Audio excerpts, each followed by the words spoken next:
Wait, were The you only when I send that photo of that arepa? They actually, By the way, Rodolfo, but calling it incognito meat, that was genius. I love that.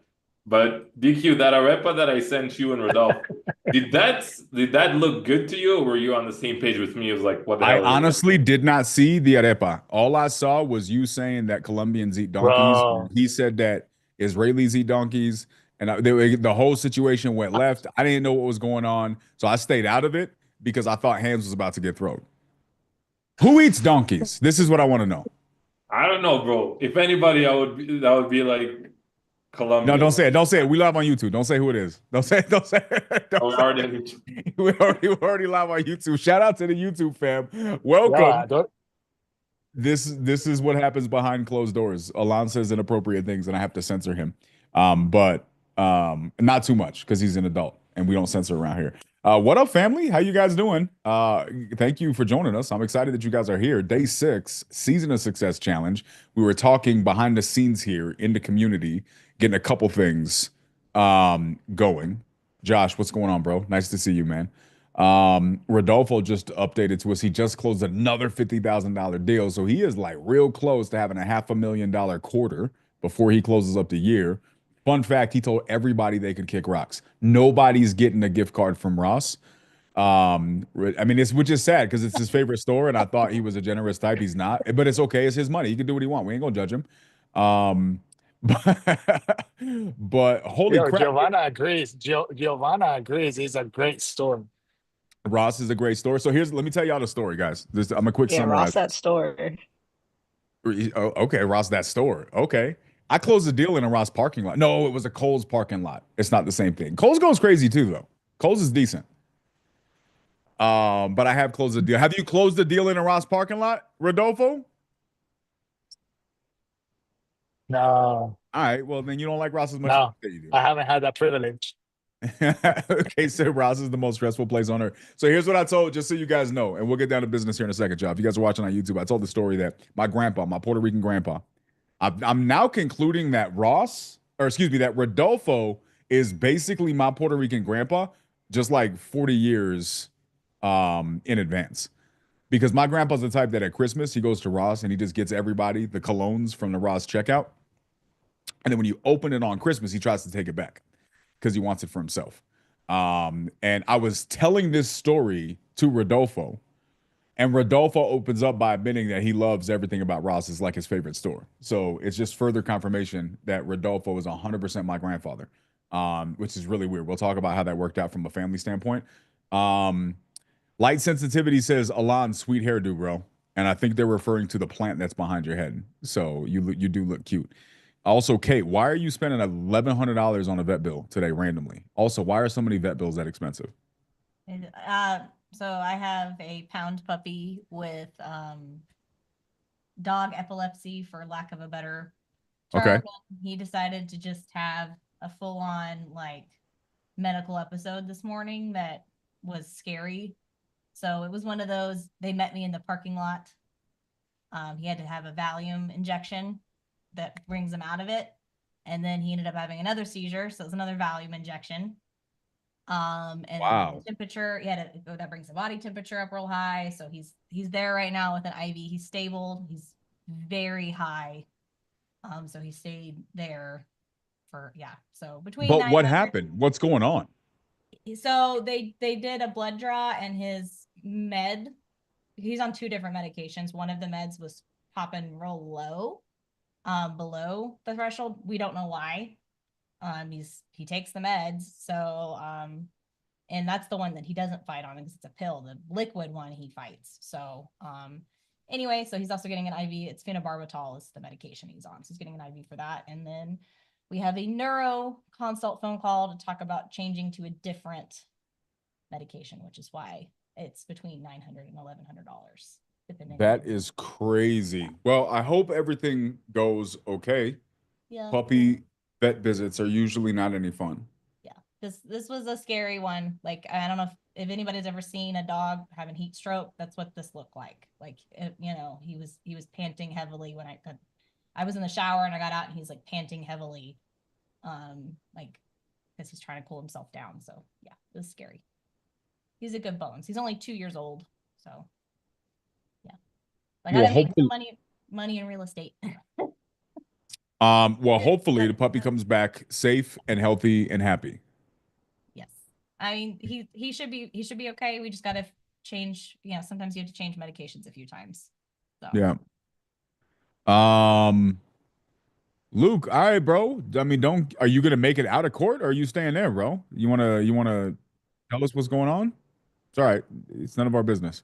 Um, Luke's surrendering himself to the courthouse as we speak, apparently, and he's doing it on Zoom, which is cool. I respect it. I respect the hustle. Um, so all right, guys, if you guys have been here, we're working on helping close deals, helping not just close deals, but also build businesses. First week was heavily focused on direct to agent, learning the softwares and the processes to do that. We're going to continue to build upon that. Yesterday, we talked a lot about JV, pros, cons, concerns, ways to protect yourself, things that you should consider when building a JV business. Next, we'll probably go into a little bit more direct to seller.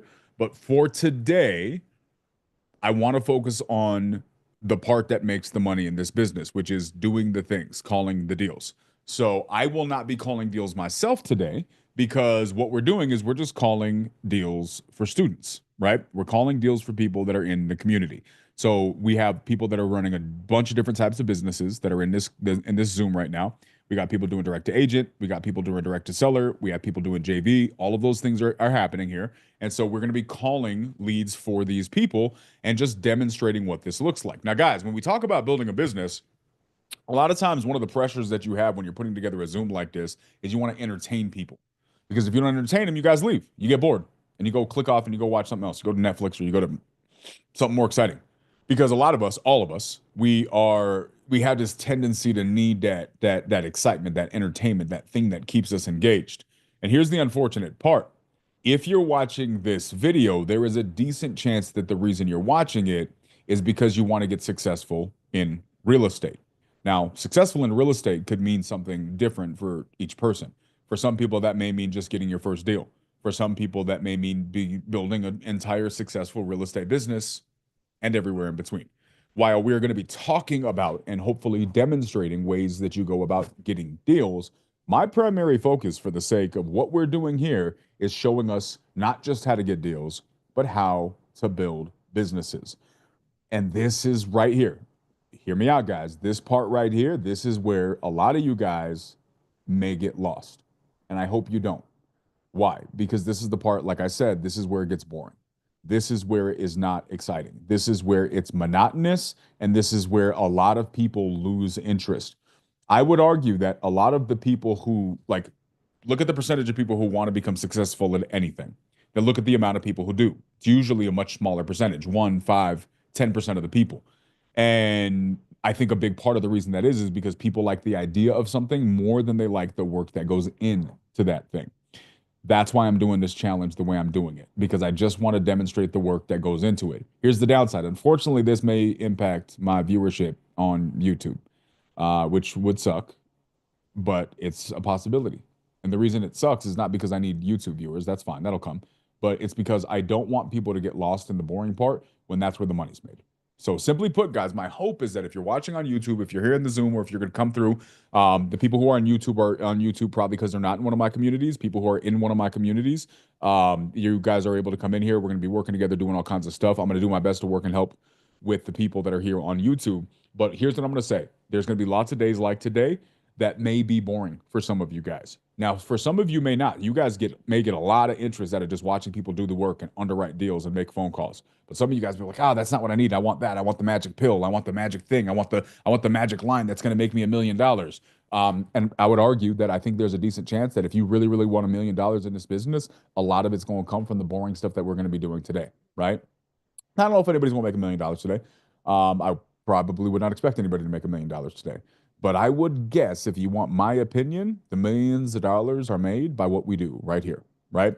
Rodolfo was just telling us that he is at $500,000 for the quarter, just about right there, from not too many months ago wanting to quit. Why? Because he did the things that we're going to be doing today. And my hope is that I can help by demonstrating all of us get to the point where we're comfortable doing the boring stuff. That's pretty much it. Sharon Lee, Shauna, what is going on? There is no magic pill. Please say that again for the people in the back. There's not a magic pill. It comes down to just doing the things, and it's usually the things that you don't want to do. So that being said, Luke just went to the magistrate, so we're gonna skip him again. Virginia, I know we had a couple for you. No, I'm here. I'm here. Oh, whoa. Oh, all right, I Bucko. am here. All right. Did you turn yourself in? Did you have a warrant out for your arrest, sir? What's going on? No, I No, have. you don't have to tell us. This is personal, Tenant, bros. yeah, as a tenant situation, but yeah, we getting it sorted. All right, bet.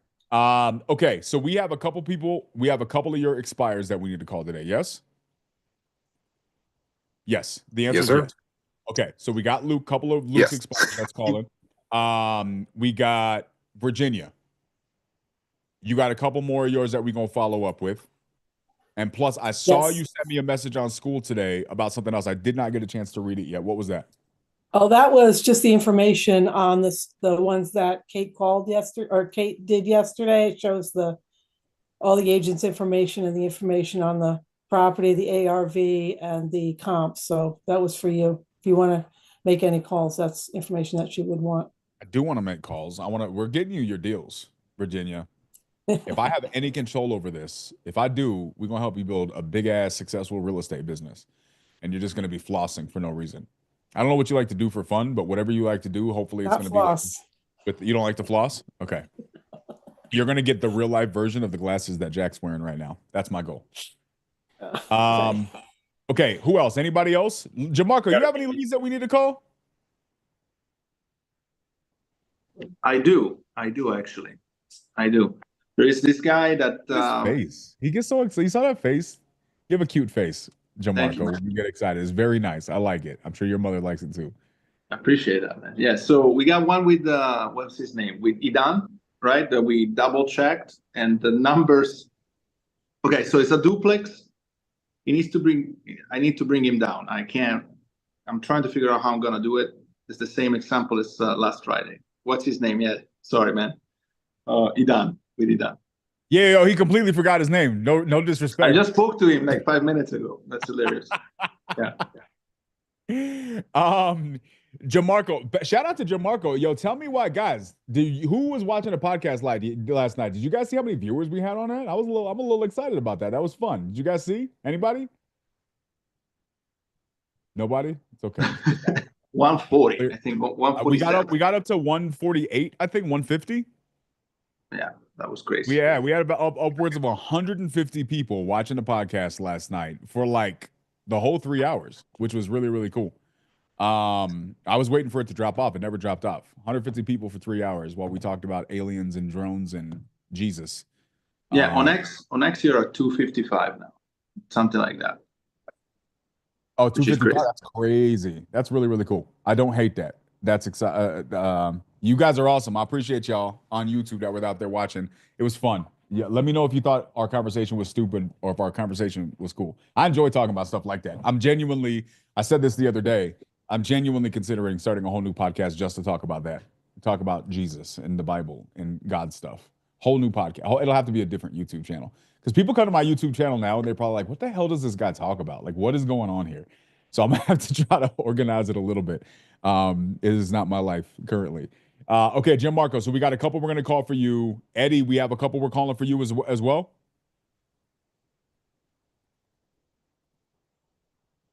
Yeah, I got a few. Got one in Florida that might be your future home.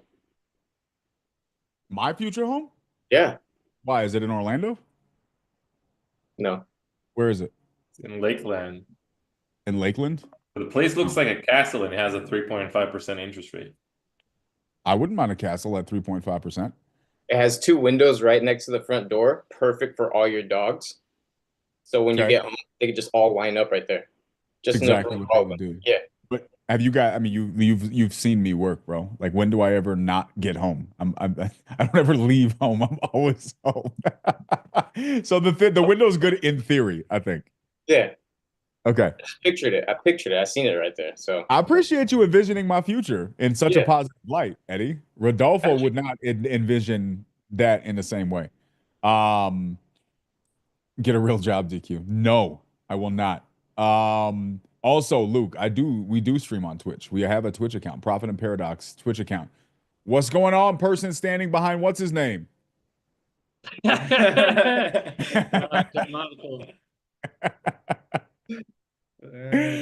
Leo, my friend, killing how you it doing? with Novations. Nice. So you live in Israel?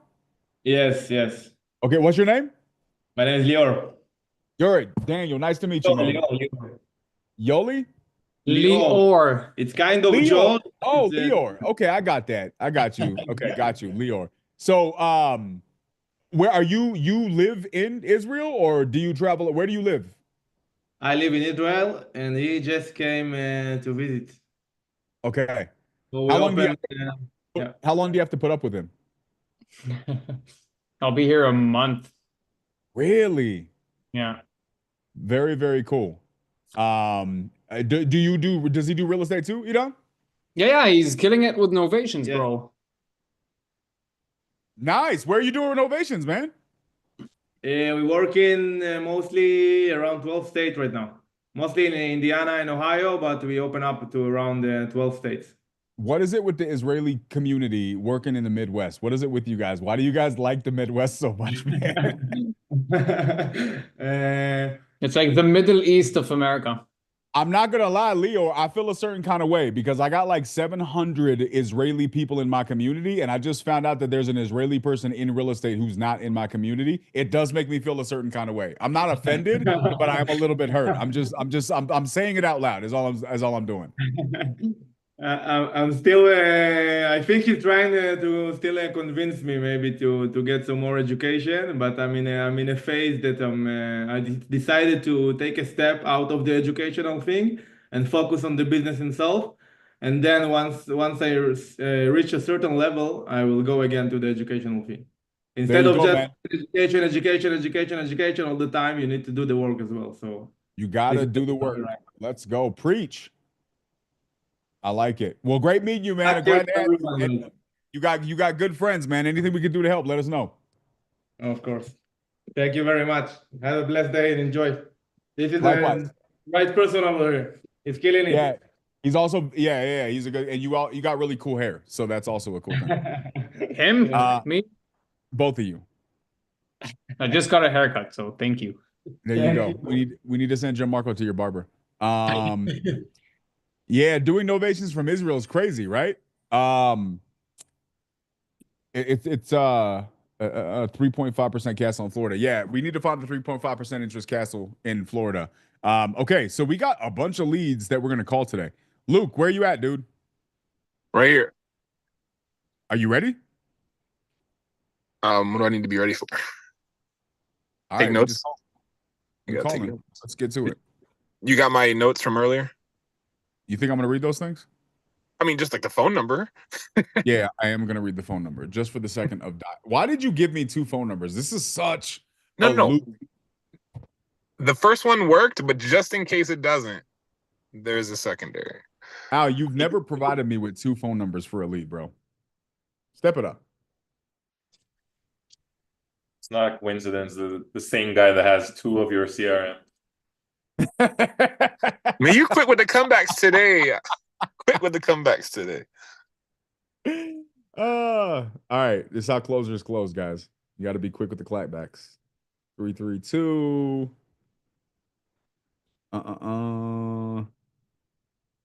Berrywood.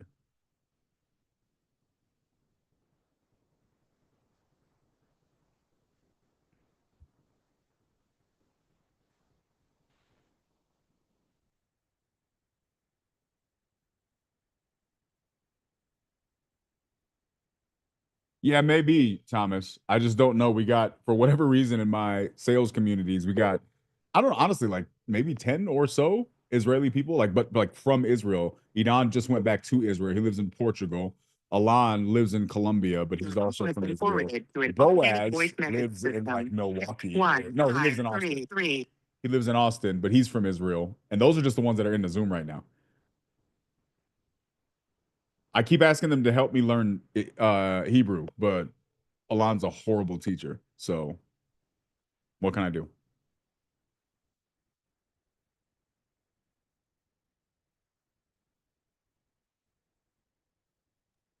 Problem is there's no Hebrew sellers.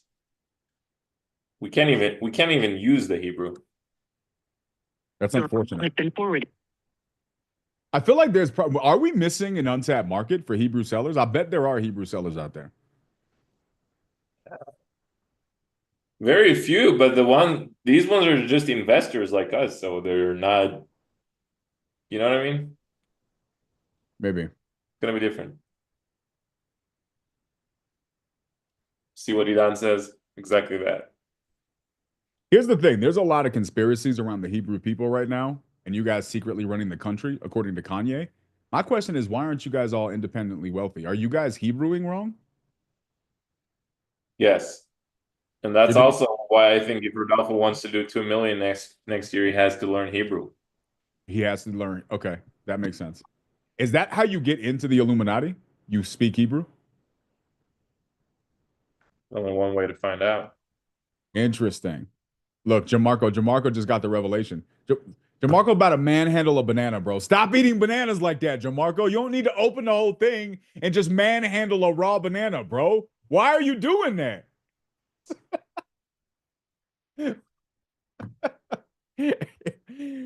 We're gonna have to do a lesson on how people eat bananas. I feel like this is a good Jared Neal. At the tone. I feel like this is a good podcast topic. How do you eat bananas?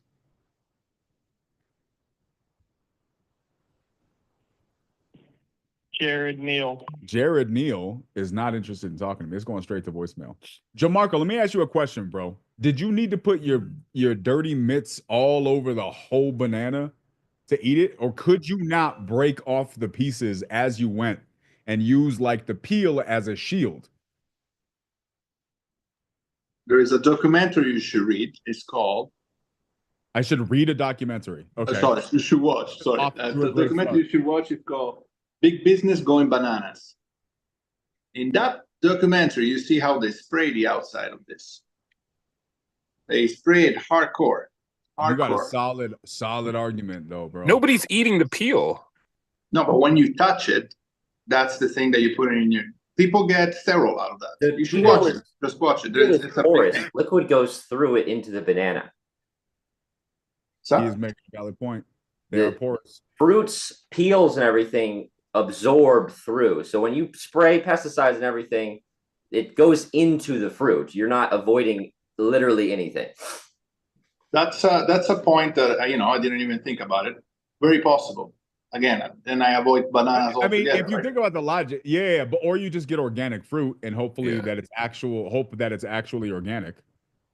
Yeah, I'm not a big believer in hope, but I checked the company's Not a big believer in hope. Jesus, Jamarco, who says I believe that you make your own future, man. I believe that Chiquita is a pretty decent company. I wouldn't buy Dale. Dale's bananas, I would avoid them because that's what are you trying to say Dole? Dole, yes, I would avoid that completely. Well, if you buy organic, there's a legal requirement on the limit of stuff they spray. So that's always just a way to guarantee less bullshit is in your fruit. I agree with you. I just don't trust the FHA, well, not the FHA, the FDA. It's the USDA. The FDA. No. The USDA is a little bit better. I don't trust the NBA with my bananas, guys. This is FDA and USDA, yeah, those are the two. I don't trust them, man. I just don't. All right, Luke. Number one, I call all the numbers repeatedly for expired listing Jared and Brenda. I did not get an answer. So we can circle back. Yeah, I'm gonna go into Connor. He was in a meeting when you called. Literally, are you sending me a lead that you just? This is his opinion of a warm lead. Talked to seller. Seller was in a meeting. Said call forwarded to an automatic voice message system. Why don't you just grow your own bananas? You live in Miami, bro. Stop making excuses. I do steal them sometimes from the trees. I'll be honest. You steal them? Hello? Yeah, is this Connor? Yeah, who's this? Hey, Connor, my name's Daniel, man. Calling you. I spoke to somebody on my team. Looks like you had an expired listing on your property out there on Buchanan. Just wanted to see if you guys were still open to offers on that, if you went a different direction. Just wanted to kind of see where we were. Yeah, went a different direction. I appreciate the call. Anytime, man. Thanks. Okay, that's different what he told me now. Well, he literally did tell you he was in a meeting. So since all right, let's call Kenji. Did you actually talk to any of these people? Tell the truth, Luke. I talked to all of them. Called about a week ago. He said he would follow up in a week. Or he said No, he asked because he was on the fence on like what he was trying to do with the property, but he said call back in a week. So I don't know if he was just pushing off or if he was gonna have a decision made by that point in time, and I didn't want to rule it out until I knew for sure. So I was gonna call him back regardless. I hate that all of your things have multiple phone numbers, bro.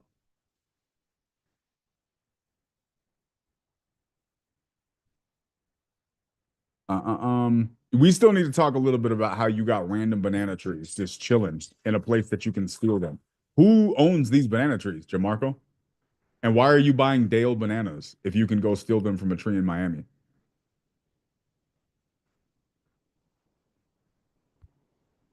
That's a lot of questions. That's a lot of questions, man. Well, Dale, I stopped eating them after I saw that documentary. So about Chiquita, Del Monte, stuff like that. But yeah, and then when I find them, when they're on the trees, when it's season, I'll try it. That, star fruits, mangoes, I'll try that. Your call has been forwarded to. This is the part that's confusing. Like, are there really just random banana trees chilling in Miami, just on the street? Yeah, I mean, not Are you breaking into people's backyards? Like, how are you getting access to these banana trees? The banana is sticking out of somebody's house, hanging. That's when I take it. On the sidewalk. I don't enter anybody's property. The bananas fall onto the sidewalk, or you're standing? No, on they don't fall. I take the ones that are hanging. You know, he reaches with his tippy toes and he tries to go over the fence line. No, I don't go over the fence line. You don't want to do that in Florida. You don't want to do that. I don't know. God, is this stealing or not? I mean, at that point, like, what's the? I don't understand the regulations regarding this. I'm not sure. Take him to jail. It's fair game if it's over the fence. That's what I think, you know. But I don't know. Somebody, Yvonne was parked on the street, so I took it. It was fair game. Yo, that's yo, Mitch. Your call has been Mitch is forwarded coming with the logic right now, bro. You're trying to reach is not available. Like your car was parked on the street, so I took record it. your message. When you have finished recording. Guys, just so you guys know, watching on YouTube, we're talking while I'm making phone calls, so we're trying to multitask a little bit. And Jamarco is telling us about his career in Grand Theft Banana. Really interesting, but we'll see how that plays out. So we're trying to decide, is it stealing? Guys, in YouTube, what do you think?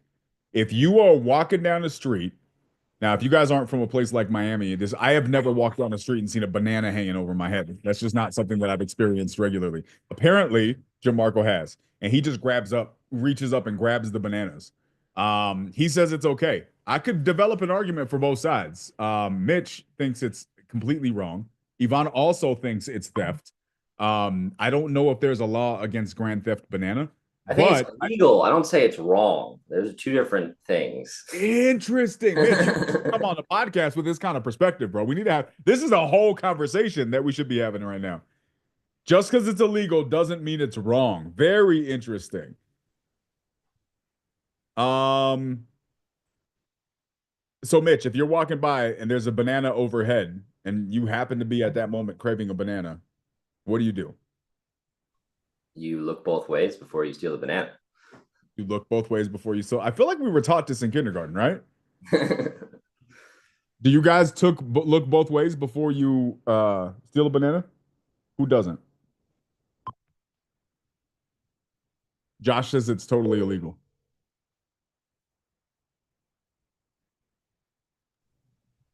are these like regular neighbors you see all of the time? In that case, I would just ask, hey, if That's it's another fair hanging question. over, because like when I was a Hello? kid, Yeah, is this William? Who's calling? Hey, my name is Daniel. I was actually following up. You had spoken to Luke about your property on Limestone. Looked like you had an expired listing on it. We're investors. We were considering making an offer on it. And I think he said that you were looking to still make some decisions and decide what direction you wanted to go. Does that ring a bell? No, I've not spoken to anybody. We're not interested in selling our home. Oh, you didn't. Did you guys change your mind from the listing? I'm sorry? Did you guys change your mind from the listing, or did we have this completely wrong? I had the Limestone property that was listed, and then the listing expired. Oh, yeah. It was we did have the property up for sale, but we decided to pull it from the market. We're staying put. Oh, gotcha. So you changed your mind on the sale. It's not like the sale just failed at coming. Oh yeah, no. We just changed our mind on it. We were going to be here, and then my spouse had to change jobs, so we stayed put and didn't have to move. That makes perfect sense to me. Can I ask you an honest question? Where we have a debate in the office going on right now, and I want your opinion. Yeah. If you're in Miami, you're walking down the street, and on the sidewalk there's a banana tree overhead that is from someone's backyard, but the branches are hanging out into the street. Is it safe to eat a banana from that tree, or is that considered stealing? I wouldn't touch it. You wouldn't. That's stealing to me. Yeah. Okay, because it's from somebody's yard, I guess is the perspective, right? Yeah, if it were like, it'd be about the same thing if you're on public property. And if it were the woods and there was no houses around, I would absolutely eat it. So okay, if you're in the woods, yeah, I mean that's fair game. And and if it falls on the ground, I guess it's on the ground at that point. It's gonna get stepped on. Maybe it's okay then. Yeah. Okay. It's just gonna rot and go to waste anyway. So yeah, in that case, I would. But yeah, if it's definitely out of somebody's yard, I'm not even gonna touch it. Okay, your vote counts. I appreciate you, man. Have a good day. No problem, man. Have a good day. All righty. Bye. So there you go, Jamarco. The votes are not in your favor so far, bro. I don't know. Yvonne's not on your side. William was not on your side. I'm on the fence. I'm gonna be honest with you. I'm like this banana. I'm on the fence, and I'm not sure which side I'm on. To be fair, I also do it with mangoes and star fruits. Wait. The type of fruit doesn't change the argument. What about grapes? Are we just making fruit salads now? I mean, when you find them, but Marcus doesn't need to go to the grocery store any longer. He just no, I go to the grocery store. As how he does you, I'm always at the grocery store. I'm just saying, if you find it and nobody's picking it up, it's right there in the streets, not in somebody's property. See, in the street. I was gonna say is that like my grandparents, all of their neighbors had blackberry bushes when I was a kid. But we would go and knock on the door. Hey, you're not picking those berries. Can we have some? So if this is a neighbor you see all the time, be like, do you mind if I take the fruit off of your tree when you're not looking? Not looking. I love that Gianmarco decided to add fruits to this. Like just to be clear, it's not just bananas that I'm robbing from unknowing neighbors. Tree fruit, like if it's on a vine in a yard, like a watermelon. Do you steal grapes? Is this against like your Italian principles? Like no, I mean, I never found grapes like that. But I guess I would try a peach. It hasn't happened yet. Peaches, peach, yes, a lot of peach. All right, normal in Florida. We're learning a lot about Rodolfo right now and his lack of willingness to pay for produce, which is cool. Gianmarco is at the grocery store more than any other human I've ever met. I'm pretty sure that he's there more than the employees of the grocery store. So the fact that you're still stealing this much fruit is crazy. When it happens, when the opportunity I used to have a banana tree in my house. And then you had to cut it down because all the bananas were missing. Now you know why. No, so you know something about banana trees. Once they give fruit, they don't give fruit ever again. So you have to chop it down, and so whenever they give the banana, is that true? A new one starts coming up. Yeah. Well, at least the one that I had, it was the very tiny bananas. So we will have to chop it down, and then next to it will grow another one. That's crazy. Yeah, after your banana harvest. By the way, while we're talking about this, Luke, your leads were trash, bro. You sent me 3 cold calls, my guy. You didn't even actually what are you doing right now? And there were 3 expired listing cold calls. Well, no, I got some from it because when you disqualified it, I figured out a good way to disqualify because that's one of the things too. Because I don't want to keep calling somebody. Because when I called him, I called Kenji. I spoke to a Kenji, and they said yes, they were still looking to sell. So whoever you spoke to, he had he didn't even know what was going on at the beginning. So, and then he's like, oh yeah, okay, no, I should went in a different direction. So that's a good way to know. Okay, this is not a lead, and that's important information too when I'm calling. So I don't qualify it as a lead to better disqualify. So I got something from it. Yvonne said that you're calling me trash for not being able to close that guy. That's what she heard. Is that what you're saying? I mean, would you you're not saying it. Would you take that as like a hey, I just don't want to talk to somebody right now, or yes, we went in a different direction? You're just going to take it at face value? He's definitely is not. He just decided to keep that. There was nothing about that I assumed he was holding out. The middle guy, I just think he didn't want to talk to me, but there was no way to get that guy to stay on the phone with me without being awkward. So the second guy, I would follow up with via text. Luke, Connor, just text him. But he was not about to have a conversation with me without becoming awkward. And the first people we didn't get an answer from. So there we go. I would follow up with a Connor text. I would always, and keep bringing. I'm obviously messing with you, man. But those were definitely cold calls. That's 1 out of 3, and 1 didn't answer, so we don't know. So that could be a 67%. It's 2 out of 3, Luke. 2 out of 3 were cold calls. 1 didn't answer, so we don't know. So it could be 3 out of 3. Luke, are you still? That's what the CC is, right? That's what the CC in your logo stands for. Is cold calls. Cold calling, yes. Not Closers Collective. It's cold callers. That's what we do. Look, Rodolfo made a couple dollars cold calling, so we can't knock it. We should not lock it. All right, who's next? Whose leads am I calling next? Then we can talk about more produce theft. I sent you one on WhatsApp. On WhatsApp? On WhatsApp. What's going on to all of the YouTube people? Appreciate those who are participating in the conversation. I'm honestly kind of appreciative of how many thugs we got in the crew, because everybody's like, yeah, you probably shouldn't do it, but I'm eating the bananas anyways. That's pretty much what everybody's that's the vibe that I'm getting from everybody. So yeah, I'm here for that. Andrew Lakeland. This is the castle, dude. I need to see this castle. So supposedly, for those of you guys who weren't here, Eddie found me a castle in Florida and pictured my life in that castle. And has me calling the castle because apparently it has a low interest rate. Let's pull this thing up. So with this one, the Sanchez Lane is the castle? Yeah. All right, let's talk about this, guys. Let's go ahead and let's go through this. Hold on. Eddie, we have this one and 2 cash ones in Texas, right? No, 1 cash in Texas, one in Ohio, and then another one in Texas. Gotcha. Okay. So these ones are easier because we already have numbers, I think. My question to you is, do you own a TV, Eddie? Do I own a TV? Watched Lord of the Rings?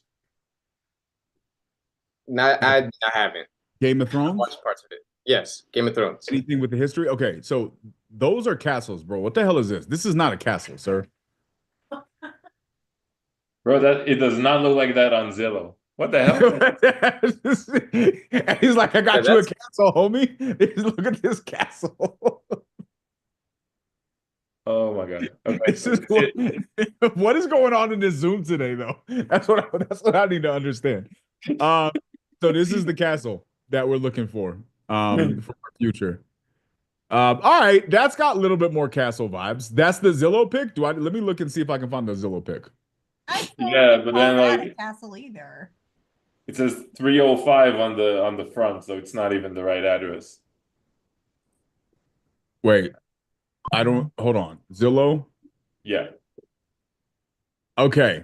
I could see the castle vibes from this. It's definitely not a castle, but it's got the pointy front and it's got bricks. I could see what they mean by this. I could see it. I could see it slightly more. Definitely better than the alternative, than the previous situation. Which one's the house? This is definitely not the house.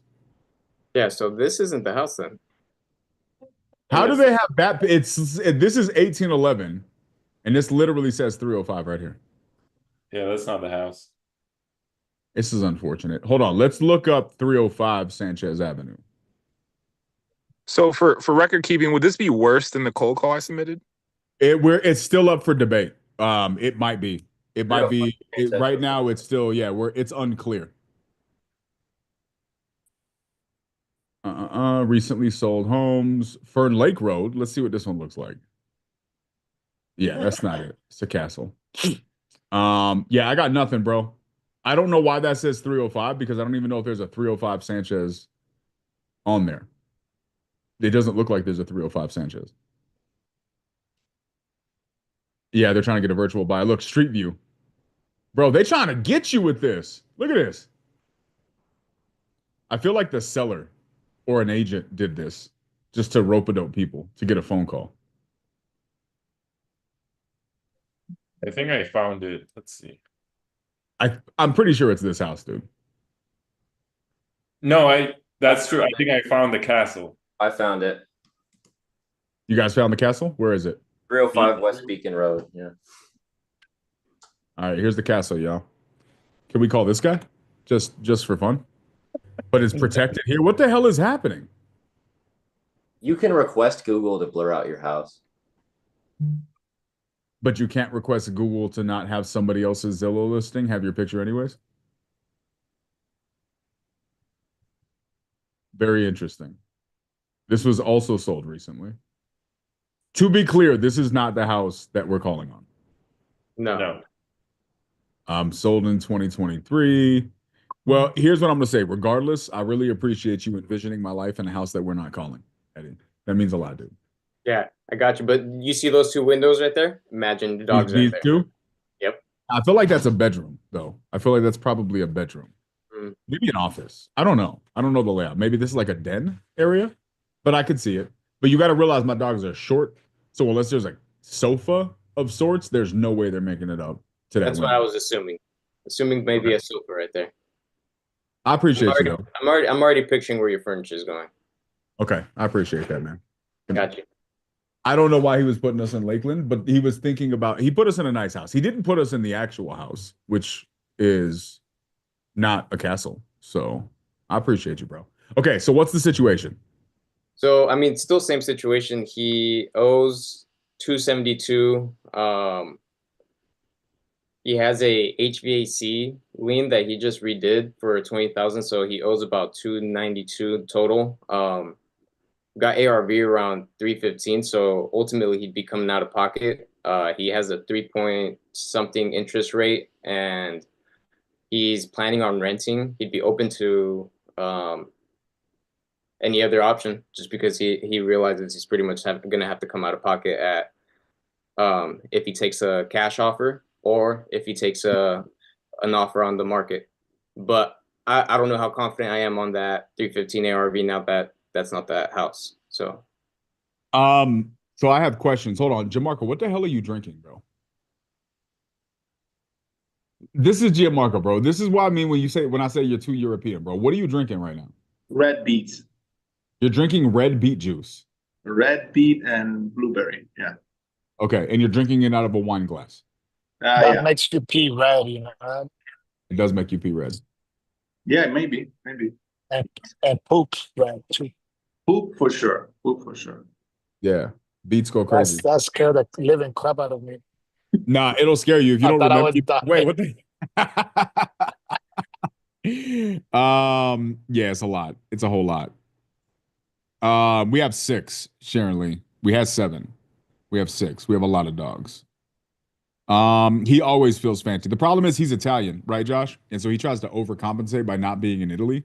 And so he just does everything from a wine glass. Just like Jack doesn't eat from plates, Gianmarco doesn't drink from normal glasses. Everything is a wine glass. You should switch it up, Jack. Like you should get a fancy bowl or a fancy plate and just eat everything from that. Only if Gianmarco drinks out of a chalice. Hold on one second. I got a call coming in from one of Luke's leads. Hold on.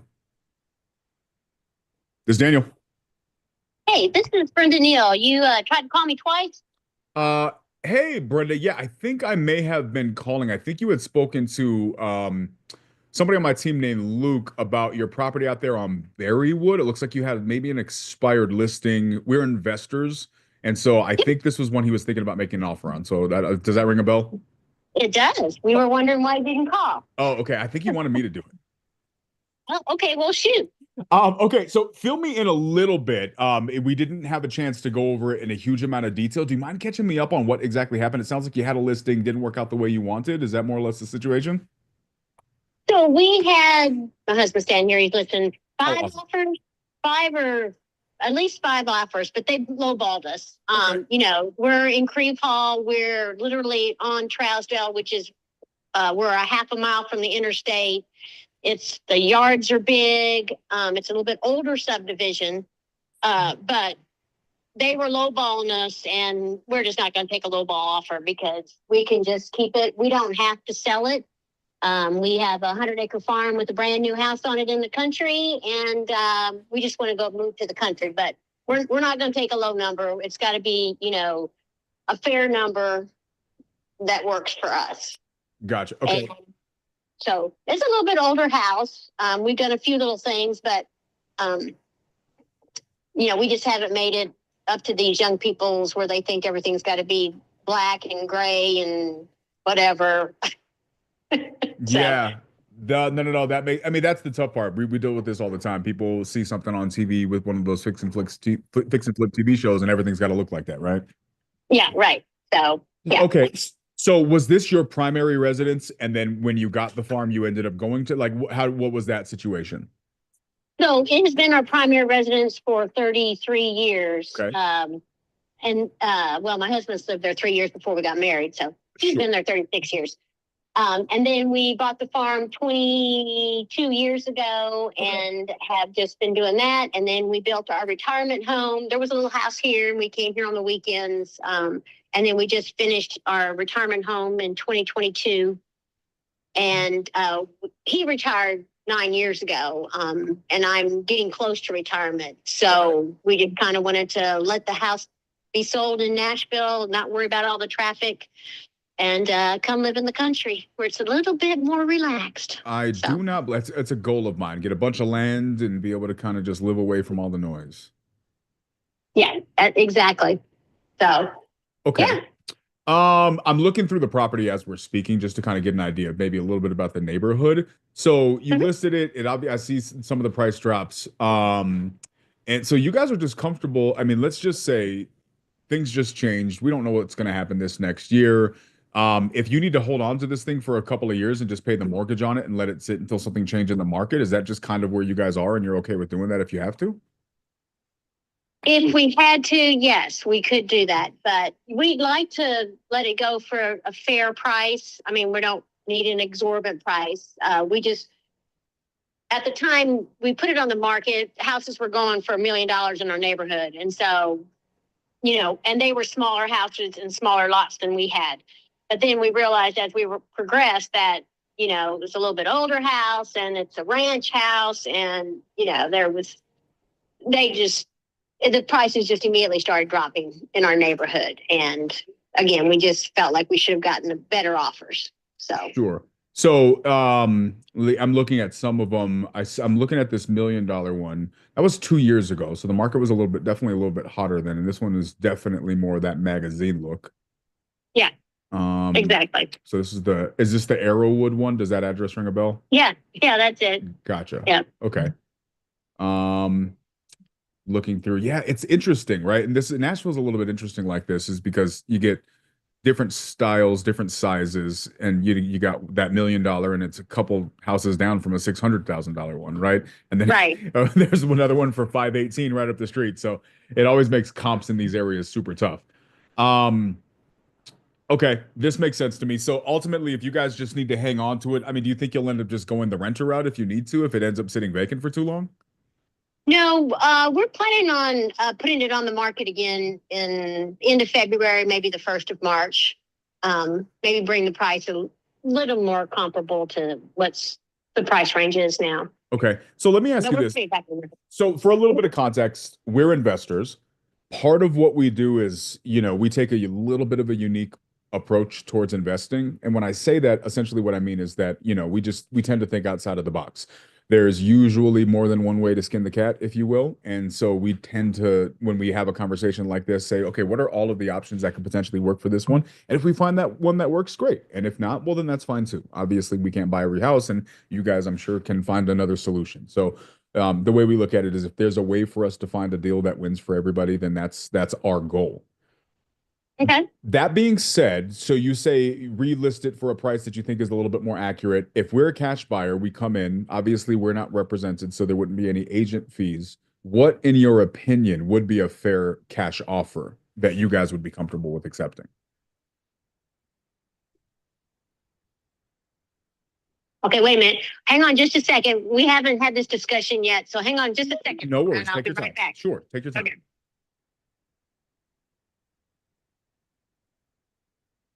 Do we have a MAO on this one?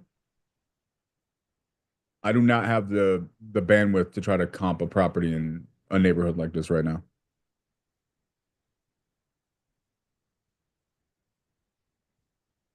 I'll put 400. Luke? Okay, so we would feel really comfortable without having to do realtors and everything at like 695. 695. Okay. And then I'm assuming if you guys did that, you guys would be I'm sorry. Yes, I am. Okay. 695. And I'm assuming at a number like that, you guys would be comfortable with closing at any point. Oh yeah, we can move out tomorrow. Well, we'd probably rather wait till after Christmas, but we could move out tomorrow. Okay. That makes sense. I'm multitasking a little bit here. Okay. Do you mind if do you guys still have a mortgage on this? No. You don't have No. okay. Okay, hold on. I'm sorry. There is a line of credit against it because that's what we had to use to build our new home. Sure. It's right at 300. Okay. So yeah, that would have to be paid off, at closing or whatever. Let me ask you this, out of curiosity. I mean, it sounds like you guys are in a comfortable situation. I talked to some people, they're dealing with, some financial hardships. It definitely doesn't sound like you guys are in that scenario. Is this a situation where you 100% need the cash up front? So what would be, we'd like it up front, but what would be an alternative? Well, I think there's a couple of options, right? When we look at buying things like this, usually when you're listing on the market, there's a couple of factors that you take into consideration. One, interest rates, when you get into the price point that you guys are talking about, have a bigger impact than anybody would hope. Because a couple of years ago, they could buy this same house for thousands of dollars less every month. Now it's, when you're getting into the $600,000-$700,000 range, that's costly, right? That costs a lot of money, and a lot of people can't afford that in their budget. And so that limits the market drastically. And then if a person is in the position to buy a house at that price point monthly, they're going to want all the bells and whistles, which is what I guess you're running into. Anytime I listen to a house that's above $600,000, this is 100% of the time what I find, and this is nationwide because we have conversations like this all over the country, and it's just universal. Once you get above around the $600,000 range, people get really, really picky because they know if they're paying 5% interest rate on it, 6% interest rate on it, those costs, they go up. And so people get in this situation. Well, your alternative is do a cash offer. Cash offers usually have to be a little bit more generous because whoever's paying cash for the house, 99 times out of the 100, they're not moving into the house. They're buying it to flip it, to make it look like that house that sold for $1 million. Well, that means in a situation like this, they're putting $150,000 in this house, right? Now, maybe that turns out to be a good deal for them. Maybe it doesn't. But people who are buying cash are going to want a discount so they can afford to be able to put all the money in rehab because those people are using hard money loans. Those are expensive. That's the other thing. But then there's a third situation, which, and I don't know if this would work. I'd have to run the numbers on my side to see if this would even be a good fit for us. Maybe it's something that you all can consider. But in a situation like this, it seems like there is a scenario that all the problems could be solved if you guys don't have a huge need for the money today. What that looks like is maybe you guys just become the bank. Because if I want to do what all the people that went to your listing were doing, I have to go get a bank to approve me, and that bank's going to charge me a lot of money. But right now, other than your little loan that you guys have, you could be the bank, which means that we could set the terms instead of us having to go through a third party. And if I don't have to pay cash, I don't have to worry about getting as big of a discount. I can pay you more for your property because I don't have to worry about getting third party financing because you guys are the lenders for me on the deal. And then we can come up with a deal that makes sense. You get the money that you want. We're able to get in at a good deal and everything works out that way. Now, we could structure that the way that would need to get structured, but that's an idea I would say I can run the numbers on it. May be worth considering as well.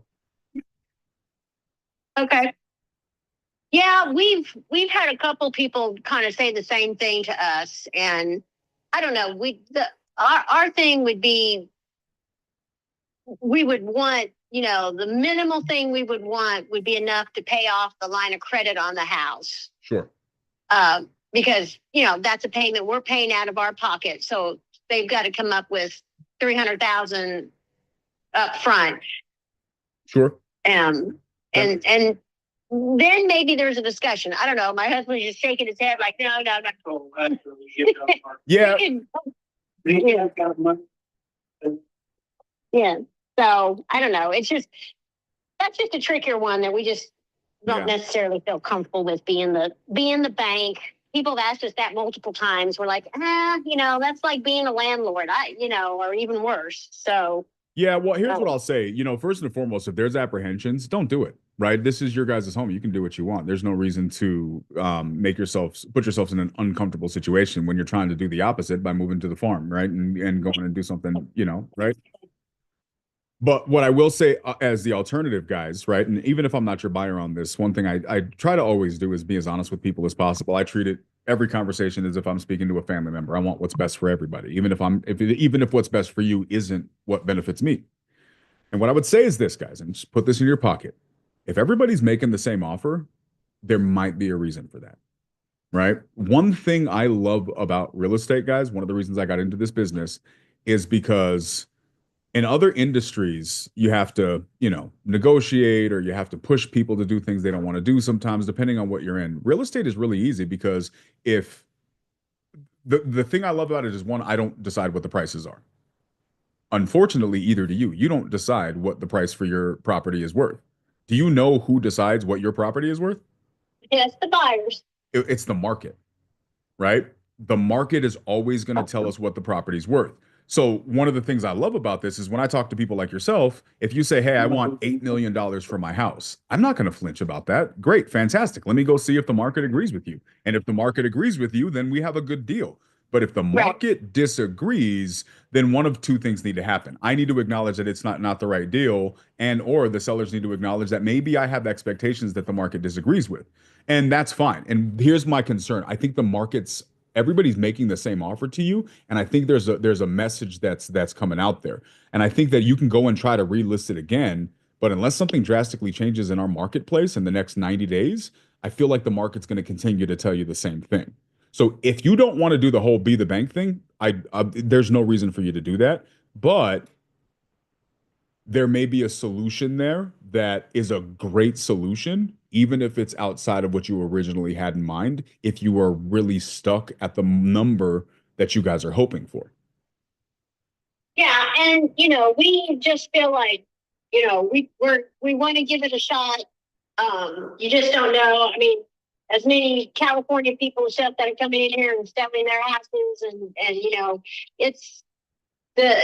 it's a great place for somebody who's a little bit older and they can rent out half of the house. We've got an apartment attached to it and make it an Airbnb and supplement their mortgage. So the right person hasn't walked through the house yet. So yeah, that makes sense to me. Here's what I'll say, guys.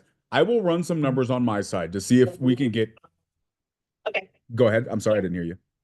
No, I have a 3:00 meeting, but go ahead. Oh, sorry. No, so what I was saying is I will run the numbers on my side to see if I can get how close I can get to where you guys want to be. And if I can get close or if I can get there, I will let you know. I won't disrespect you if I'm with a low ball offer if we're not in the ballpark. And what I will say is if for whatever reason you guys decide to be open-minded, the number I called you from is my cell phone. Guys, I'll make this offer to you. just because this is the way I like to do business. Even if you decide not to do business with me, you get somebody else that you just like a little bit more. Maybe you just something about them feels a little bit more comfortable and you want to consider their offer.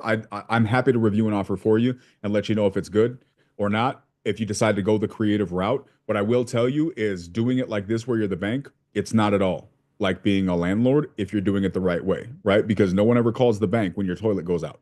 That's the owner's responsibility. And if you guys are the bank, then that's exactly how you're treated. The owner is responsible for that. And here's the cool thing. If they go in there and they put $50,000 worth of rehab, and then they decide not to pay their bill to you guys get the house back with the $50,000 worth of upgrades. There is a way that you guys can do it to protect yourself. So even if you decide to consider this with somebody else and you want a neutral third party to review the agreement to make sure you guys are in good hands, I'm happy to do that. And if we can come to your cash offer, I'll call you back and let you know that as well. That'd be awesome. That sounds great. I mean, again, like I said, we're not opposed. It's just, we would just like a fair offer. We just feel like we haven't gotten one. So yeah, run your numbers and give us a shout, and we'll see where we are. Okay, well, happy to do it. This is my number. If you need anything, I will follow up if we can get close. And I hope you guys have a great rest of your day. Thank you. You too. What was your first name? It's Daniel. Daniel, right? Okay. Thank you so much, Daniel. Thank you. All right. Bye. Bye bye.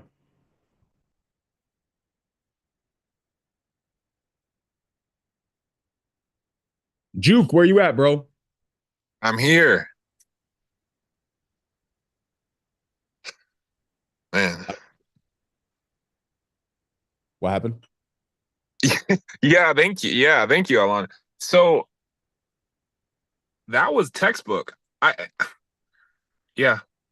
I was taking notes on that. Like the way that the biggest thing for me is how there was the initial resistance.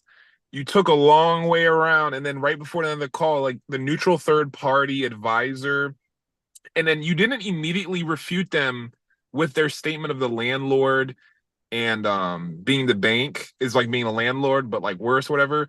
You didn't immediately refute it because that would have put a wall back up. So you kind of like slid it around to like, hey, by the way, I'm acting to your benefit, but here's also how it's actually a better situation for you. And you kind of, I think you piqued her interest at the end, obviously asking for your name, and then asking, and then she's asking you to send in the offer. I think there's potential here, even if it's a little bit of a longer play. I think just seeing the full conversation and how you did that was what I needed. I appreciate that, man. I actually didn't love that call. I probably would rate that maybe 6 out of 10. Personally, mainly because I didn't like the way I approached certain things, but I'm obviously a little bit hard on myself. I was a little bit distracted trying to research some of these numbers and look into this stuff, and I had multiple tabs open, and so I was half paying attention to the conversation and half trying to run the numbers. But that's neither here nor there, right? Like I think at the end of the day, even though it wasn't a perfect call, in my opinion, it still was not a bad call, right? I think that this is one of those ones that this is a follow-up call. This is all this is, right? You're not going to get them. Here's the thing. They have this idea in their head of the way it needs to work. And so she said this at the end. And I would have said something, but they mentioned they were late for a meeting. And I was just very, as you can tell, I was very like, whatever. I'm not pressed on it. Yeah. And so if there was time, she made a comment at the end where she was like, we just want a fair offer. And what I wanted to say, if there was time to say that, is, well, you've been getting fair offers. You just don't want to accept that they're fair offers because what you have in mind actually isn't fair. What you're not willing to accept is that you're getting fair offers. You just don't have a fair asking.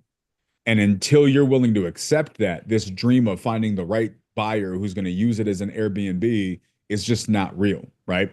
But that's a layered conversation that I need to develop a little bit more trust and familiarity with them before I get into it, because it would just become combative. But if you think about what she said, she's like, oh, well, we're waiting for the one. They're going to come and they're going to rent out. We're in this and rent that. Well, one thing I could have said, which again, it was not the right time for this, is, guys, I work with all these people. I know the people that you're describing. None of those people are going and buying a property off of the MLS at full asking. They're buying the property from people like me who find them creative.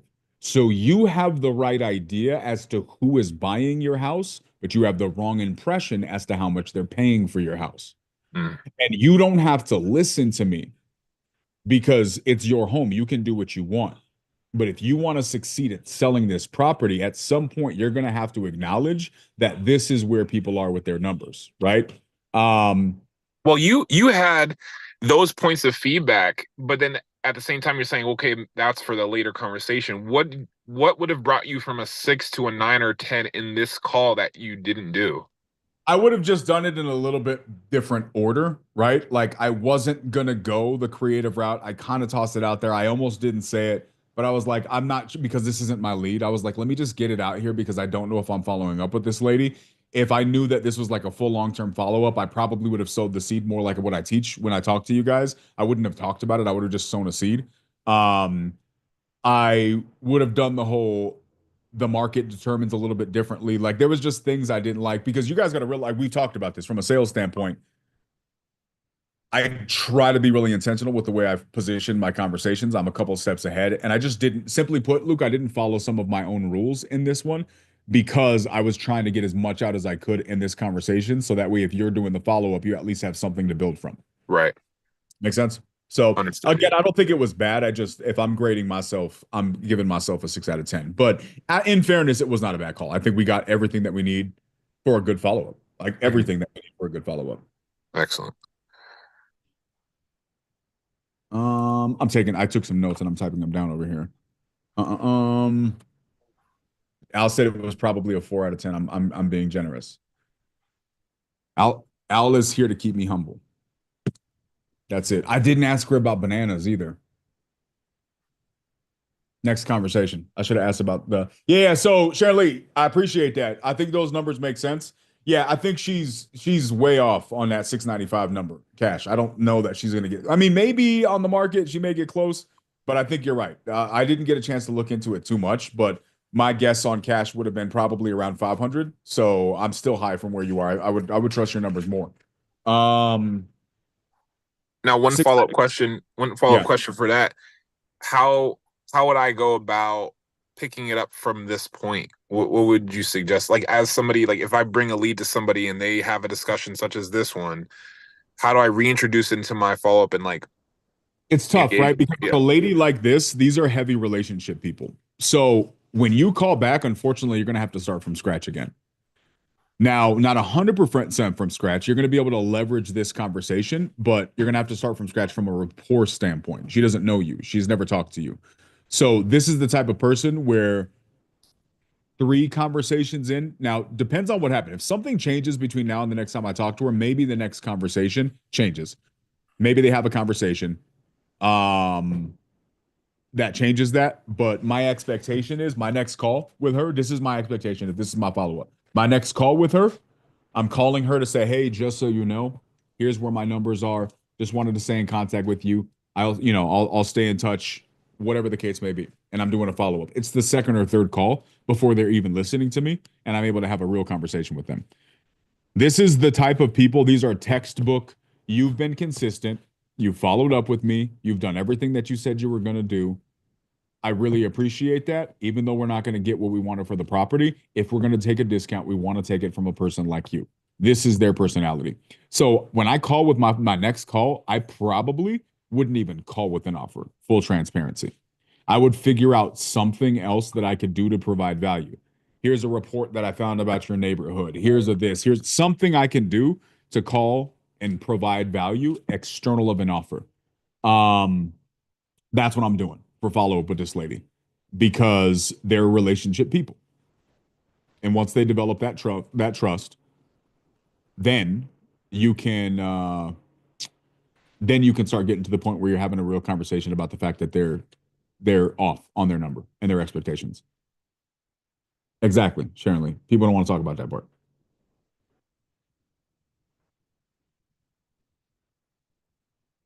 Got it, Luke? Understood. Yeah, thank you. Thank you. Okay, cool. All right, let's call another one. What else we got? Could you do mine next?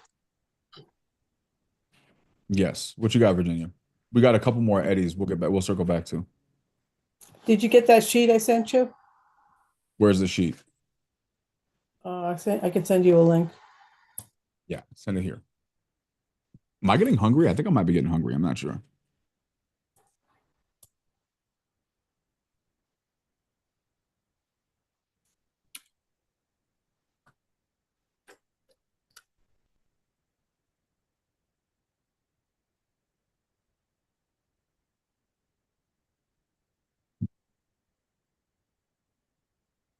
YouTube, appreciate Travis. What's up, Pumpkin? How you doing, bro? I just talked to one of your people. They're from Tennessee, but everybody in that part of the world is your people, in my opinion. What'd you guys think of that call? What should I have done differently? I agree with you, Sharon Lee. We are on the same page as far as that's concerned. I just saw here that you said that it was that's a long follow-up. It's 100% a long follow-up. Okay. So this is the recap from yesterday, right? Right. Okay. Let's go. Let's see. Okay. Look, I'll check it out later.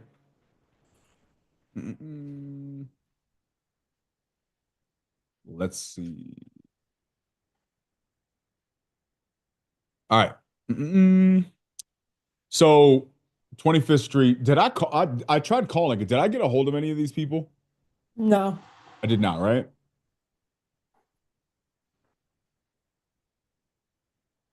I really want to talk to some of these hedge funds guys. They're at the bottom. No need to yell, Virginia. Jesus, relax. What? Deer jerky. Are you from the South if you don't make deer jerky? All right. I'm going to go grab a water. Give me a second, guys, and then we're going to call more people. Alon. What up? Make banana jokes till I get back. Banana jokes. This goes under the fruit joke directory that I have next to my bed. I actually don't. That was a joke, guys. It wasn't a banana. Well, I guess it was a joke about banana jokes, but I don't know if that is considered a banana joke. Do you do knock jokes in Israel? The what? Do you have knock jokes in your No, we actually don't. These didn't, transfer to Israel. Do you want to hear a knock joke about a banana? Sure, go ahead. Knock. Who's there? Banana. Banana who? Knock. Who's there? Banana. Banana who? Knock. You gotta keep going. Who's there? Banana. Banana who? Knock. Who's there? Orange. Orange who? Aren't you glad I didn't say banana?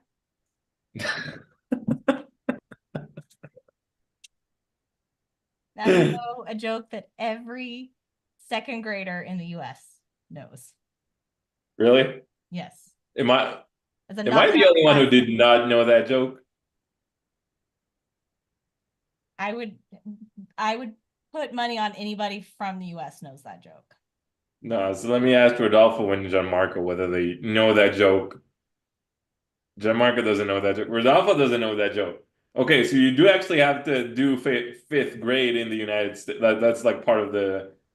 It's younger than that. That's like my first grader knows that joke. That might even be kindergarten level. Gotcha. Eddie, do your kids know that joke? I don't think he's listening. What was that? Do your kids know the banana knock joke? We were trying to get an age range on it. No. So, yeah. I mean, maybe a little bit older than Eddie's kids, but yeah. I mean, dad jokes are real. It's a real thing. That's not a dad joke. First of all, it's not a dad joke. Second of all, I've never heard anybody play out the banana that many times. The commitment was crazy. I wasn't gonna let him off the hook. You went in. You went in. Eddie, you're not being a proper parent if you haven't taught your child aren't you glad I didn't say banana. Well, or he's a very smart parent because he doesn't have to respond. Because he's going to hear it 846 times a day. I don't even know it. Oh, wait, hold on. Oh, Bro, you missed it. You got to do it. You got to do it, okay? okay. You ready, Eddie? Or Yeah. if your son's there, he could do it. If you don't want to do it, I'll do it with your son too. All right. Knock, knock. Who's there? Banana. Banana who? Knock, knock. Knock knock. Who's there? Banana. Banana who? Knock, knock. Who's there? Banana. Keep going. Banana who? Knock, knock. Who's there? Orange. Orange who? Orange, you glad I didn't say banana? You got me the second time too. I love that the exact same amount as I did the first time. I have a book. My kids That's have awesome. a jokes every 6-year-old should know. I'll send it to you, Alon. Please, please. forward it to me too. Yeah. Yes, please. We might be going over those, like the favorite ones on the roleplay call. We'll allocate a special 10 minutes to do that. To be clear, I'm bringing lunch as we do this. Banana Republic, Joel. That's a solid ad lib. That's a great icebreaker, y'all. You've been doing cold calls all day long, and you're tired of cold calls, and you're tired of getting hung up on. Listen to what I'm telling you. Next time you make a cold call and you're just not in the mood, and people are yelling at you, when someone answers the phone, say knock knock. Start with a knock knock joke. If you can't get someone to do business with you after a knock knock joke, they weren't going to do business with you anyways. I'm sorry. It just, what? Your mama jokes? I don't know. I think that depends on the audience. I think your mama joke is appropriate depending on the audience. But it depends on where you're calling. I feel like you can get away with your mama joke if you're calling New York. Yo, Al, tell DQ the way that John will start his phone calls, his cold calls with people. You remember how he starts his phone calls? John? With John. John from the VO from TTP. What's his last name? Who's John? The Oh, one that he goes like, yeah. Hey, you're- I know you hate me. Hey, you're probably gonna hate me, but this is a cold call. Yeah. Yeah. I've had So, that. yeah. I hate that intro. I so- would hang so up he and go- on someone before that. he goes like, okay, you're gonna hate me. This is a cold call, so you have two options. You can either hang up on me right now, or you can, what is it? Or you can give me 5 minutes and I can tell you what this phone call is about. Something I like hate that intro so much. Should I would hang up. should I start a call today with a knock knock joke? Yeah, Do but it. you can use that logic and say, instead of, hey, you're gonna hate me, you can call, hey, you're gonna love me because I got a knock knock joke. Would you like to hear it, or would you like to hang up? Put it that way.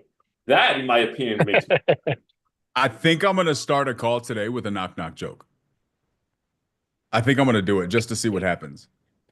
We're gonna test this out today just to see.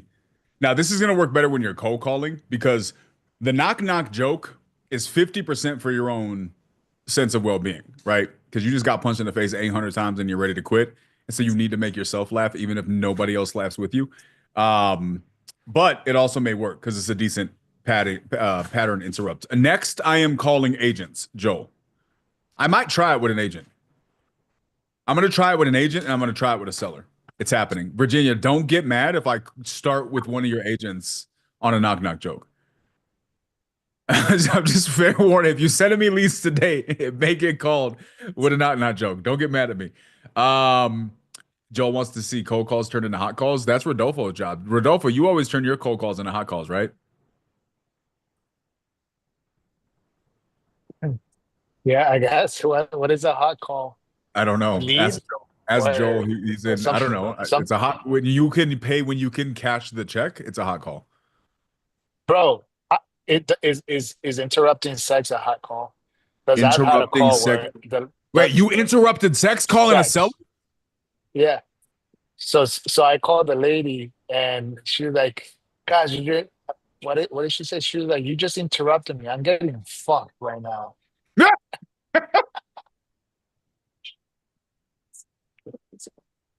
What did Oh, you I say? don't know what to say, man. I don't know what to say.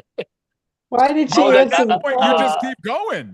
Or she was just really trying to throw you off. No. Here's what you need to say, Rodolfo. You can be like, "That's I perfect," think so because if too. you play this right, you can have a happy ending on both sides of this phone call. Rodolfo, I have a perfect knock knock joke for that situation for you. I need to hear it. Do it. You ready? Go ahead. Knock knock. Who's there? Interrupting cow. Interrupted cow. Who? Woo! Oh God. Oh Lord. I didn't understand. Oh man. Because he was saying I was interrupting cow, so I interrupted him before he finished. That's the joke. Oh, cow. Okay, I got you. The funniest jokes are the ones you have to explain. So Yeah. Peggy, are you able to talk for a minute, or are you only able to listen?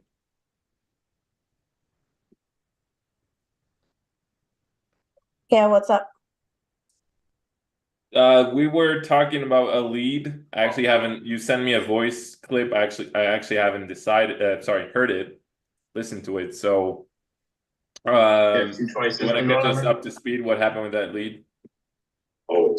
Yeah, one second. Hold on, let me finish what I was doing. It's so the guy I broke him, I always start him out talking about cash and all of that stuff. But he wanted to, so he wants to buy another property. He owns it free and clear. He owns 2 properties free and clear, actually, but the other property absolutely does not want to sell. Him and his wife want to move out to the country. So he was just trying to get an estimate on how much his house is worth. So I talked to him first about cash. That was not ideal.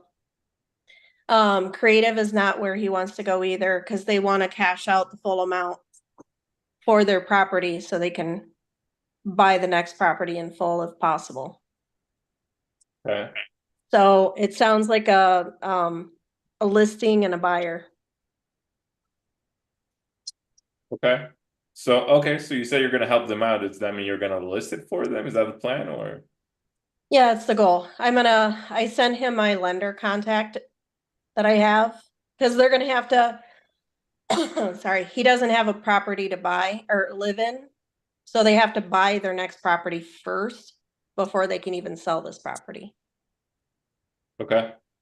So I sent him my lender contact, and so he can start on that process and start talking to his wife about exactly where they want to move and all that. I follow up with him. Gotcha. Were they at least happy with did you run some on-market numbers for them? No, I never do that in the first call. I just go over like what it is they're looking for or what they want. I don't just like give them the value of, because if I don't necessarily want to tell them like, hey, your house is worth 200,000 and they're potential cash or creative. So I like to ask them questions to feel out where they're at and what they're needing first. Gotcha. So, yep. Okay. So does what they want align with reality if they were to list it on the market? Yeah, they weren't looking for a specific, they just want to try to get every dollar out of it they can. So, and since it's owned free and clear, I got excited because I was like, ooh, maybe seller finance. But that doesn't help them with their end goal. But if the market stays slow, they're going to have to come up with a secondary option. Sure. I mean, I understand why you don't need to bring up the number, like what their property is worth. But let's say you did. I feel like if they don't want to do that, you can still communicate their way through to, go back to a cash offer, knowing that they're leaving some money on the table, but it is what it is, right? Yeah, when they say, hey, I'm looking to see what my house is worth. Instead of me just looking that up for them, I say, oh, what is the reason you're looking for the price of your house? And then I just keep asking questions to open them up and see what they're really looking for. Gotcha. Well, Peggy is the Michigan queen for anybody here that didn't know that. So every time somebody from Michigan talks to Peggy, I mean, I feel like that's kind of a nationwide thing, but especially Michigan, when they talk to her, they just want to sell her a house to her or with her. So it's just a natural thing that happens. They can't control it. Even if their wife is an agent, they're going to use Peggy anyway. So it is what it is. She's breaking families by doing that. I don't think she cares. Fun fact, I'm literally looking for a house in Michigan to buy just so I can sell it to Peggy. That'd be cool. Yeah. And if you're looking to buy, I would help you on that side too, right? Oh, okay. So I shouldn't even do that part on my own. Yeah, no, got you. I got you. So if you're in or around or have interest in doing business in Michigan, Yeah, but you should move to Kalamazoo. The west side's so much cooler. Kalamazoo, just because it sounds cool. That's exactly right. I like that. They have a zoo where they raise Kalamazoo. Yes. Yeah. It's like a fluffy animal. Like it's like a fluffy animal. Okay, we're about to call people. I'm gonna eat something. Kate, your knock knock jokes are top tier. Anybody who says otherwise is a liar. I'm just gonna need Gianmarco to clip that and send it to me so I can show my children who accuse me of making dad jokes on a regular basis. Be like, do you understand the assignment? Like somebody said on YouTube. I don't give any context. Somebody said on YouTube that I make good jokes. Do you understand the assignment, Gianmarco? I wasn't here. What happened? You got to go back and clip Kate's knock knock jokes, bro. Oh yeah, I heard those. I Okay. need a credibility package, Gianmarco. Okay. Yeah, we'll put it in the resume. Let's do it. He was busy stealing bananas. This is Kamala? What do you mean, man? Kalama Harris.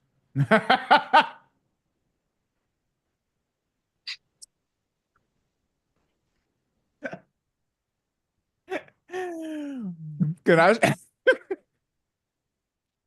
can I share this on YouTube? No reason just for us to enjoy that. I don't know if I can share this picture on YouTube. I'm about to get back to calls, guys. Sorry, I had to get something to snack on. I'm starving. Kalamazoo. This is a Kalama. It's not gonna let me share it. That's unfortunate. Show the picture and then share your screen. Let's see if Rodolfo sees it, so we can get back to calls. But Rodolfo has to see this first while he's on the call. Let's see if it messes up his call.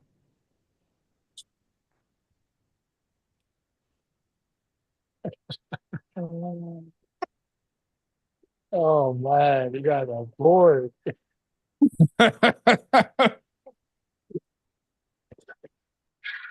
Oh man, you got way too much time in your hands, bro. Somebody's gonna hop in the Zoom right now and just be like, "What did I just walk into?" Hey, you wanna help me with a call DQ? What's the situation? Remember that call that I had Peter do with the wheel guy? Fill me in. Refresh my memory. So we were on a Zoom, and Peter wanted to practice, and I was trying to get a hold of a guy that he was going to sign with me, but he started ghosting me. Yeah. And Peter came out with that weird intro.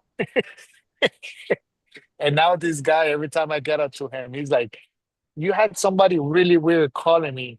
Like, I don't know if I want to do he's basically like I don't want to put it on Peter, but he's just like, look, I don't know, you had some weird guy calling me, and like I'm not feeling like I'm trying to play it off. I'm like, oh, I'm sorry, maybe I was one of my people, I'm not sure that Why don't you just say it was a new hire and it didn't work out? Yeah, I mean, kind of put it that way, but not exactly. But this is a good deal.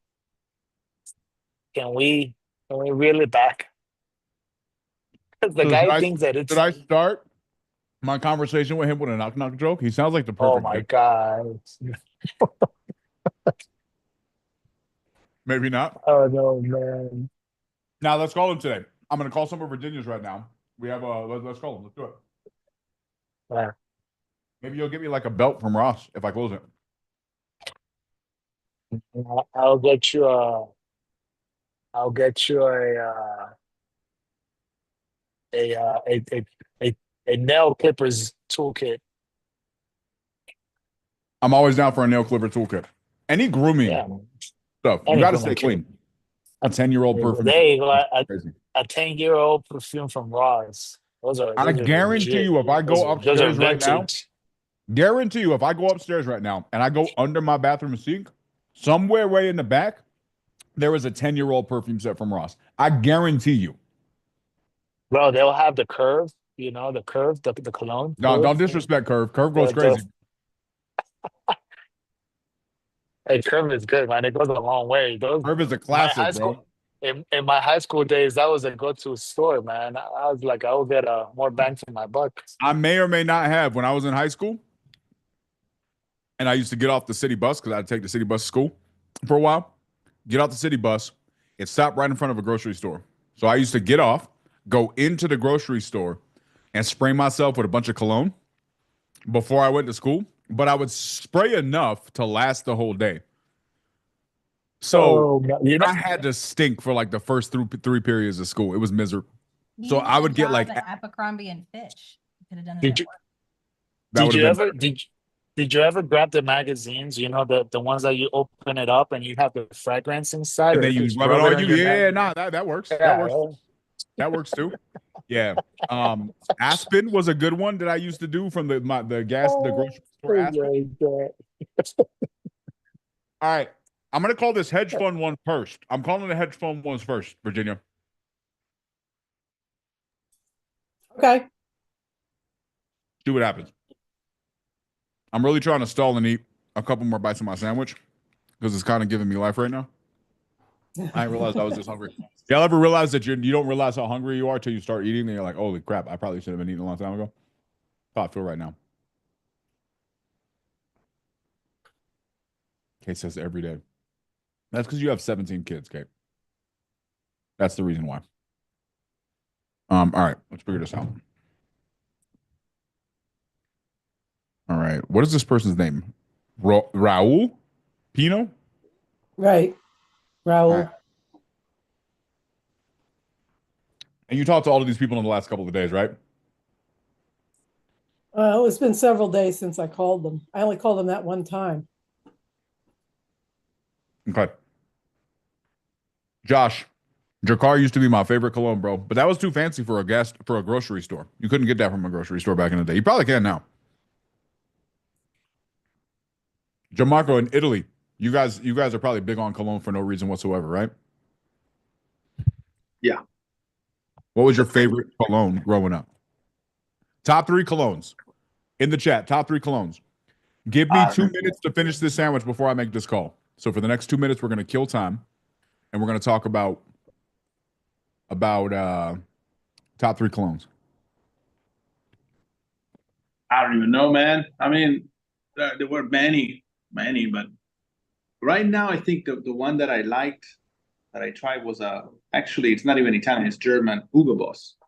It was a Hugo Boss one. I forgot what it was. The name, specific name, but I saved that. I have it here. Let me check once.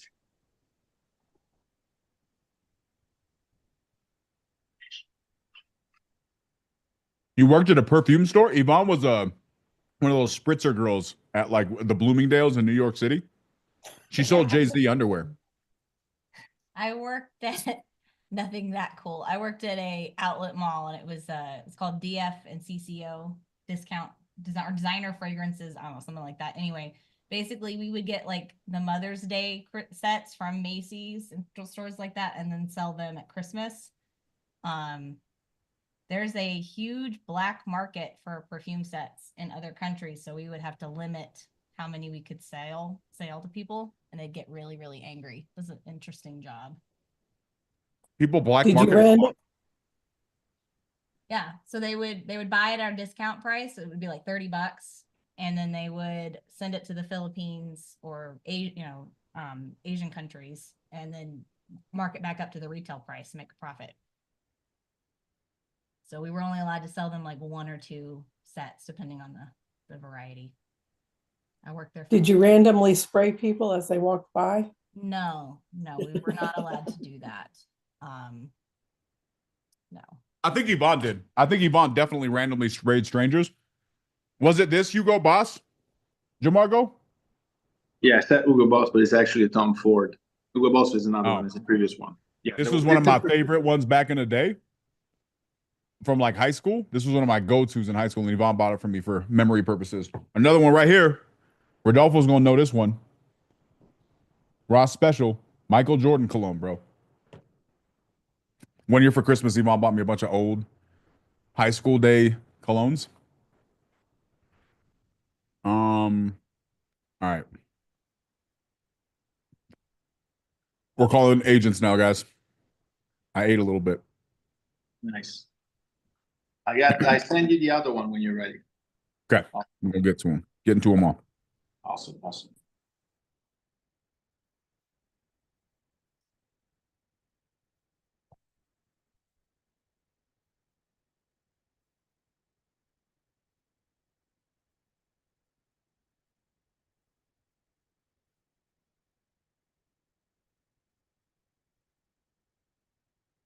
What's the address? Oh, never mind. Solid real estate. Oh, yes, Ro. Oh, no, it's not Raul. This is Emmanuel, his assistant. Oh, hey, Emmanuel. My name's Daniel. Hi, Daniel. How are you? Pretty good, man. Yourself? Good. Thanks for asking. So I'm following up. I think Raul had yeah. spoken to somebody on my team. Her name's Virginia about a property you have out there on 6th Street. On 6th Street? Yeah. It's in Jacksonville. What's the market in Jacksonville? Yeah. And then what is your question? So- In his office. It's steel. Or get in the call with you. Yeah. It's So steel. hold on 1 second. It's steel. What's that? Steel Street. Well, I'm looking at your paperwork. Down the bottom. Oh, the comp. Oh, okay. I'm looking at the comp. Never mind. Oh, the cop is 6th Street. Yeah, sorry about that. You realize that yelling really, really loud, had I not had this muted, would have been extremely in. Hold on 1 second. All right, sorry. Virginia just yelled at me quite aggressively, actually. It's not 6th Street. It's Steel Street, 1574. Steel Street. Okay, yes. That makes more sense. Okay, good. We're on the same page. My mistake. All right. So, all right, talk to me. So, from what I understand, and correct me if I'm wrong with this, this is a like a hedge fund deal that you guys are representing. Is that correct? Yeah. Well, first of all, this Steel Street, we have under contract at the moment. Okay. So it's not active. But yeah, our client is an institution, and they have plenty of houses around the country, and that we represent them. So we don't have much like information on the houses because we've never been there, and our client's never been there. Yep. What fund are you guys working with? Second Avenue. I've worked with a couple funds in the past. So you guys, how many listings do you guys have from them? Do you have a bunch of them, or is it a limited number? We don't have. I don't have the number on. I would have to search that up, but I know we do have a good amount in Southwest Florida right now. Okay. Around, like the Port Charlotte, Punta Gorda area. Okay. Some in Cape Coral, and then some in Ocala, which is like Central Florida. Yeah. So, that's what we have in Florida, and then I know we do have some in the Midwest, like Louisville and Kentucky. Okay. Do you guys have like a spreadsheet that you guys would be comfortable with sharing? No, at the moment we don't have one, but I could always ask. I could ask Raul and the higher ups, and maybe I could get something. But yeah, and look, maybe if it's good to maybe schedule a call with Raul. I have a pretty big network of people that I work with, man, that are buying pretty aggressively. And I've worked scenarios like this in the past. I've worked with funds. I have some relationships of, well, I mean, not as much anymore, right? Because a lot of them closed down. But I know of funds that I was working with. So we've done deals like this. Maybe there's a scenario where we could help just unload some of these things in bulk. that sounds good. Let me get I have your name, Daniel. Let me get your number and leave this on Raul's desk because he's not here at the moment. Yeah. Did the number that I call from come through? Oh, no, I don't have it here. If you could just repeat it real quick, I'll write it down. Yeah, it's 407 407 91 91 09. 09. All right, Daniel. Thank you so much. I'll let him know, and he'll probably be back tomorrow morning. If not, you could send him an email. Do you have his email? I don't have his email. Are you able to text from this number or no? Yeah, I'll text you the number. Yeah, okay? text it over, and then hopefully we Or, can be in I'll text you contact. his email. Yeah, and then do you know what you guys contracted Still Street at? Oh, no, I'm not really sure. Okay. But all right, I'll give you his email, and then you could further explain to him. Sounds good. Appreciate you, man. I'll do it. All right, Daniel. Sounds Have good. a good one. Sorry about that. I did speak with Emmanuel. I didn't speak with Raul. So you're basically luking me right now. You're juking me. What that means. Start the J. Al, I was thinking the same thing, bro. Al in the chat says they're not paying him enough to know stuff. This man had 0 answers to any of my questions. He was nice though, so I get it.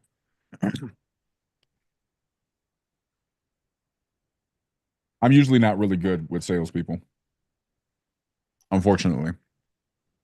I'm really nice to salespeople if you try, but if you do not try, I unfortunately have very little patience in those circumstances.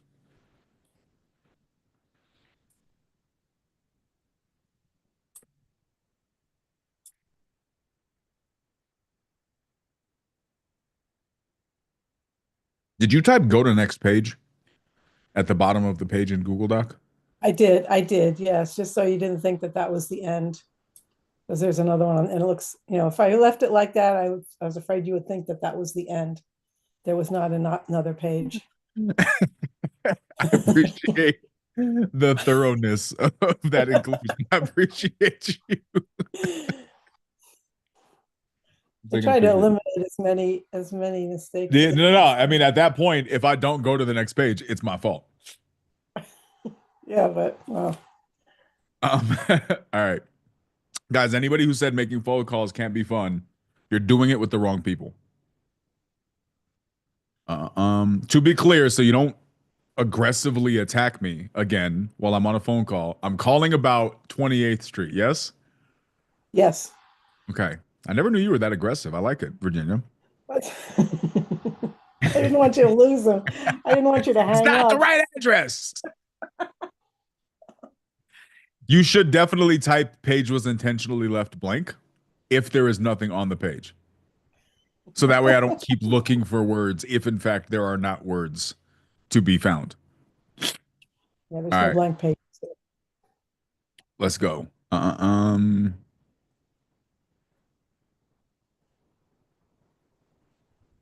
Why am I having a hard time with this? Audrey 352. It's Audley, not Audrey. It's a man. There you go. That's helpful. He actually says his Did name. I not talk to this guy? No. Okay. No, you may have called. That may have been one that you called yesterday, but you didn't talk to anybody. All right. I think. No. Okay. Hey, Aldi, my name's Daniel. I'm following up. You spoke with Virginia on my team. We were talking about property out here on 23rd Street that you guys have listed. Street. Yes, sir. How can I help you with that So property? I actually have a question. She had mentioned that this is a deal that you guys are working with a hedge fund. No, it's one not working with it. It's just one of my clients, and this home just came up for disposition. So yeah, I was just stating the point that it's owned by an institutional client, and I just didn't have any. Obviously, I didn't live in it, so I have no information on any of the systems. No. That makes sense to me. Do you have other listings that this client's going to be giving you, or is this just a one-off? No, I get them, right? They're probably going to be heavy in dispositions at 25. So okay, yeah, that's what I'm asking. I'd be really interested in talking about what that might look like. I have a lot of relationships that are buying and that are going to be looking to buying pretty heavily. And I've worked with hedge funds in the past. Back on, I used to sell to hedge funds back when they were buying. And so it's not surprising to me that I may end up coming across a property I sold to them that they're trying to sell back, to be honest with you. So yeah, I mean, if there's a scenario where we can have a conversation. I'll look at this one and run the numbers, but I really big part of the reason I was calling about this was to see what that relationship looked like and see how aggressive they were. So maybe we could just do some ongoing stuff. Maybe I can catch some things before you list them. Yeah, you can shoot me info. I have a couple days when they're off market, and that's I try to keep my base small, right? I'm not a volume guy. I like quality, right? So Sure. we can do one and it works. Then we can do more stuff in the future. Love that, man. I respect that a lot. So it looks like this one is listed. I'm pulling up the numbers. I'm just looking at the pictures for it real quick. And you said you don't have a lot of information on this, right? Other than what they gave you. What did we have as an offer on this, Was Virginia? disclosed that due to multiple flow septic systems, they're required to be hooked up to city sewer. Okay. And do you know, are they flexible at all on the price, or are they is their listing kind of their level? It's going to be something, right? But I always just go back and say, make an offer that makes sense to you, right? Virginia. But they're not like a retail owner, right? They're not motivated by emotions. It's just black and white, and the numbers make sense, etc. Yeah, that makes sense. Okay. Forgive me for not having my number before I called you on this particular property. I was really more curious about the overall relationship. Let me run some numbers on this. I'll see if I can call you back in the next hour or so with an offer on this one. See if we can make something happen. And if not, we'll just figure it out and go from there. Sounds good. If I don't answer, I'm ripping and running, getting ready to head up the country tomorrow. Just shoot me a text and I'll definitely be in touch. Okay, sounds good. Audley, appreciate you, man. Thank you, sir. Thanks. Bye. It's 28th Street. You said 23rd Street. 23rd is the comp. You're looking at the comp. Irrelevant. You still could have told me what the MAO was. She didn't do one. Yeah, So we don't know? It's 28th Street. Yeah. 28th Street. 1502 28th Street. She Pulling did it up now. ARV 170, but then she didn't do an MAO. Are we trying to do? I feel like this was the one that we were saying was around 80 grand. Yeah, I mean, Probably because it's half of 170. yeah, are we trying to do, with wholesale like 50% ARV, or what are we looking for? How much of an assignment do you want? All of it. I want all of the assignment.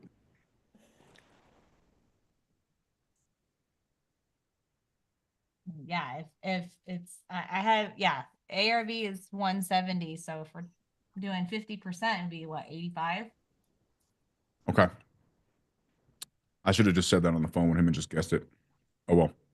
I can't call him back right now. It's gonna be weird. This is the one it's listed for 119, right? Right. Yeah. And I don't know why when I'm pasting it, it's not pulling up for me.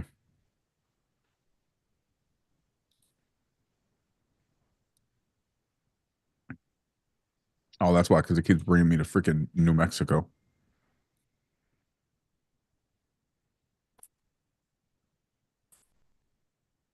And the one ahead of it, Mantis Avenue.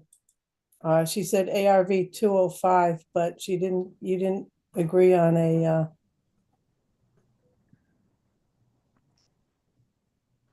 offer. The same thing with the first one, 25th Street. I mean, if I don't know the area, generally my MAO is going to be between 50 and 70%, depending on what kind of wholesale fee. Yeah. For. So that's pretty industry standard. So.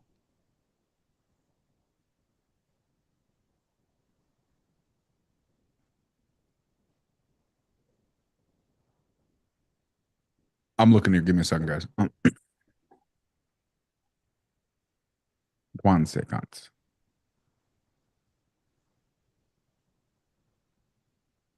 Well, the second one, Mantis Avenue, if the ARV is 205, the MAO would be 125, which isn't that much lower than the listing price. Yeah, no, I think at this one that we ended up saying that we needed to be closer to 100 on this one, if I recall correctly. Yeah. I remember we were confusing these a little bit when we were talking about them. The Mantis, it was at first, I wasn't finding anything good, but I found some older comparables that make it's between 180 and 200 is the ARV because that's only like a 2-bedroom, right? I don't remember. I think that's the one I thought might have potentially have a 3rd bedroom, but it's just not listed as a third bedroom because it's not possibly permitted. It looks like the garage was converted to me. So that could push it closer to 200, 205. I think though, if it's assuming it's only a 2-bedroom, we need to be at like 180 for ARV. Yeah, it says there may be another bedroom that's not listed. Might be a garage that was closed in. Yeah. So if we're being safe with it, let's assume it's a 2-bedroom, that'd be like 180. And do you remember your conversation with Vance and how that went? I can tell you what my notes were. So, I'm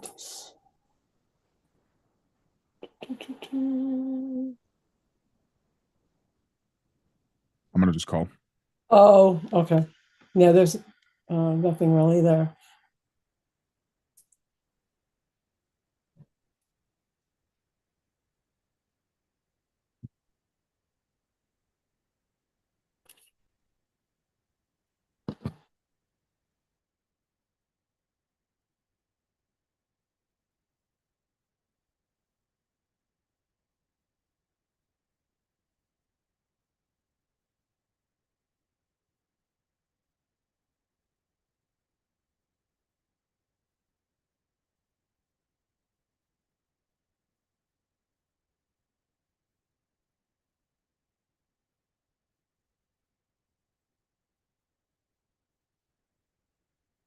Hello?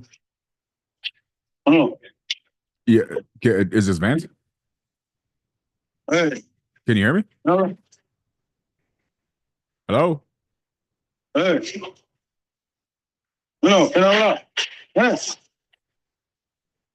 ¿Con quién habla? All right. Let's try this again.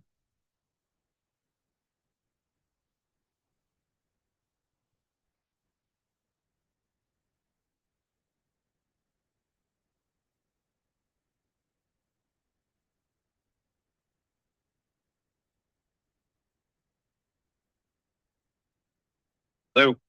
Yes, Vance? This him. Hey, Vance, my name's Daniel. Following up, you had actually spoken with Virginia the other day. We were talking about Montez Avenue. Yes. We were running some numbers on it, seeing if we could make an offer on it. And I had a couple of questions because we were having a hard time running the numbers. It looks like it's listed as a 2-1, but there may have been a garage conversion. Is that correct? No, there's a building in the back. There's a building in the back. It's a picture on the MLS. It's listed on, I think it's listed on the proper appraisal site as well. Whatever that county, Duval County proper appraisal site, that building. So essentially it's the one person that lived there before original, he built that unit, built it. Like it looks like it's permitted because it's on their site. So it's got a front door, windows, the whole 9 yards. It doesn't have a bathroom, but I could see it easily being turned into either a rental or a mother-in-law suite. That makes sense. Yeah, and I don't think I think we may have looked and didn't see any permitting on that. You said because of the website, that's kind of what gave you the impression. Did you see any official permit paperwork for that by chance? It's listed on the proper appraisal site though. Yeah. So I would assume that they, got the permitting for it. Okay. That part's interesting. Okay, other than that, 2-1. Let me ask you a question, Ben, because I don't know Jacksonville too incredibly well. We're starting to do some work out here as from an investing standpoint. Give me a ballpark when I look at some of these comps out here. Like, how much money do you think needs to go in this thing? I mean, it looks like it needs work, obviously. But for the Jacksonville market, in your opinion, how much money would I need to put into a property like this to kind of get it where I need to be if I'm going to flip this? Probably like 25. You think that would be enough? Because it looks like it's got some, like just. Well, you're looking at a kitchen, probably redo the kitchen. and then carpeting and painting and maybe some plumbing work. Do you think So those wooden you're- walls would still slide? Because that looks like something. I mean, in most scenarios, we're getting rid of those walls. We're redoing all of them. You think that would be okay in the I Jacksonville think market? 25, you probably get in 25 with maybe even 30. I mean, it depends on who you have, Yeah. So I'm thinking, 25 to 30. And then I know it depends on how much you want to get out of it and how much work you want to do to it. You can do as much work as you want, It's regardless, a little work right now would turn it into a rental easily. Sure. And Okay. you're not going to get anything a 2-1 rental for nothing. Yeah. Let me ask you this: how firm are the sellers on this price? Do you know, or do they have any room on this? It's my mother's. Oh, okay. Oh, that's okay. She Gotcha. passed away in June, so Oh my God, it's in dude. probate till the end of January. So she lived there till up till June. So, and we have one of our relatives now that's actually going to be moving out at the end of January, Okay. or the end of December. So, but she's living there now. So Okay. I mean, she was living there all the way up to her passing, which was in June. So, other than just being updating kitchen, she really didn't use it because she was bedbound. Sure. And updating, the place in general, flooring and everything else. But a lot of that's just facial. It's got a new roof on it. Yeah. And the electric panel is up to date. I know it's got, so I mean, really it's up to you to do your own inspection and due diligence. No, that But makes sense. I have rentals here in Tampa. And if I was in Jacksonville, I would just keep it and rent it. But I don't have the time or the whatever to deal with it. No, that makes sense, man. Well, first and foremost, sorry about your mom. That's tough. Yeah. And that's a long time for probate, man. I wish I could have talked to you sooner. We have really good attorneys that can get through that stuff in 30, 60 days. I have a probate attorney. I have a good probate attorney. Awesome. Well, okay, let me run some numbers, man. I'm gonna be honest with you. So we're serious about this. I'm gonna tell you the truth. My first kind of knee-jerk reaction is to where I need to be on this, just because of the concerns with the ADU and things like that. I'm at like 90 or 100 grand, right? Like that's where my initial safe number is. Yeah, that's not going to work. We already have cash offers already. Like I said, in the 120s. So Gotcha. And I could, and plus the potential of the billing in the back, that could easily put a bathroom in, spend some money in the bathroom and rent it. You could turn that place into a mother-in-law suite very easily. Yeah, if The it's guy that permitted. built Yeah, it, you're he put 100% correct. Yeah, if it's two permitted. stories. It was literally had 2 stories in it at one time. It's got a regular roof, regular brick walls, regular door, regular windows. It could, like I said, clean it up. It could be, or a rental on top of whoever moves in could turn that into a rental very easily as well. So they could literally pay for living there. So, I'm just saying. Yeah, I got you. And you have to see, right now it's just used as storage. But, Yeah, well, we'll check on the permitting, right? That's a real big decision to hope that it's permitted. that's something you'd have to check into, I just was assuming that it was on the proper appraisal site, that because it's there, it's most likely permitted, but you'd have to check that as well. Yeah. I'm just saying it's there. Sure. And is there, out of curiosity, you haven't taken the 125 offers? You just holding out to see if you can get closer to the 145? Well, I'm debating. I'm in the ballpark of the 125. So, I mean, I'm still thinking about it. We got time till January, the end of January. Okay. I've got a lot of flippers coming in and want to, making offers and then accepting and then wanting lower and play that game, whatever, which just happened. So right now it's, I'm just saying. So, I mean, I would say anywhere between 125 and 135 is probably acceptable. Gotcha. Okay. And it sounds like whatever happens, you guys aren't able to close until end of January, right? Yeah, we can't do anything till the end of January. Sure, probably talking February 1st anyway. Gotcha. Makes sense. So we have time. Okay. I'll rerun some numbers. I'll check on the permitting on this to see if that's even because that's a huge impact on this. So yeah, Yep. if we're on the same page, I'll let you know. I'm genuinely curious at who's offering 125. Do you know if they're flippers or wholesalers? Both. Both? Gotcha. Okay. And I guess nothing wrong with either, but my assumption is that any flipper out there is gonna want to. I got a ton of cash offers around that. So just to tell you that, yeah, in the 120s, I got a lot of cash offers in the 120s. So you just to tell you that, that if I got 10 plus offers on cash offers of 120 or a little more, then it's, what I'm saying. So, Okay. I will double check. Let me run the numbers and see if I can get where I need to be with that, man. I appreciate you. Thank you. You're welcome. All right, bye.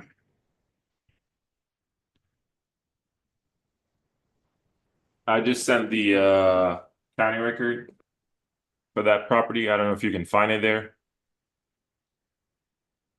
I'm not a county or recorder, but maybe you guys can.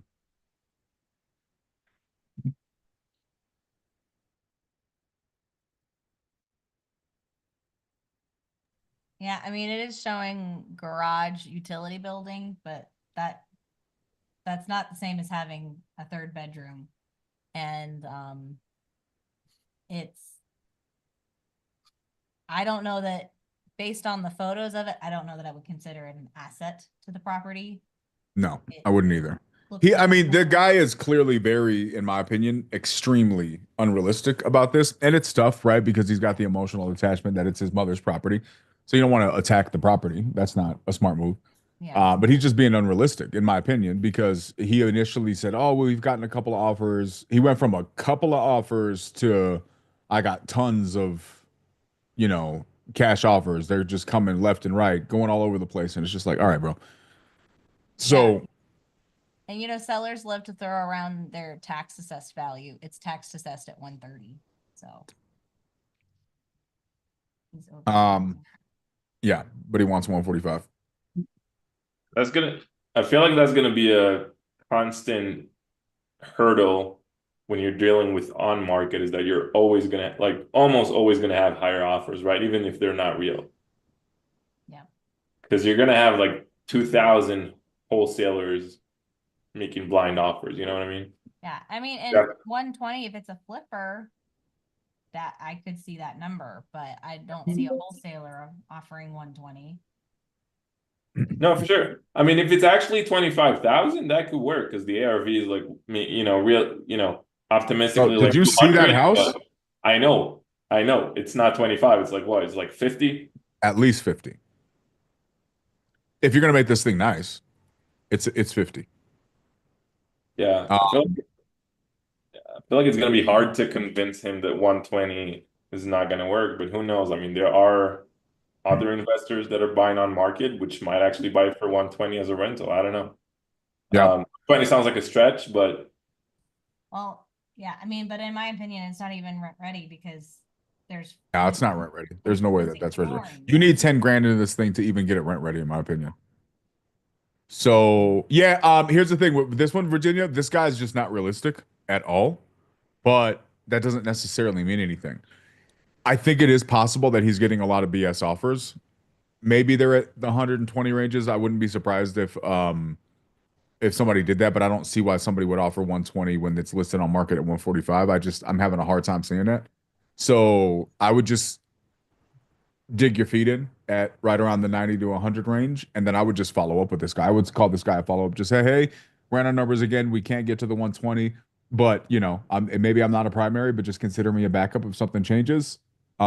We can confirm the permitting. That's one thing that I would confirm, Virginia, if you want to take the time to do that, confirm whether or not that's permanent, because that's going to make a big difference. But let's assume you confirm that ADU is permitted and it's good to go. Then at that point, all I'm going to do is just continue to follow up. Hey, I'm at 90. Let me know. And if that Okay. if any of his other offers fall through, if he does have an actual flipper coming in there that doesn't need to make a wholesale fee, maybe, which possible because he is putting it on market. So if there's an actual flipper out there looking for on market deals, maybe, but yeah, I don't think this guy has as many realistic offers as he thinks. And yeah, it's kind of the nature of the beast. Okay.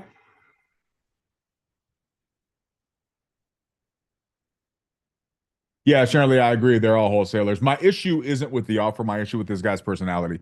The guy, like, all of these things are also a reflection of the person you're dealing with, in my opinion.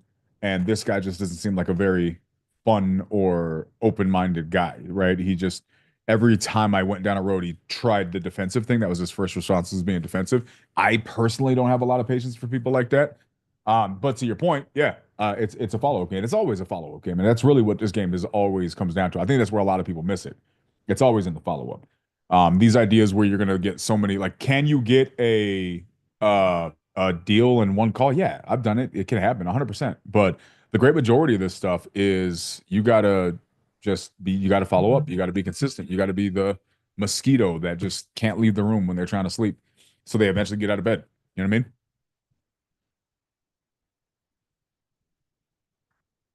All right. 754-219-1845. No, that's literally the wrong number. I think I did that last time too. I think I'm reading the wrong numbers here. I don't know why I'm having such a hard time with this one.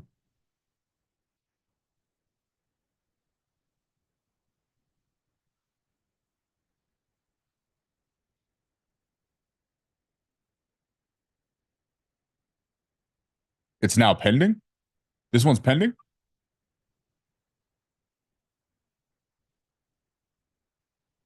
I'm so confused on this one.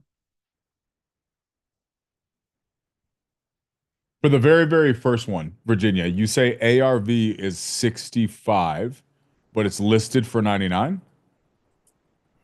Yeah, that's what you had said at the end, 60 to 65. Is the ARV?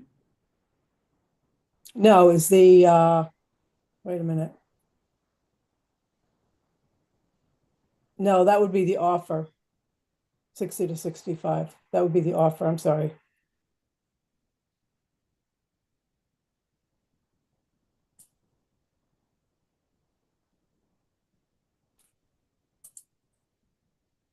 The pending is the comp that's pending, not the property itself. Where's the value at in this though? This thing looks pretty clean. That our comp is 200,000.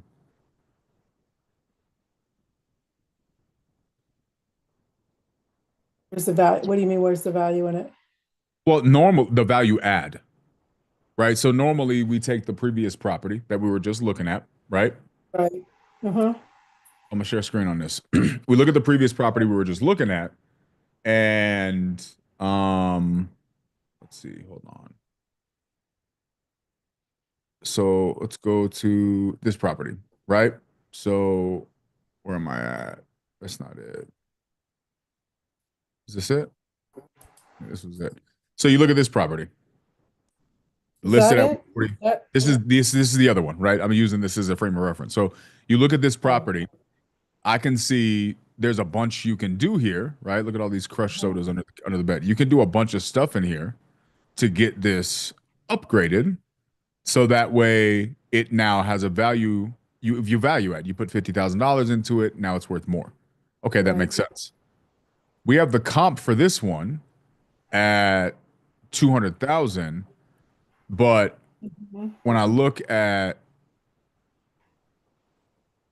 the pictures, what am I doing to this to make it worth more? It's got a new stove. No, he says it needs all new flooring. I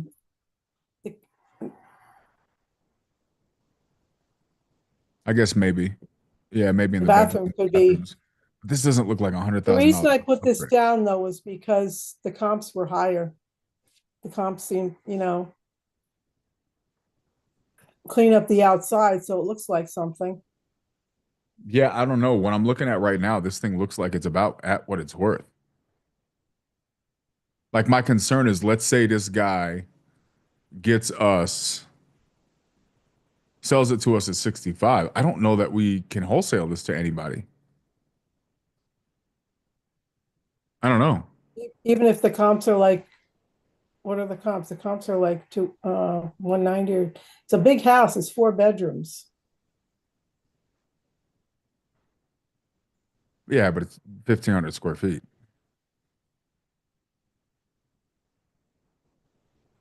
Let's see if I can find the comp on this. I think that was one of the ones that was really hard to find the comp on. So I think we had to go a little further out, if I'm remembering correctly, because there wasn't a lot. Well, area. 1985 West 23rd Street. I don't think was that far away, but it was on the market. Now it's pending.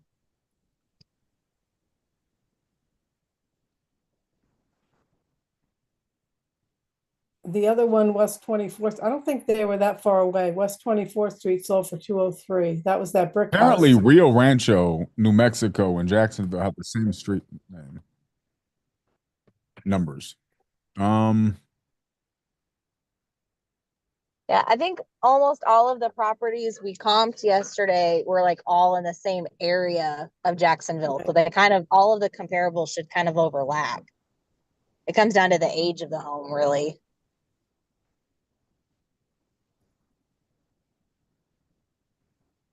Yeah, so when I look at this, I don't see how you do any of this to that other house, the way that other house is designed. Maybe it's just the way the pictures are. This is obviously a really, really nice set of upgrades. I wonder what it's pending at. I don't know if I could do wood counters. I'd be concerned about germs. Also, I hate the fact that they did all of this to this house and then they have this sink. And why is it there? And also, why is it there? That's also the that's actually the first thing that came to mind. It just seems wrong. It's probably a very small kitchen, like the subject property, where there's no other counter at all. Yeah. They made some interesting decisions. Like, what is this? You did all of this to this house, then you just left this? Did they just run out of money? Yeah, sometimes that happens. It looks like it's like a peel and stick tile. Like, I don't think it's a real tile. Maybe. What is that closet? Did they put wood in the closet? Or this is probably the original closet? It's like a cedar closet, isn't it? It doubles as a steam room. Oh. Yeah, this is a very interesting remodel. It's got like a freezer back there. What was that gray thing in the back? Is it really? What is that? No, I think it's just a shed, like a storage little closet. Because there's a gap in it. Yeah, this is an interesting remodel. Yeah, I don't know. Am I crazy or does this house, like, I don't see how you do any of that to this house. Yeah, I mean, I think if it's the one I'm thinking of, I'm like, I think it was more that you can't go above that property. But I mean, the subject one, you could add a front porch, deck, like those kinds of things. Or I think it may have a sunroom off the back. Like, those are the kind of upgrades you would make. Yeah, honestly, I'm gonna be honest with you, Virginia, with this one, I don't know where the heck I would be. I don't know where I would be on an offer with this one because I don't like, for me personally, I would want to talk to some buyers out here and pre-shop this and just get a feel for where they'd want to be with it. Okay. Because I just have no clue, right? 'Cause to everybody's point, it's tricky.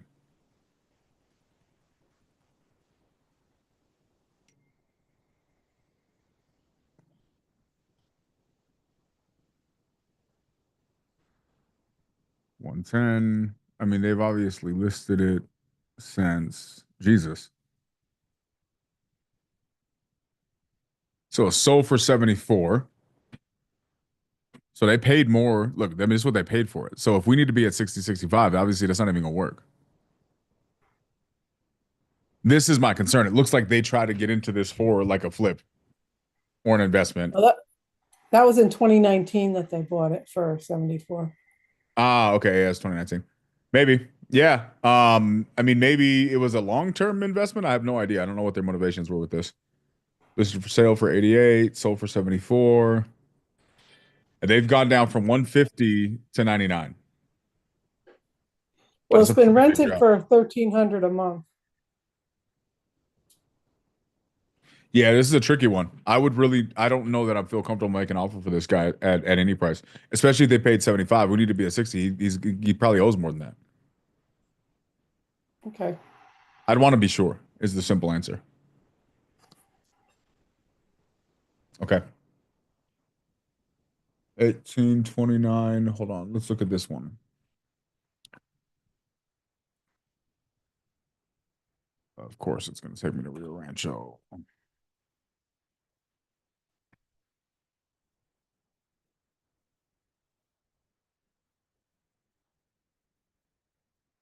Yeah, this is the one we were just looking at.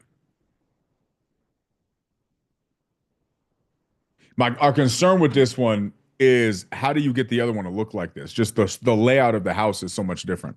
But maybe you could, right? I'm not a rehabber. I'm sure that I may sound stupid as hell right now to a person who does remodels. Also, this one's got, the carport, it's got the different layout on the front. So, but yeah, maybe you could put the money into it and get it there. But then the question is, how much do you get? I mean, are you even making any money at that point, even if you buy it at 99, or 60? I don't know. Could you look I don't at could you look at one other comp? Yeah, what you The one got? that's pending. It's on that sheet. 1985 West 23rd Street.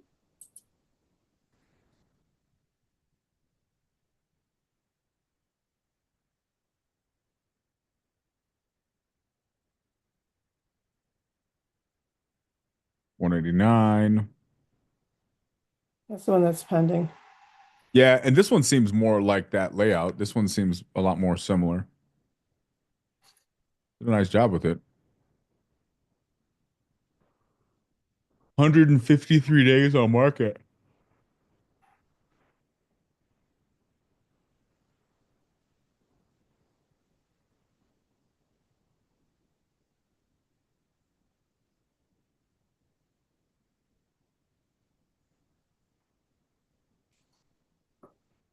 Man, this was a long time. I wonder what they ended up getting for it. What they're going to close at. Yeah, I don't. My guess is this guy on the subject property owes more than what we need to be at to buy it. That's my guess. Okay.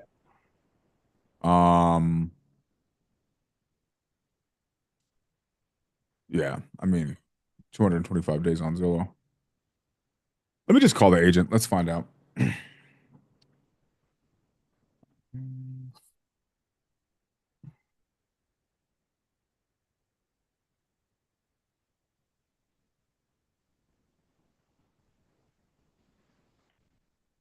Press 1 to be connected with the listing agent. I remember this guy. This call may be recorded. Will definitely be recorded and posted on YouTube.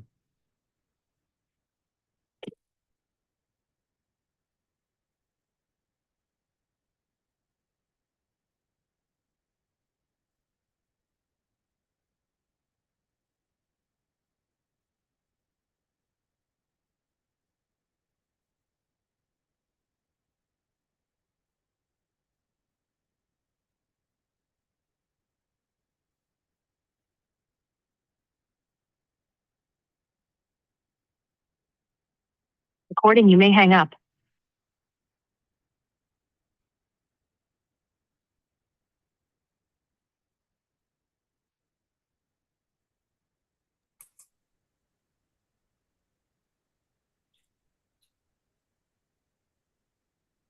Press 1 to be connected with the listing agent.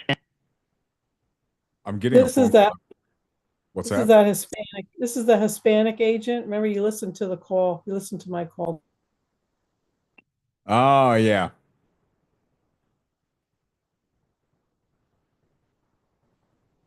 I'm getting a phone call at the same time.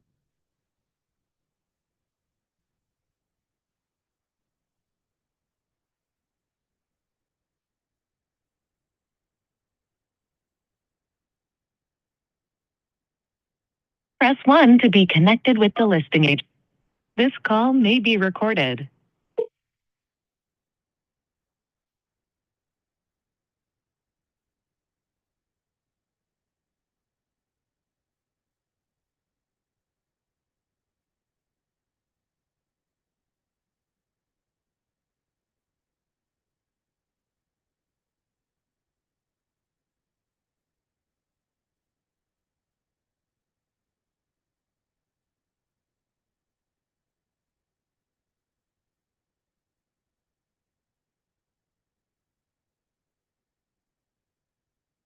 Have finished recording. You may hang up. All right. So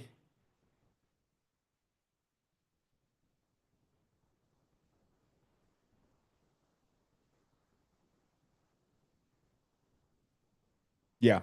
What's with that guy? How come that guy never answers the phone, Virginia? He doesn't like selling houses. Probably why this house been listed on market for. I don't know. He answered right away for me, so maybe he just doesn't like you. That's probably what it is. He's like, I don't want to talk to this dude. He doesn't even have hair. Why would I talk to that guy? Yeah, this is a tough one. And unfortunately, remembering that call, I don't know how realistic this guy is going to be to kind of renegotiate or talk through the situation. So I genuinely don't know what's going to happen with it. If he calls me back, I'll talk to him just to find out what he thinks. But yeah, it looks like this for me looks like an attempted flip. Like it looks like they put enough work in here that they thought, let's buy this house, let's put some money into it, and then we can resell it. This is Daniel. Yeah. Hi. Hi. Yes, I have missed calls. Yeah, is this Emiliano? Yes. Hey Emiliano, my name is Daniel. I was Hi, actually Daniel. calling, man. You had spoken to Virginia. We were talking to you a little bit about the property out there on West 25th. Okay. And we've been running numbers, going back and forth, seeing if we can make an offer. This thing's been on market for a long time. What do you think is going on with it, man? No, the problem was they have a tenant, but the tenant is gone right now, and the house is empty. Okay. Okay. That's the reason. Okay.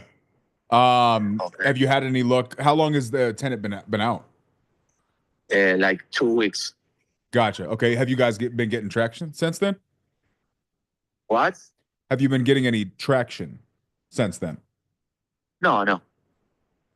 Okay.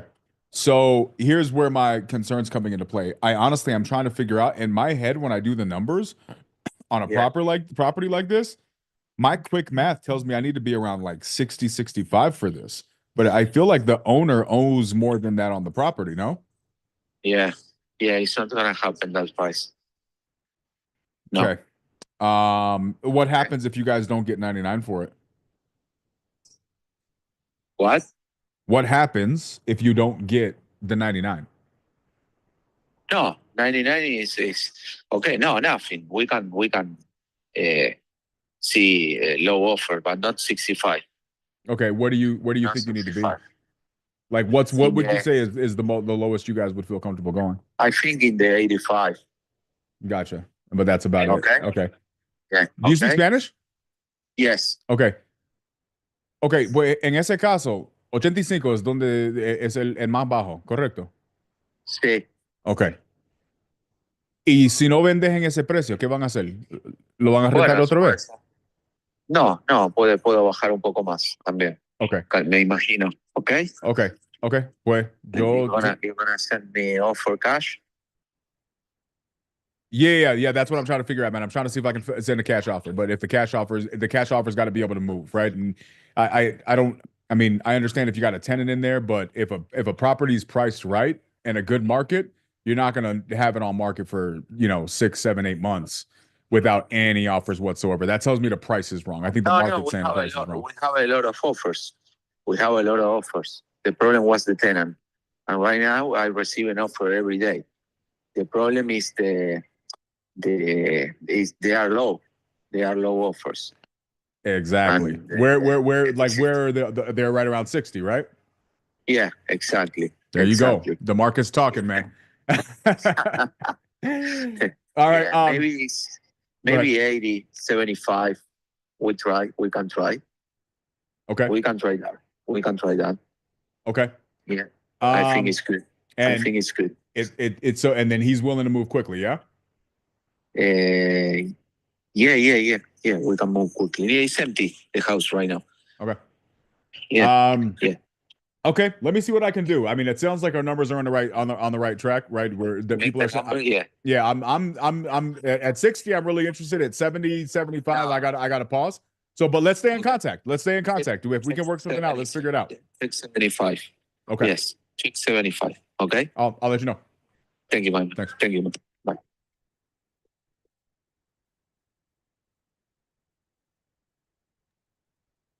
Well, we got a $25,000 drop. That's not bad. I don't understand how that wouldn't be a deal at 75 like that, especially to like a landlord buyer if they're getting 1350. Like, Because he bought it at 75 3 years ago and hasn't been able to sell it for 8 months. well, I mean, I kind of get what he's saying. If he was selling it at 100 and the tenant was an asshole and couldn't get showings, that might have had something to do with it now that the tenant's moved out. But yeah, 75, I mean, if you get a landlord in there that wants 1%, you 1350, like it doesn't need anything to rent again. No. Would you if I lock it up at 75, would you buy it from me, Mitch? If it was in Texas, I don't know much about Florida and all their. Bro, it's Florida, bro. Who doesn't like Florida? Yeah, Mitch, you should buy it. Honestly, you should buy it for 90. He's cutting you a deal. A great deal. I'll give Elon a reason. You put like 5K in it, you rent it out for like 2,200. You can't get that in Texas. 1,300. It's not going to run for 2,200. Virginia, we're trying to close Mitch right now. What are you doing? What are you doing? And 2,200 is wholesaler rent math. Please ignore that lady. Crazy lady. She steals bananas from people. She's not connected to reality. It's 2,200. 2,200 is what it is. Maybe Jamarco would rent that for 2,200.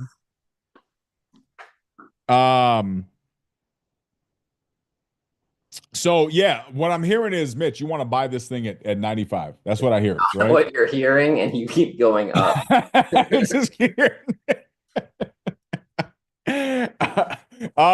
Sharon Lee, it is a horrible auction. I mean, it's working out for me if you say yes, but yeah, Sharon Lee, if you know anybody, I mean, you know where the numbers are, and if we can get a little money into it, we can work on it, figure it out. Al, talk to your people. It's just this one guy. I can run and buy him if you guys want. But I have like Jacksonville is not my market. He just weird story, but he bought a property for me in Jacksonville like a year ago. But I have zero idea as of how good of a buyer he is, or like because he could come in at 50 and it could actually be worth 80. So, but I could ask. Yeah. If Virginia is cool with that.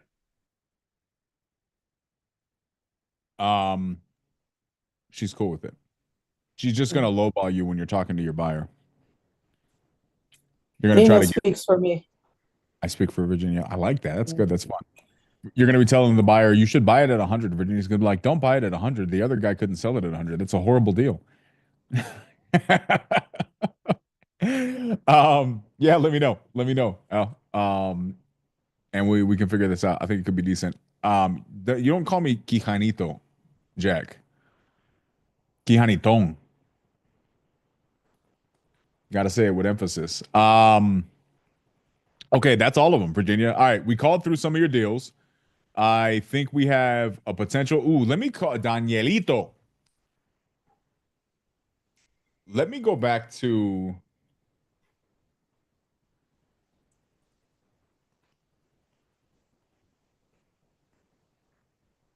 your list. We gotta wait to hear back from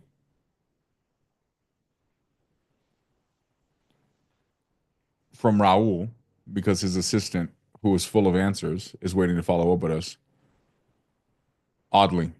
Um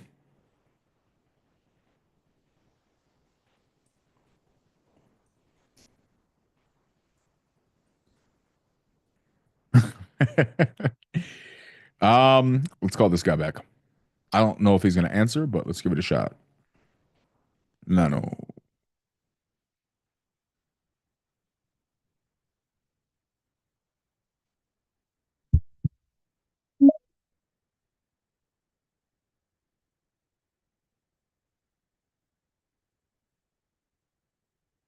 Hello, this is Audley. Hey, Oddly, this is Daniel again, following back up. We talked a couple minutes ago about the 28th Street. Yes, sir. Hey, I ran some numbers, man. I'm a little bit far off. I think we would be a buyer, but probably right around 80, 85, man. Yeah, I mean, best I could say is you got me in a car. You can even text it. You could just text that with the terms, EMD inspection, all that good stuff, goes and all that. Sure. And I'll present it to them, see what they say. Sounds good. Let's do it. I'll shoot you a text. I know you said you're leaving the country. Yeah, I'll be back on the 24th. Okay. So it's a quick trip. Yeah, and they'll probably, I mean, there's not too much going on anyway, but it may be a little delay in response, but just shoot it to me and I can let you know. Okay, sounds good. I will get that over to you, man. If we don't talk before, have a safe trip, and if you hear anything, feel free to get back. Yes, sir. Will do. Thank Thanks. you. Have a good one. You too.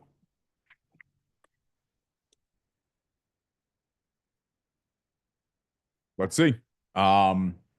This is going to be a scenario where we're going to have to come with a little bit more of an aggressive offer, like EMD. One thing you have to know, are you familiar with Florida EMD? It's mutual release. So if the seller gets mad at you, and even if you cancel during the inspection period, he can refuse to sign to let you get your money back, and then the title company will hold it. You gotta be more specific. You have to, you can include something in the purchase agreement where he in advance agrees to release it if you cancel the contract. I'm not that, I've never done it, but that's the issue with Florida and Texas, like that. It's the same thing in Texas. Same as Texas. Yeah, in Texas, it's you need to include it in your contract that when you talk about the EMD, that the seller agrees to release all the EMD to you if you cancel the contract during the inspection period. You just have to include it up front. And I would check with the title company you have to make sure the verbiage matches what they want, so they will release it to you without an additional thing when you cancel. Bars. Okay. Well, there we go. This right here goes back to making sure you having buyers in advance, right? This is the problem with virtual with situations like this. I mean, we can submit, see what he says. My only issue is,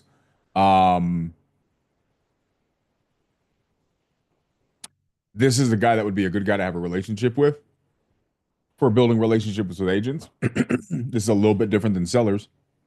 I'm not a big fan in general of making blind offers and then canceling contracts. I don't like doing that where I can. I try to avoid that. It happens. You can't, it's just going to be one of those things that happens. But I think it becomes a bigger issue when you're dealing with agents. If you're trying to do more deals with agents and then you develop an immediate track record of canceling all your contracts because you couldn't perform, I think it's a fair assumption that that's not a great way to start relationships. So, dealing with agents, this is something that, Virginia, I think going back, if I'm you, I'm picking a market, right? Whether you're going to do Tampa, whether you're going to do this, Jacksonville, and I would really, really start building relationships with buyers, and just kind of like make sure that you're prepared. Now, does that stop you from doing deals? Absolutely not. You can still do deals like that, right? But this is just something that comes to mind as I'm building this out. And it's just like, I don't want to risk messing up a relationship because I just didn't do my homework in advance, right? So we're going to still text over the offer. We're going to still let him know. We're going to still see what happens. But this just encourages me to want to move forward and be prepared. Yeah, generally, I don't see that as a limiting belief. I just think that is you're being prepared, right? Now, in fairness, I've never built a direct to agent business. Maybe agents are cool with people shooting them offers that fall through and then they take you seriously next time. But for me, that's just not the right way to do it, right? Like you want to make sure that if you're building now with sellers, again, that's different. You're not going to be doing another deal with them most likely. But with agents, I just want to make sure that if I'm making an offer that they can trust, DQ made an offer, that offer is going to work. I can take his offer. I'm going to go to my seller and I'm going to negotiate with my seller and say, hey, you might not like this offer, but this guy's solid. I've done deals with him before. If he makes an offer, that offer is going to be legit. And I lose that credibility if I make offers and they're not legit. So I don't think it should handcuff you and make you not want to do business at all. That right there, I believe, would be a limiting belief if you don't do anything at all. But that would be my advice: is just make sure that you're doing is this is the cool thing about picking a good market versus going virtual when you're dealing with direct to agent. But let's see how it goes. We'll see what he responds with. We'll see how that works, and we'll go from there. I'm getting like 600 text messages too. Daniel, can I show you something I saw today in Tampa from an agent that obviously has had too many deals fall through with wholesalers? Yes, please do. It's in the chat.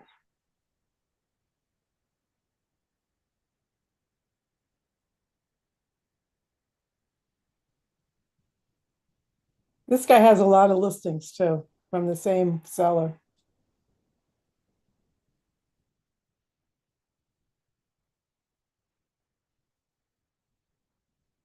Wow. So you talked to this agent? No, I didn't. I was looking up Tampa properties today, and this is one of the ones I saw. Actually, there's on two of them. And he said, did he mention wholesalers in the listing? What do you mean? This was in the comments about the property. Yeah, but you said that because he got too many offers from wholesalers. Is Well, that just I'm just assuming. I'm Yeah, assuming that makes sense. that's why he did this. It's a fair assumption, right? So I'll read to you guys what Virginia had. So the guy said, now this is not uncommon. Some agents will do this, but this seems pretty aggressive. It does But definitely. this property, I don't think is anything that a homestead buyer would buy. This is it's not in great shape, so it's got to be a fix and flipper that buys it, I think. But yeah, seller will not accept any offer with a financing contingency. You must provide proof of funds with your offer, proof of funds letters from non-regulated lenders, meaning fix and flip lenders, will not be accepted unless buyer provides cash, proof of funds for at least 30% of the offer price. Offer submitted without physical viewing by the buyer or their agent must include a non-refundable earnest money deposit of $5,000. Please inspect vacant properties prior to submitting your offer.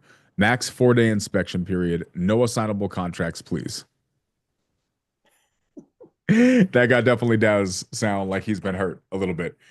Here's the thing, guys. This is just my opinion. You can agree, you can disagree. You got thousands of people calling agents making bullshit offers because they think they're just supposed to call and make a bunch of offers. This is what happens. Does that mean you can't do the business? Absolutely not. It just means you got to do the business better. You got to differentiate yourself. My opinion, a way to do the business better is to do the business efficiently and make sure that you're doing your best to make sure your offers can actually work when you submit them. It's a way you differentiate yourself, right? When you're walking into a new market, there's a lot of question marks. Oh, I don't know. When you're dealing with sellers, I think that's what you have to do to a lot of degree, right? And you're gonna have to just make an offer. You're gonna have to be really transparent with them. You're gonna do your best to perform on that offer. But for me, I really, really like Jesus, dude. Is this one of the people I've been calling? Sorry, my phone's kind of blowing up right now. Hold on 1 second, guys.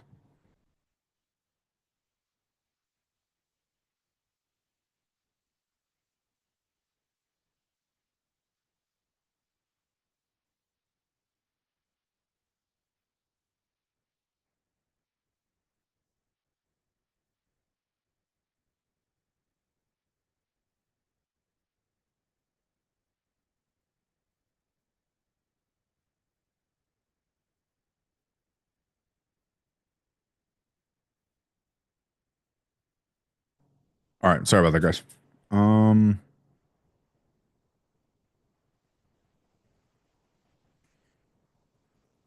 Okay. That's it. That's right. That's it, right, Virginia?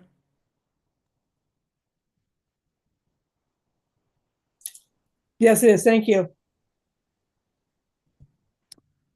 Okay, what are you thinking? What are your next steps from these? Well, just got to find some more, I like and it. I'll take into account what, what's going on with the comping and what you're saying. So hopefully the next ones will be better.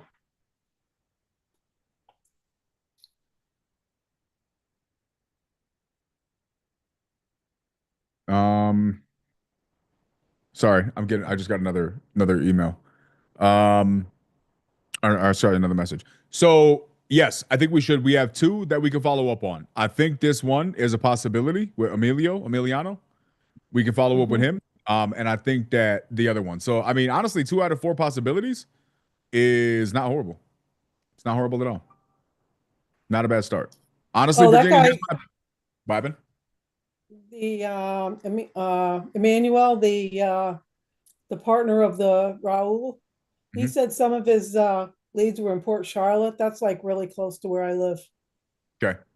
Yeah, honestly, in my opinion, Virginia, like, tell me if you can see this or not, right? So let's go back to the purpose of the challenge. Show people that they can do this, fill in the gaps, get over the little tiny hurdles that hold us back, the little things that we're seeing right here, push past that stuff, and then realize, holy crap, like I can do these deals. Are you starting to, like, do you see lights at the end of these tunnels? Like, are you seeing possibility here? Yeah. Okay. I know I can't do it by myself though. Well, that's why you're here. I know. We got you. Yeah, I think you're on the right track. I think this is how it starts. I think little things like this, you're not going to call usually, not always call and be like, oh, hey, you called me, Virginia. That's Virginia Drew from Florida. Of course, I'll sell you the property. Just name your price. And I'm going to sign a purchase and sale agreement today. Unfortunately, that's not usually how it works. But it's a lot of this. It's a lot of, hey, look, I'll check it out. Yeah, send me an offer. Let's see. Hey, let's figure this out. Hey, negotiate, right? Just got we dropped this guy $25,000 in like 2.5 minutes. These things are possible. To be clear, that was 25% of his purchase price in 25 minutes. So yes, I am a little shy. Al, I appreciate you. So yeah, these are the things. These are the things that I think you're on the right track. I think this is good. We stay following up with these things. I think it would be very difficult if we stay on this track, Virginia. It'll be very difficult for you to not close a deal. Well, that'll be nice. I think it would. I think it would be very nice. I like that. Anybody disagree? Who disagrees? Who agrees? Who disagrees? All right. You just sent me a lead for what? It just came in. It's fresh. That's why I said call it now. I mean, otherwise, we would just call it. Non-refundable deposit and dual release. Gotcha. Yeah, there's a huge delay on it for whatever reason. Yeah, usually if you do it right. But Sharon Lee, there's some people that are out here doing stuff sloppy and they're not following up diligently. You are diligent. So you're not about to be out here letting your EMDs go to waste because you're gonna handle your business. You know as well as I do, there's gonna be a lot of people that are out here not doing their part when they're supposed to be following up. Okay. This is what a PPL lead? It's fresh? For sure as they get, bro. As fresh as they for my English. What is this? Hey Ed, are you trying to join with a different email, bro? What happened? Can you hear me? Yeah. Yeah, when I try to log in, I guess it switched over to my personal email, and then it took me to like 3 questions, and I was like, "What the hell?" But then I guess I logged out, and I used the other email, the Edgar at Newbie Realty. So yeah, the thing messed up when I was trying to log in earlier. Yeah, it was weird the first time you tried to log in, right? So the first time, I didn't notice it till afterwards. I was like, because they asked me like 3 questions, like when we first joined, and I'm like, what the hell? But then I noticed that it was because I was using my personal email, not my work email. That makes Interesting. sense? Yeah. Yes, just disregard that. Okay. So are you back in now, or does this new Yeah, request? now I logged in with my work email. So you're good. Yeah. Okay, cool.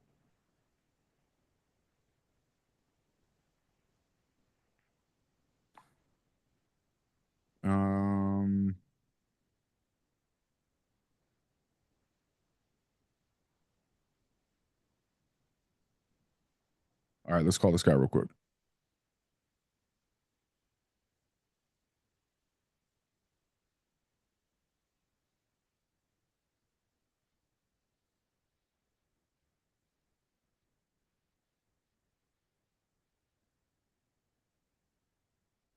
All right, guys, give me 30 seconds and we're going to call this guy. It's a fresh PPL lead that just came through. Let's see what happens. See if Al's leads are trash.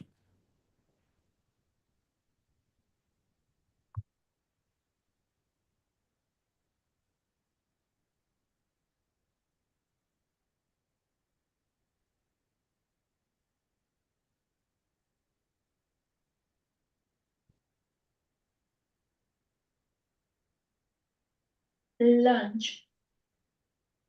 Lunch. Lunch.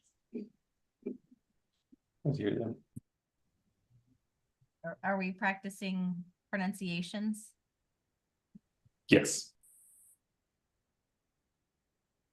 Well, Alon, do they have banana trees in Israel?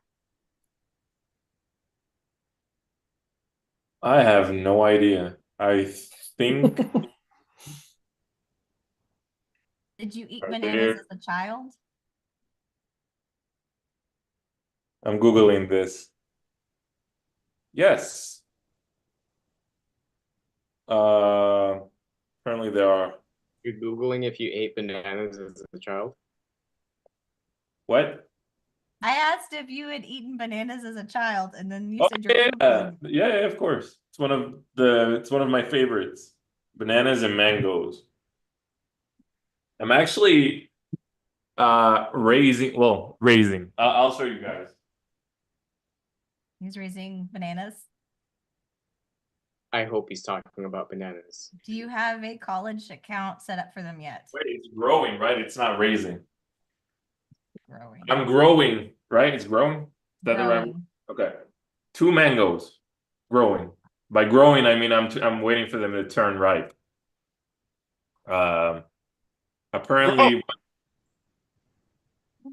you back? You can't say you're waiting for them to turn ripe and that means you're growing them. That's not at all the same thing, dude. Absolutely not. That's your opinion, you pessimistic individual. Anyways, apparently once they turn orange, so I don't know what this is, it's like a black spot. Once they turn orange, they're ready. And when they turn soft. So this one is like red here, but it's got a little green. By the way, DQ, that guy is reconsidering buying his house as you're looking at my mangoes.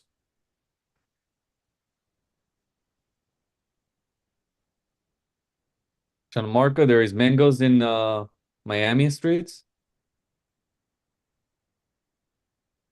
Yeah, man. There's also a festival for mangoes here. Big.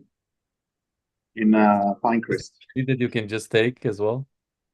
But when I find them, it's not like I do it every day. It happens a couple times a year. When I find them, between star fruits, bananas, mangoes, whatever I can, I'll take it. Boaz, next time you're in Baytown, you can go find somebody's blackberry bushes. Oh yeah, that I didn't eat. Sure, yeah, you just that's what yeah. That's my they grow pretty much wild in that part of Texas. Just it's same as Gianmarco. Just go steal some blackberries. If I take something from Baytown, I will get shot. But from the streets, guys, don't go into some. I would be actually more concerned about the soil of Baytown than getting shot. But Sharon Lee said you need to add salt to your mangoes that you're growing from your counter. Bro, they have that here in Colombia. They add like lemon and salt. It's like and green. It's disgusting. That's my opinion. How did you not know if the country that you were born in grew bananas? It's not that common. It's like even if they are, like you know. I mean, to be fair, most of our produce is probably grown in Mexico. That's fair. Avocados from Mexico. Do you manhandle your avocados or your bananas, Al? Like Jack? Like Jamarco. Have y'all seen those pictures of avocados? Most of sold this in Rob, Europe? help you? Hey, Rob, my name's Daniel. Following up, looks like you submitted something on our website about selling your property out there on Park. Yep. Awesome, man. What do you want for it? Well, there's something weird about that property in that the house has been declared substantially damaged, which means that it can only be lifted or demolished. So really, it's mostly a property purchase. So I don't know if that fits within your confines, but it is Gulf access property. Very interesting. What happened to it that it was declared as such? Flooding, basically. Okay. Whenever there's more than 50% damage to a structure, if you're in a FEMA flood area, you have to like either A, raise it above minimum flood elevation, or B, demo it. Now, I mean, the things that some people are doing is they're ripping off the roof and they're adding a second floor, and frame and whatnot, and you get a free garage. So that's one thing to do. And so the reason why, basically it's one of the largest, if not the largest, parcels in the neighborhood. Okay. And it's the last house before the preserve. And it's got Gulf access. Okay. So, I don't know. I mean, I would, and I this is probably more than you guys are willing to spend. And I know that you guys are, correct me if I'm wrong, but you just try to assign contracts to your group of investors, right? Sometimes that's a lot of times what we do. If a deal's good enough that it's worth keeping in house, then we can do that too. But yeah, if it's not, we have a pretty good network where we'll just assign it. Yeah. And the other issue though is that I do have it on the MLS. Okay. And so I don't know if that complicates things in your world. It depends. That's a step 2 or 3 conversation, really. What's that? That's more of like a step 2 or 3 conversation. So at this point, no, it's not. It's not a bad thing.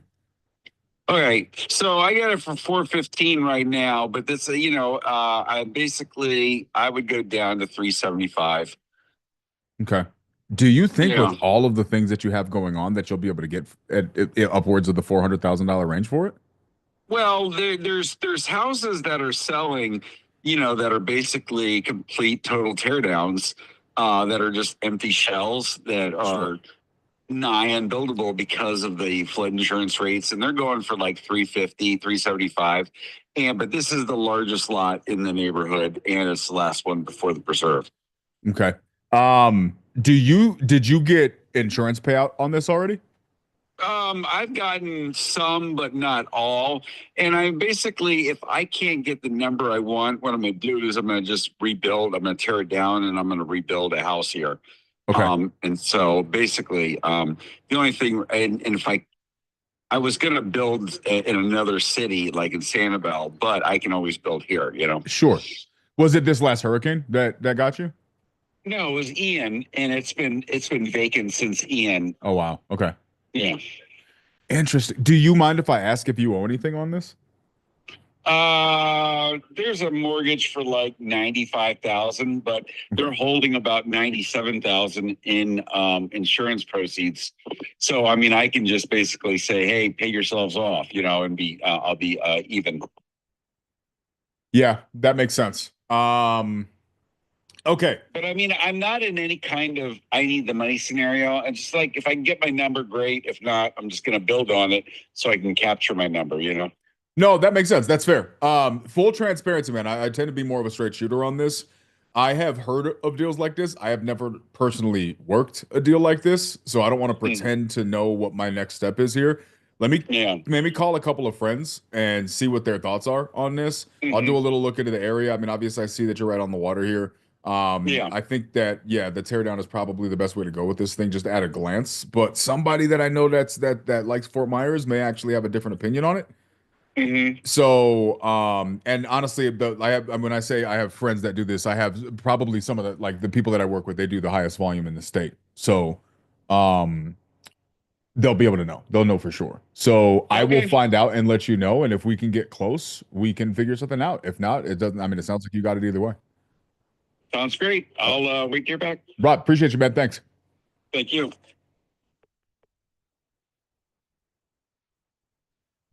Yeah, I have no clue what to do with that. I don't even know what we will just have to do some research. If it's a tear down, aren't you paying less than the land value? Yeah, well, so it's going to cost you 20, 30, 50 grand to tear this thing down, depending, right? Like, so it's not like that's a costless thing. So essentially what you're doing is you're buying land and then you're paying more money to get rid of whatever the issue is on there. Right, exactly. Hurricane DQ, yes. Thank you for the clarification. Yeah, now this thing's a mess. This thing's a teardown. Probably. I've never dealt with this. Like, here's a great example, guys. Actually, this is let's talk about this from a sales standpoint. Be honest. How many of you guys would have gotten nervous because you had never dealt with a particular situation like this and been a little bit awkward or uncomfortable on the call? How many of you guys would handle it like that? Anybody? Giovanna's like, yes. Which is common. I think a lot of people would do that. Kay said I used to, but I'm here now, so I'm a F and G. Get on my level. Yeah, honestly, guys, this is my situation. Like, for me, this is why the transparency. You guys don't have to pretend, right? Like, there's nothing wrong with saying, "Hey, look, I'm gonna be honest with you. I've never dealt with this before, so let me just do my homework." He started off the conversation by saying it's a unique situation, so it's nothing. It's not unexpected for you to say, "Yeah, this very unique situation is not familiar to me, but I got friends that have probably done it. Let me find out and let me get back to you." He was trying to sell it a little bit, but I don't think he's thirsty. Desiree, I think he means what he said when he said he's good. I don't think he really is over anxious to sell it. I think he's gonna shoot for what he wants, and if he doesn't, he's gonna do his own thing, or he'll change his mind down the road. But I think he believes what he said right now. So yeah, I mean, I don't know what land value is out here. I don't know that land value is 400 grand. I feel like that's a little crazy. I feel like he's probably, I think if I had to guess just by looking at this area, and I'm guessing right now, I'm saying 150 grand might be what this is worth. That's just my guess. Yeah, can I comment on that? I mean, It's your comments on it. no, I mean, and I feel like that's the conversation. Like, even if he did it himself, he's not making 400,000, right? I mean, it sounds like that's the only way you can get to him. But does he owe like 90,000 and then on top of that another 90? Is that what you said? No, he owes 90,000, but he also has a $75,000 insurance claim question mark. So and that could clear out his mortgage. I think that's what I understood from that. Yeah, that's what he said. That's what he said. Wait, Okay. so just for clarity, does that mean that, once he sells, he has to pay out like 165, or that 75 is going to come out of his mortgage? No. That $75,000 is enough to cover his remaining mortgage balance. Oh, gotcha. So he owes 15, basically. Yeah. Okay. Well, that helped. No, but I mean, if the conversation is, hey, like, let's say you do all that, you walk away, like, you end up making $200,000, and right now you're asking for 400, then that's a different question. Like, if it's 200 versus, let's say you can get it for 100, or you can make 100 work, that's one question. But if he still thinks it's a 400 versus 100, there's no way he's going to agree to that. Yeah, he's not. That's the thing. Like, this is where it's really a time thing. Now, here's the right approach here. Here's the right approach. I figure out what the hell is the right approach with this thing. find out what my numbers need to be. I didn't want to take the time to try to figure that out on the phone with this guy. He was a let's get to it type dude, so I'm not going to spend my time comping on a let's get to it type dude if it's a difficult comp. So my opinion is the way you run this, you run your numbers, figure out where you need to be, get your ducks in a row, come back, make your offer. If it is, which it probably will be, a couple $100,000 away, I would just be like, hey man, just so you know, here's where I'm at. Here's my plan. You present a plan. Let them know you know what you're talking about. Let them know you have a valid plan. Let them know what you're gonna do. And then just say, here's where I'm at. Feel free to let me know if this works out in the future. But if not, best of luck. And then you follow up periodically. Hey man, just checking in whatever ended up happening with that thing. I'll shoot him a text. Super quick, super to the point, matches personality. Hey man, what's going on with this? Hey, any updates? Hey, just wanted to check in. How you been? What's going on with that? And then over time, he's gonna be like, yeah, I'm good. Appreciate you, man. No need to check in anymore. Or he'll let you know if something changed. That's where we are with this. If there is a slight possibility that this thing ends up being a viable deal, then fantastic. It's a viable deal. Let's run. You know what I mean? But my guess is we're probably going to be around 150, 200, maybe, and he's around 375, 400. So that's what my knee jerk is saying. But I got somebody that's a comping genie that's giving me information because they're very familiar with FEMA flood zones because they live in one. That's not what's his name? No. John? No. Wait, so you wouldn't have the conversation with him of okay, like because he has a plan B, right? Which is to do it himself. Yep. But if he's making $200,000 doing that, but and he doesn't realize that, then isn't that a conversation? Say that again.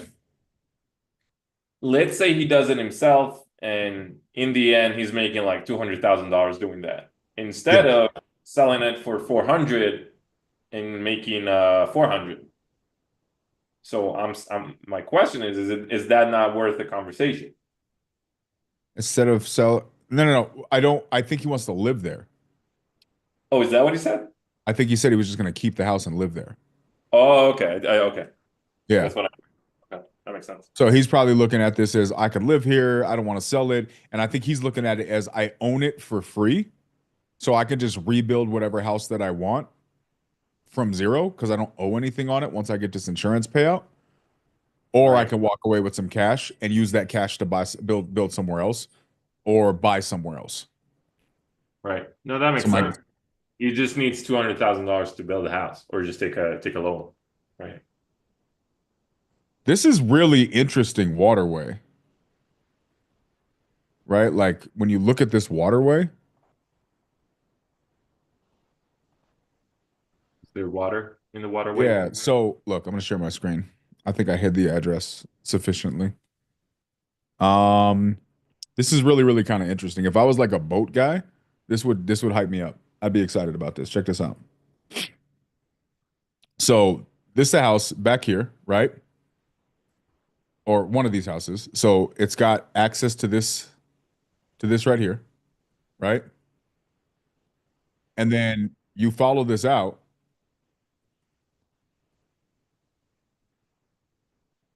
Right? It goes all the way over here. And then from here, you can go this way, or you can come all the way back over here, which takes you God knows how far over here, but it also takes you right here, which takes you out to the Gulf. So you literally can take a boat from your backyard to the Gulf. To Israel, basically. To Israel. Correct. If your boat that could fit through that little canal could make it to Israel, which is a different conversation. I wouldn't recommend doing. Tell him, Idan, your boots on the ground is in Israel right now, but he has a boat. I got a boat. Have you ever been on a boat through the Atlantic? No, but Idan can be there in like 40 days. I'm gonna tell you right now, once you cross about this part right here, it gets rusty, man. It gets a little bit tough. This part is it gets bumpy. Very, very bumpy. Like walk on the walls if your boat is small enough, bumpy, which we used to have to do. But I've been here. in this little tiny place right here. The Earth is upside down. I'm sorry, Virginia. I'll fix it. Also, is the Earth round or flat, guys? Tell me. Tell the truth. Google says it's round. What's the truth? Giovanna knows. Giovanna wouldn't tell us though. Desiree says it's round. I feel like Giovanna would tell some people, but not everybody. That's what I'm saying. He asking ARV, right, Sharon Lee? That's what I figured. He's asking ARV. Like, and my knee jerk is 150. That's the right price for what he's asking right now. Am I wrong?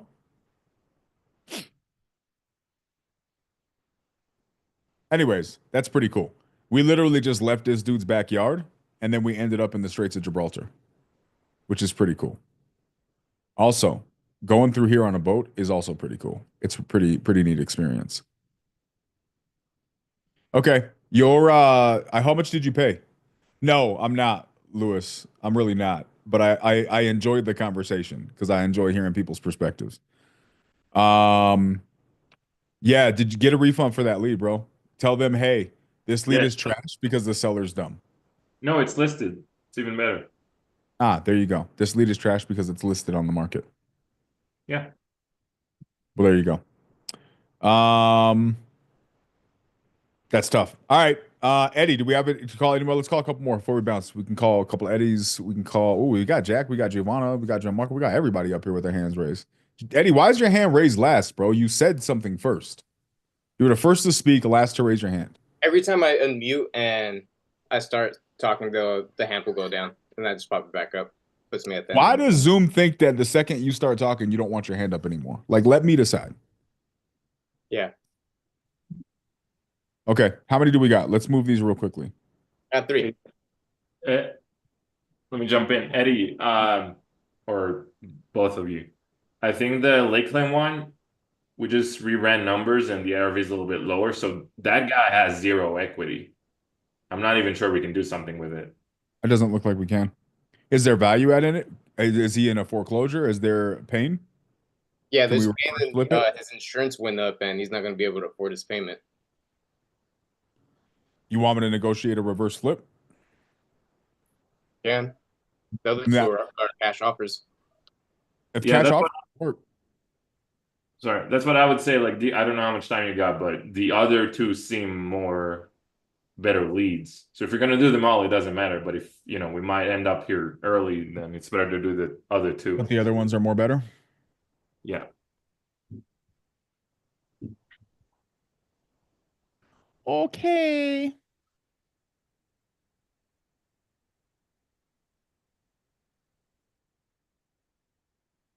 Let's see.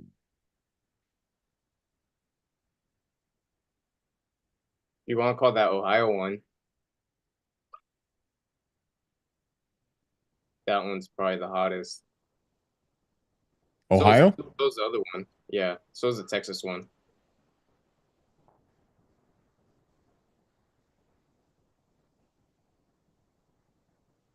Is Ohio a real state in your opinion, DQ?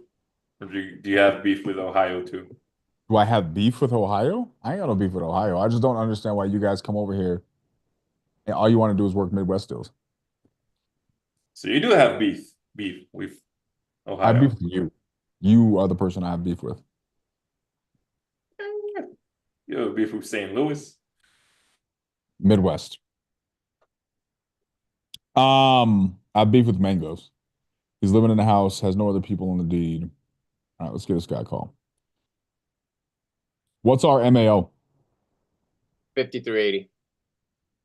50 to 80? Yeah. I would be more comfortable with 50 to 60, but basically ARV is around 200. It's a 1,300 square feet house, and it's Eddie says it needs full rehab. I don't know how.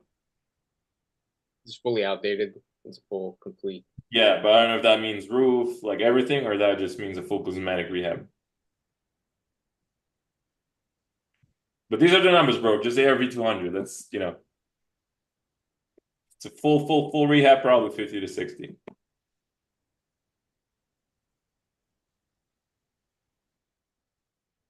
And a brief message. I will not. You at my Aggressive.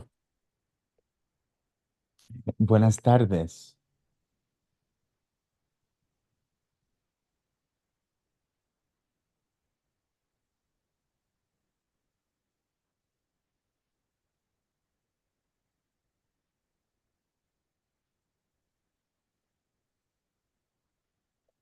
Did you heart your own message, Eddie?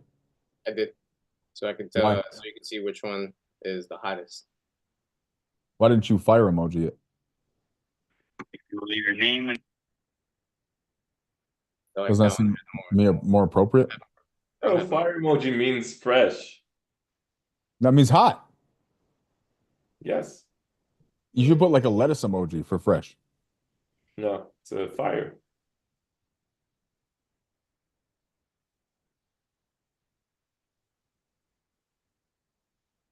I don't think Michael wants to talk to me. Stan. Let's call Stan.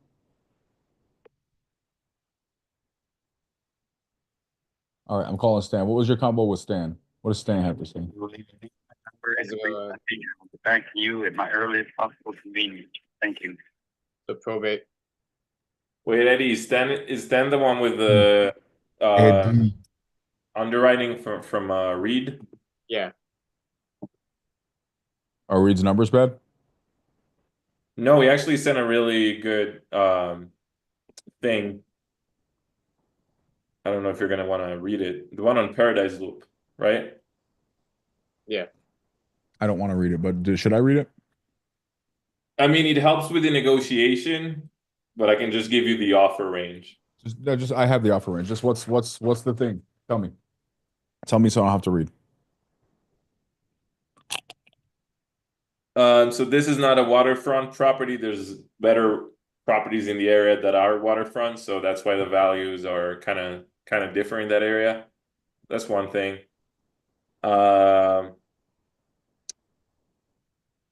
What else? Rehab is probably 60 to 70,000. Okay, I don't want to hear this anymore. Okay. Thanks. Thank you.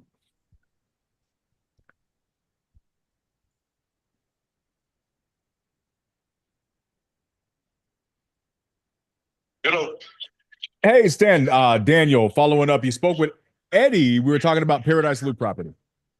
Yeah. Okay. It looks like you guys had been looking to sell that. It sounds like there may have been a probate situation. Is that accurate? Not anymore. Oh, God. Did you guys get that resolved? Oh, gotcha. So the probate's taken care of. Now you're just looking to finally accept an offer on that? Yeah. Gotcha. Okay. Out of curiosity, have you gotten any offers that have been of interest up to this point? You're the only people I've talked to. Oh, fantastic. Okay. So I know you and I haven't spoken. I usually like to have a little bit of a better background before I'm going straight into the numbers with somebody. So I'm sorry I don't have that, but I'm kind of going a little bit off of Eddie's. Essentially, what we do when we make these offers is we just run the numbers to make them make sense. I'm not going to bore you with the details, but I am happy to answer any questions that you have. Full transparency, when we run the numbers against the market and the potential work that looks like it needs to be done, we're coming in right around the 130 range. How is that compared to where you guys were thinking? That's in the ballpark. Okay, fantastic. If that's the case, the way we normally do things is we're pretty cut and dry, right? Our goal is to make things as simple as possible. So if we're able to make an offer with somebody, we send over an e-signature contract so that way we can save steps. I'd send it over to your email. We'd put the paperwork together. Immediately, we do things officially. So we would go and we'd open escrow with a local title company. They would go through their title search, make sure that there's not any encumbrances on the property, anything we'd have to be concerned with. And then the title process usually takes around 30 days or so. Well, I'm still in the middle of all this, so Okay. I'm not in a great big hurry. Okay. Is there a scenario where maybe a little bit more than 30 days would be preferred? No, not necessarily 30. Yeah. Well, 30 days to the signing of a contract, maybe, but Okay. I'm not ready to sign any contracts yet. Gotcha. So how about this? Fill me in. Where are you at with things? Because I don't know the scenario. Anytime the word probate's involved, it's usually not an easy situation. So how about I start there? What's going on that side? The probate's over. Yes. I've got got the letters of testamentary. I got the documents from the court. Okay. That part's done. Okay. My daughter has a friend who's possibly interested in the property. Okay. But I haven't talked to him, and I don't know, what kind of dollars he's talking Okay. at all. I've never sold a house before, Okay. so I'm a novice at this. Sure. But I'm not, I'm trying to protect my own interests and 100%. Yeah. yeah. So that's where I am right now. Okay. So I'll relay your ballpark figure Okay. to my daughter so she can get her hold of her friend and see what they think. Okay. Now, if you don't mind me asking, so who was this? Your property? Was this your daughter's property? Was it the person? It's my mother's property. Okay. So your mother passed away, and then were you the executor, and were the one that? I'm the executor. Okay. Okay. And so And I'm also the main own. All the other heirs are not family, so got you. they don't come into the picture. So you're the primary decision maker, but it sounds like you're factoring in your daughter and her friend before you make any other decisions, along with processing and everything else. Right. Okay. Totally fair. Do you mind if I just kind of give you a little bit of information you can kind of put in your pocket? Okay. So full transparency, this is what I do for a living, right? So I respect the fact that this is your first rodeo on this side. I understand that. I've seen the signs. We buy ugly houses all the time. So. Exactly. Yeah. And so this is what we do. We have these conversations all the time. Full transparency. I'm a little bit surprised you haven't gotten a bunch of phone calls yet. So fair warning, you may start getting them.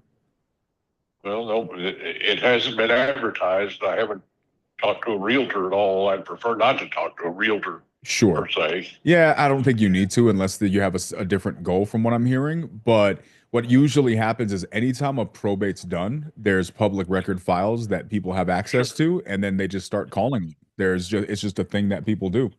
Well, this house is in a subdivision called Hidden Coves. Okay. The address is called the city is called, the post office is called Point Blank. Yes. Okay. The subdivision is not in Point Blank. Okay. Actually, the actual post office that delivers the mail is in another town called Onalaska, which is on the other side of a lake. Okay. So it's confusing, and Sure. that may be why I haven't gotten any phone calls at all, because this has been going on for about a year. Oh, wow. Maybe you guys got lucky. Yeah. So, and then, like I said, it's in the middle of not in the middle of nowhere, but it's a decent property. It's in a subdivision that's pretty well maintained. Some of it's still what would you call it? There's still some, like the property behind the house is just overgrown in trees. Gotcha. Okay. So it's not, hasn't been developed. That's what I'm looking for. Sure. So there's just a lot of undeveloped areas, and that makes sense. Some undeveloped, but and the areas that are developed are done very well. There aren't any shacks. Okay. Well, what I'll tell you is that, I mean, you're fortunate you haven't gotten a lot of calls. Unfortunately, once those things start coming, the numbers get really confusing. You get people that tell you a bunch of different things, and there's a lot of good people in the business, but just like any other world, there's some people that they operate slightly differently than I'd prefer, right? And so they make promises they can't keep. And so I'm glad that you guys have been able to avoid that. Because my goal is just to help people out, and if I can do that and get people a fair offer for their property, then I've done my job. And if I can't, well, then I wish them the best of luck. So here's what I'll say, Stan. Here's my offer to you. Take your time. I don't know if you have the number that came through, if that came through on your phone, but you're welcome to save it. This is my direct line. Okay. What was your name? It's Daniel. Daniel. Okay, let's see.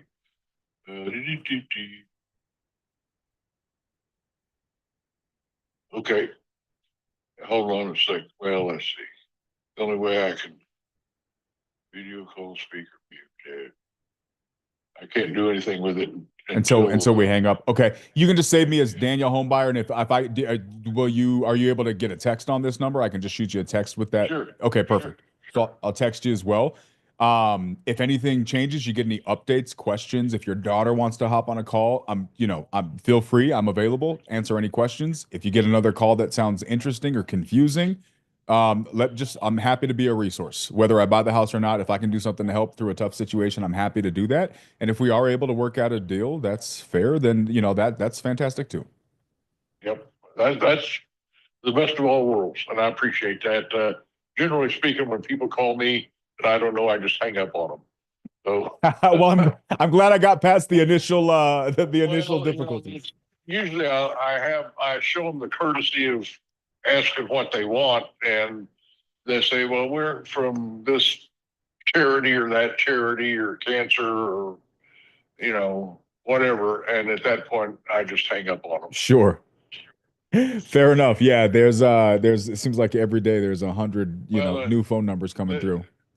This phone number is on the do not call list, but apparently everybody just ignores that. Yep, that's more of a suggestion, I think, for a lot of folks. Yep. There's a way to make money off of it if you want to take the time to do it. I'm not going to. So. Yeah, no, there are people who do that for a living. There's actually there's lists out there with people who are called professional litigators. That's all they do is make money off of suing people who accidentally called them while they were on the do not call list. Yeah, well, I didn't know that. I thought the government handled that. No, this is what they do for a living. I don't know why someone would want to do that. Yeah, it's a strange source of income, but hey. The government doesn't handle much of anything very well. Not much anymore, at least. Yep. Well, Stan, right. yeah, I'm great speaking with you again, and I mean it. Anything I can do to help, feel free to reach out. If not, is it okay? Maybe I follow up in a week or so and just see if you have any updates on your side. Yeah, after maybe right after the first. Okay. Might be the best. Okay. Because I'm getting ready to go down to East Texas and see my daughter and great grandson and all that good stuff. Oh, awesome. Okay, we can do that then. And if anything changes, feel free to reach out in the meantime. I will. Thanks, Stan. Thank you, sir. Have a good day. You too. Bye-bye.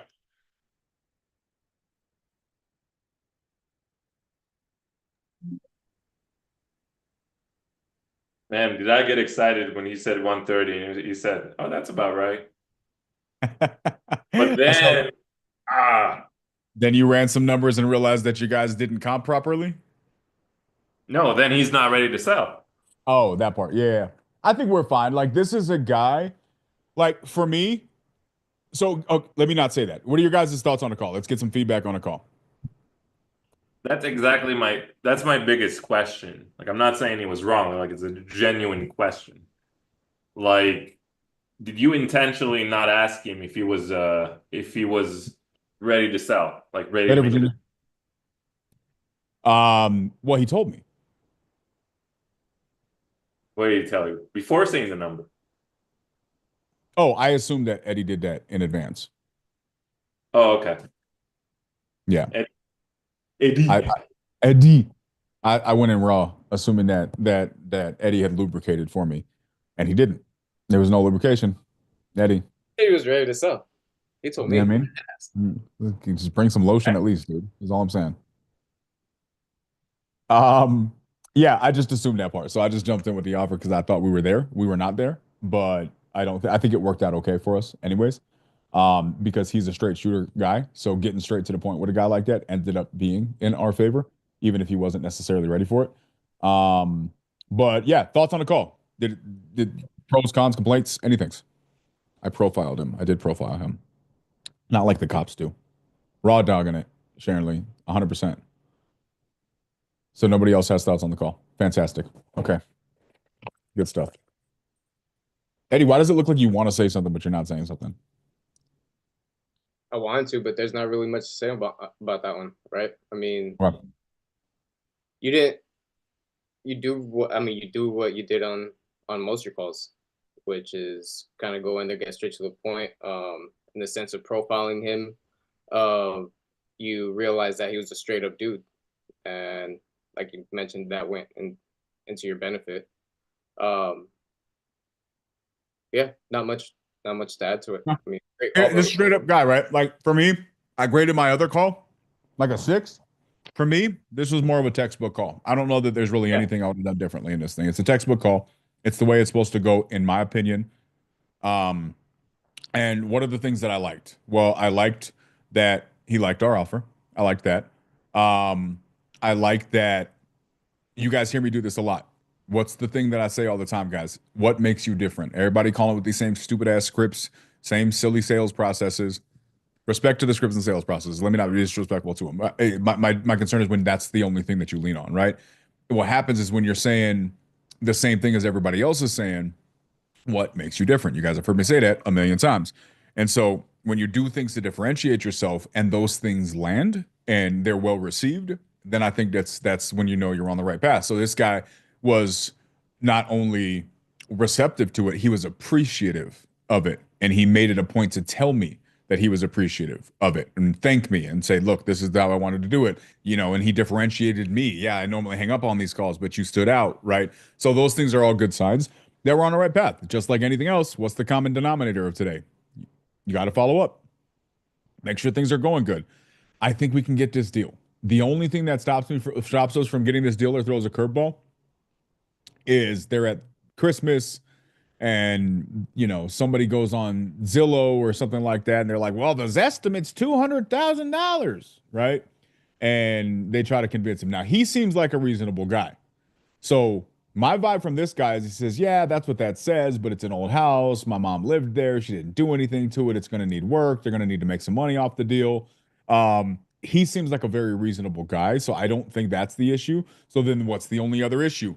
Some random unexpected expectation or that her friend wants to buy it. That's it. Because he's going to do what's right for his family before he sells to some random stranger, right? And he probably should. So short of something like that happening, I think and as long as this deal actually still pencils and these numbers are right, I think we're good.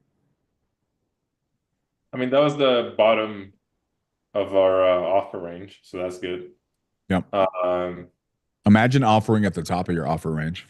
Yeah. Eddie likes to do that. I know.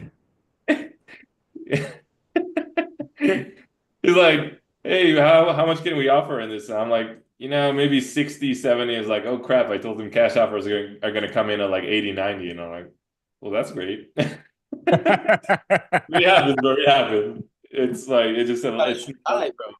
I know you don't care. It's just a lack of knowing how to anchor really low. So that's fine, bro. You know how anchors work? Back to bottom. They think. What happened now? No, if he sends it, if he sells it to his friend, that's not a bad outcome. That's fair. Yeah. So I think it's good. Not bad. Not bad at all. All right, Jack, what you got, Pumpkin?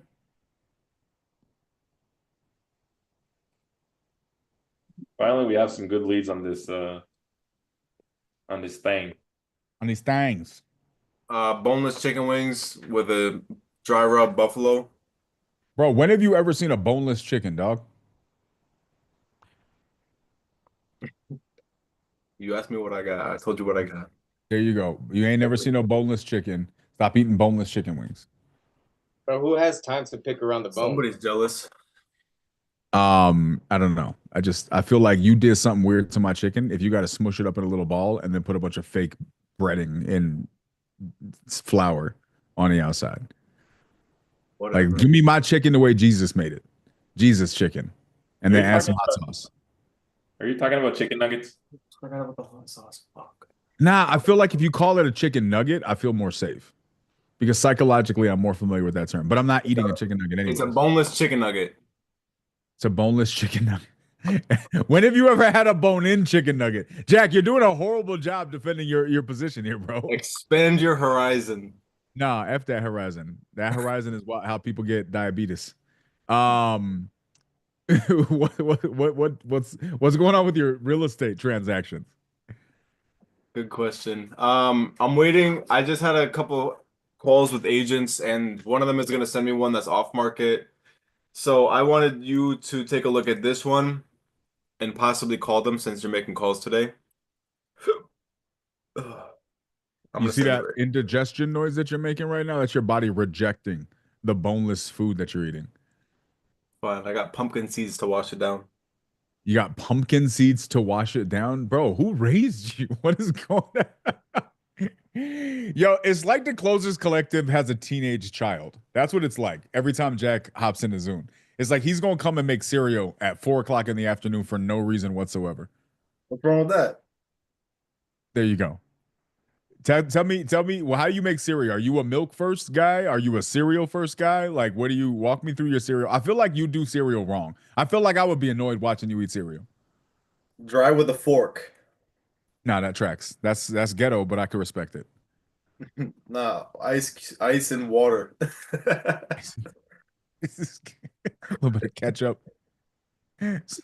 Mix it up. Dude, do you have a deal or not? What are you just sending me an address for? What am I supposed to do with this? You want me to skip trace it? Cold call for you? It's on market. Okay. Have you talked to this agent? Don't Yeah. Luke me, bro. I talked with the agent. She sent me this deal, and she's also sending me one that's off market. And depending how this goes, she'll send me more in the future. So okay, so what are you trying to do with this deal? All I have is an address. What is your can I have a goal? Wholesale. Can somebody explain to Jack how this is supposed to work, please? Somebody walk Jack through this process. He needs help. Yeah. I just want to wholesale it, bro. I thought you were gonna call the agent just like you did with You didn't even give me a phone number or a name. You didn't give me a zip code, bro. Like you legit gave me a street number. Like what am I supposed to do with this? It's not even a full address. There's no state or zip code or. Jeez. I come in here for help and this is what I get. I'm surprised you didn't just send me Zillow.com. This is All right. helpful, Jack. We're helping you. Feels like That's when not a I phone was in number, therapy Jack. in middle school. Have you actually gotten out of middle school yet?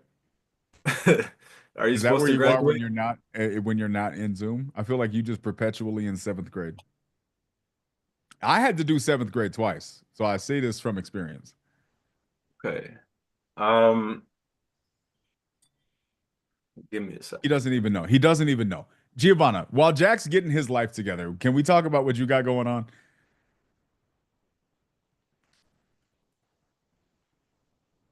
Yeah, my AirPods are like dying. Oh.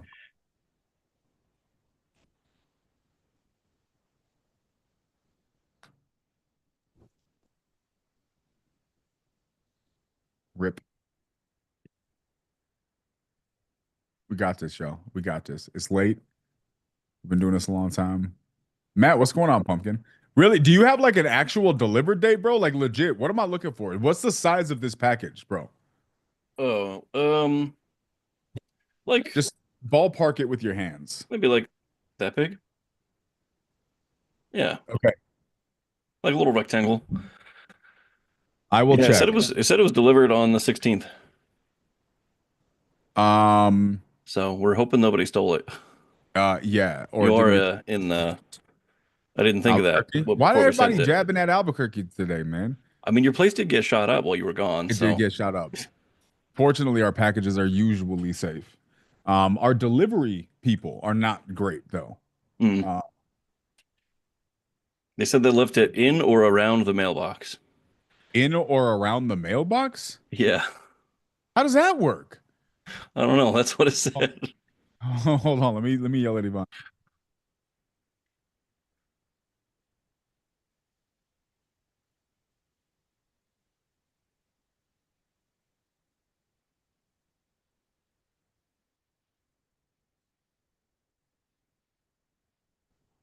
Not in or around the mailbox.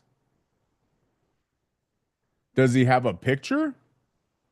Oh, like from the delivery people? I don't know. Did they leave a picture of their I don't know. I'll have to check. It's on her phone. I'll have to ask her.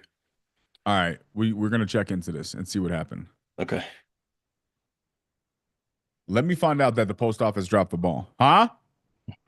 I did not check outside. I did not check in or around the mailbox.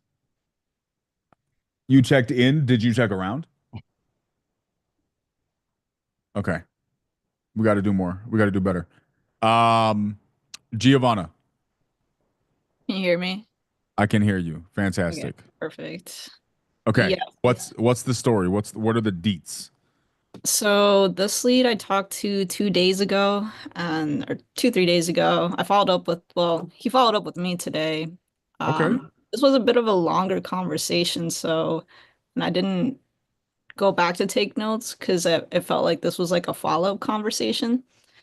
But he called me back and basically was asking my experience and like kind of like credibility. But he seemed like he wanted to do business based on our conversation that we had before because it was really long.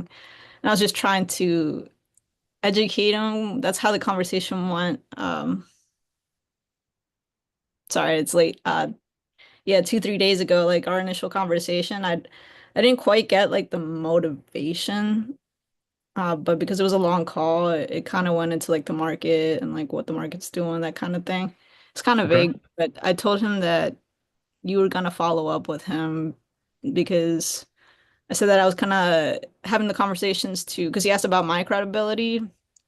I was kind of transparent and just saying that I'm making calls, seeing what opportunities there are, but you have like the experience, like my partner Okay. has the experience, so that's kind of.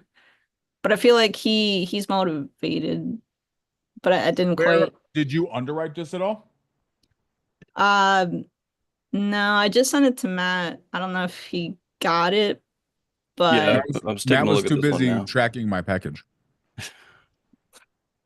Respectfully. I just started taking a look at it, so I should have something probably in a few minutes. You find it? In or around? Hold on. I'm gonna go look for this while we're looking at these numbers. Let's look at these numbers. No, I'm gonna look and see if maybe we brought it inside not thinking it was something else. I'm looking around. Give me a second. This is a mystery that needs to be solved.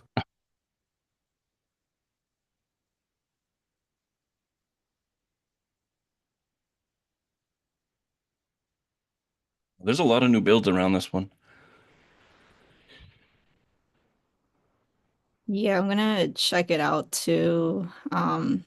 He did tell me that from the pictures in Zillow that it's he added new appliances, stuff like that, and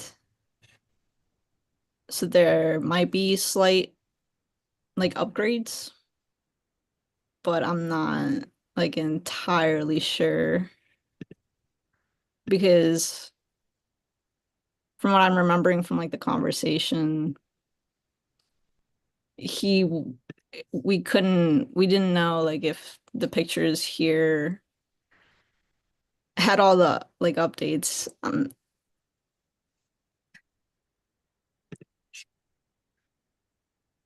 Yeah. My concern with this one is that with all the new builds around it, it's probably going to drive the price of ours down. Okay. Just because we're, an older house trying to compete with newer builds. Yeah. Okay, here's one. I'm really trying to find some that are not new to see if we have like a put together anything for them. Oh, okay, these are all new.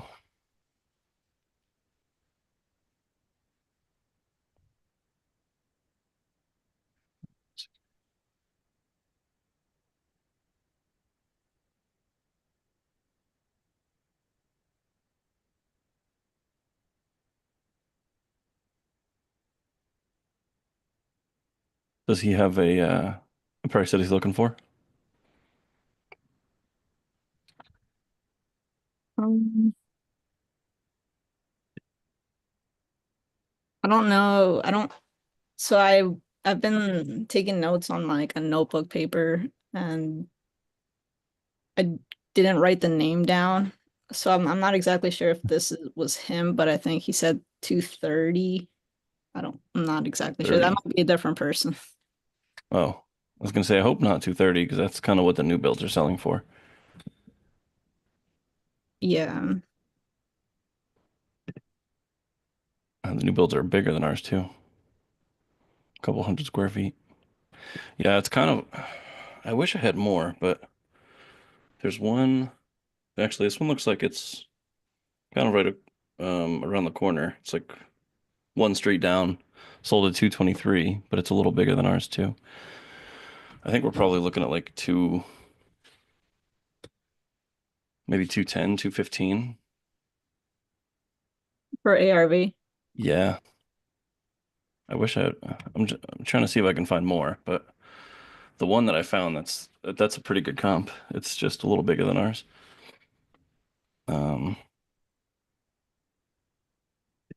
Matt, did you What's get a up? fade, bro?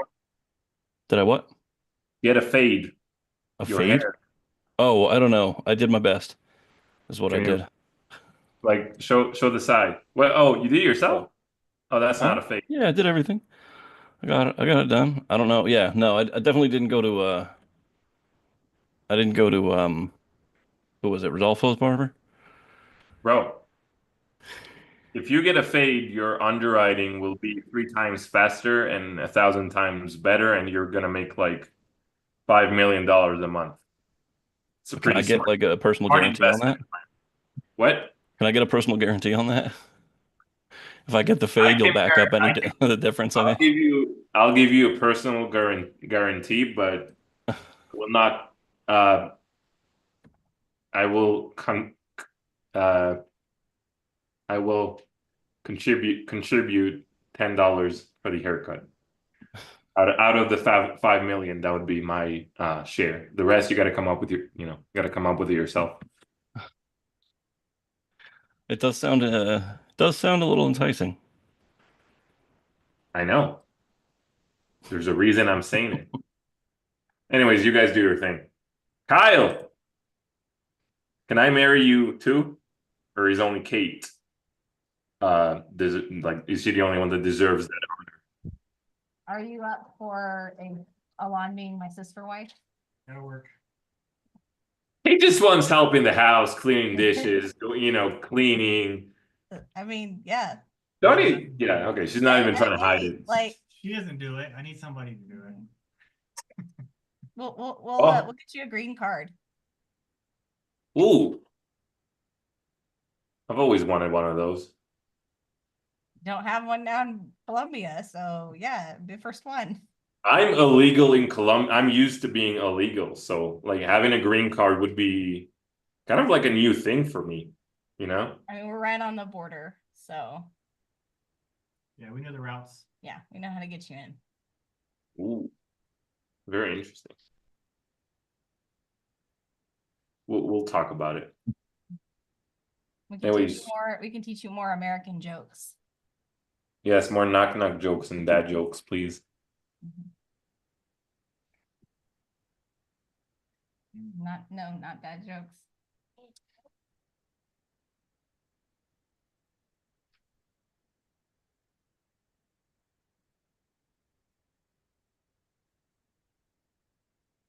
Al, you definitely have sister wife vibes, bro. I'm not gonna lie. Just so you know. He left. Is it because the more like is it more because of the sister or more because of the wife? Like which? Yes. Yes. I like the answer. I like the fact that Kyle did not hesitate at all with that answer. Kyle, Yeah. did you hear Bro, Kate's they have comedy? Bro, they have 6 kids. They need help, bro. He's asking if you heard that I'm now a comedian on YouTube. Is she really a comedian? 100% on YouTube. The last track or is Aren't you glad she didn't say banana level? It's perfect. I taught 2 people that joke today. 2 times in a row, it landed both times. Like, you know how sometimes it declines the second time? No, not this time. Both. right across home plate. That's Really why good. people are around. Yeah, it's good. Maybe not for the dishes, at least for the jokes.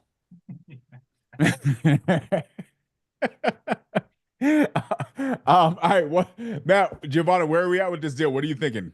¿Qué piensas? ¿Qué, what? I'm thinking low 200s ARV, but I just found out the privy was showing me the wrong spot, so I want to double check. Where does he want to be on this?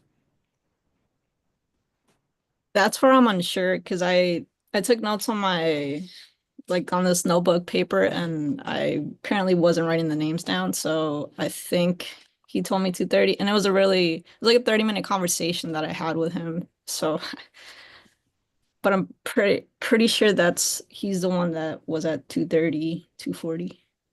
Okay. Yeah, all the new builds are at 240, 230. So I think it's gonna be real tough. Even, I mean, some new builds are even going as low as 225. I think it's gonna be really tough to get that, even in like perfect condition. So our MAO, wait, that's ARV or MAO? That's ARV. And this one needs a lot of work. Assuming the pictures on Zillow are correct, yeah, it basically needs a full remodel.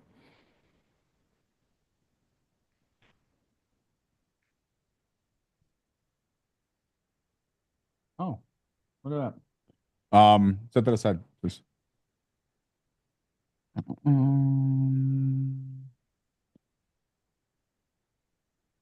I'm pulling this up. We can give this guy a call real quick.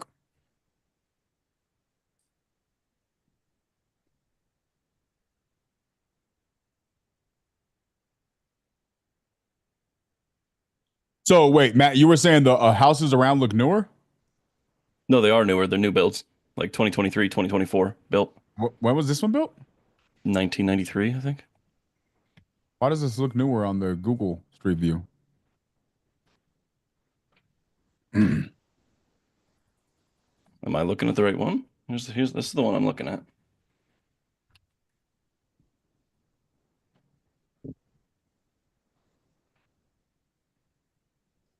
One three one eight oh.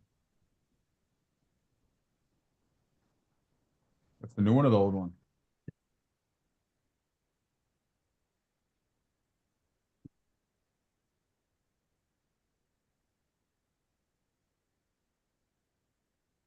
Why does the front not look like it was built in 1993?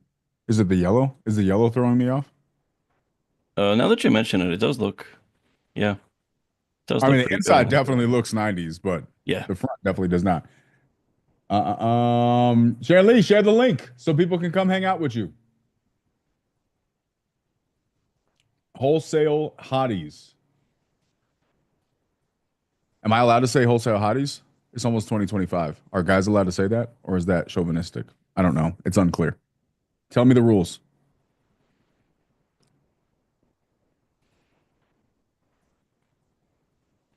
Okay, I'm calling this guy. I don't know what's happening, but we're gonna figure it out as we go. We're gonna wing it like a bird. Okay, I'll drop some properties in there so you have something to talk about. So you think we need to be right around the 100 range?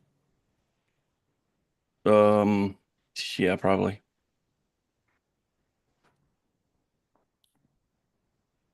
Yeah, I think that'd probably do it. Okay. This first one I'm putting in, that's the only one that's not a new build. It's 2005. Hello? Yeah, Anthony? Yes? Hey, Anthony, my name's Daniel. You were speaking with one of my partners, Giovanna, the other day about your property out there on 103rd or 103? 103rd, Jesus. How's everything going, man? Everything good. How are you? Doing pretty good, man. Staying busy. So she told me you guys had a good conversation. Was interested to see if this was something we could kind of do something with. So I figured I'd just kind of give you a call directly, get an idea of what you were hoping to accomplish, see if we were a fit. Okay, absolutely. Absolutely. Thank you so much for calling back. I appreciate it. No, 100%, man. Yeah. So, yeah, I know you're in the business of, doing houses and getting the best out of it. So, I have had offers like 178, 190, you know, on the house. So I'm like, the house is it runs about 230, right? Okay. With everything I have in it, right? And so, young lady was just saying, well, it has old stuff online. I said, yeah, because I upgraded everything in the kitchen, and but the old stuff is online. It doesn't look like that anymore. It's a different look. Okay. She said, well, she's going to get a hold of you and then see what we can do because the area is now booming. That area is a hot spot, right? So I already know whoever comes in there within a year or so, it's going to boom. It's going to blow up. It's blown up now. The price of the land used to be low, now it's much higher, only because people are moving in there. It was like a hidden spot. It was a hidden gem. Now is a diamond. All that dust got knocked off. Yeah, it's a diamond now. So I wanted to know if asked if you were fair, 'cause that's my concern. People being fair with the number because of course it's a business and everyone wants to get an investment and a profit out of it. Sure. But some people are really, really greedy. You know what I'm saying? They rather get all of it and leave you none. And so I'm just not like that. I mean, if it's balanced and it's good, then I'm good with it. I know God be good with it, right? Sure. So that's who gave the property. So I'm looking for 230. I know now you may have to look at it and I don't know what how you want to do it or go high, but I know 230 is for me. I think it's decent in terms of what the house looks like now and what it used to look like, and how the area is growing. It's a tremendous area to be in right about now. Sure. It used to be like Marion. It used to be like Marion. It used to be Ocala. Ocala is packed out now. Forget about it. You can't even drive your car in Ocala now. So nobody wants to be in Ocala. You're sure, yeah. So I know what you need if you want to go check out, see if what you offer. I mean, this is where it starts right here. Yeah, no, 100%. I'm looking through some of the other houses in the neighborhood while we're chatting, just to kind of get a feel for what else has sold in the market. Where you from, man? I'm originally from New York. What part?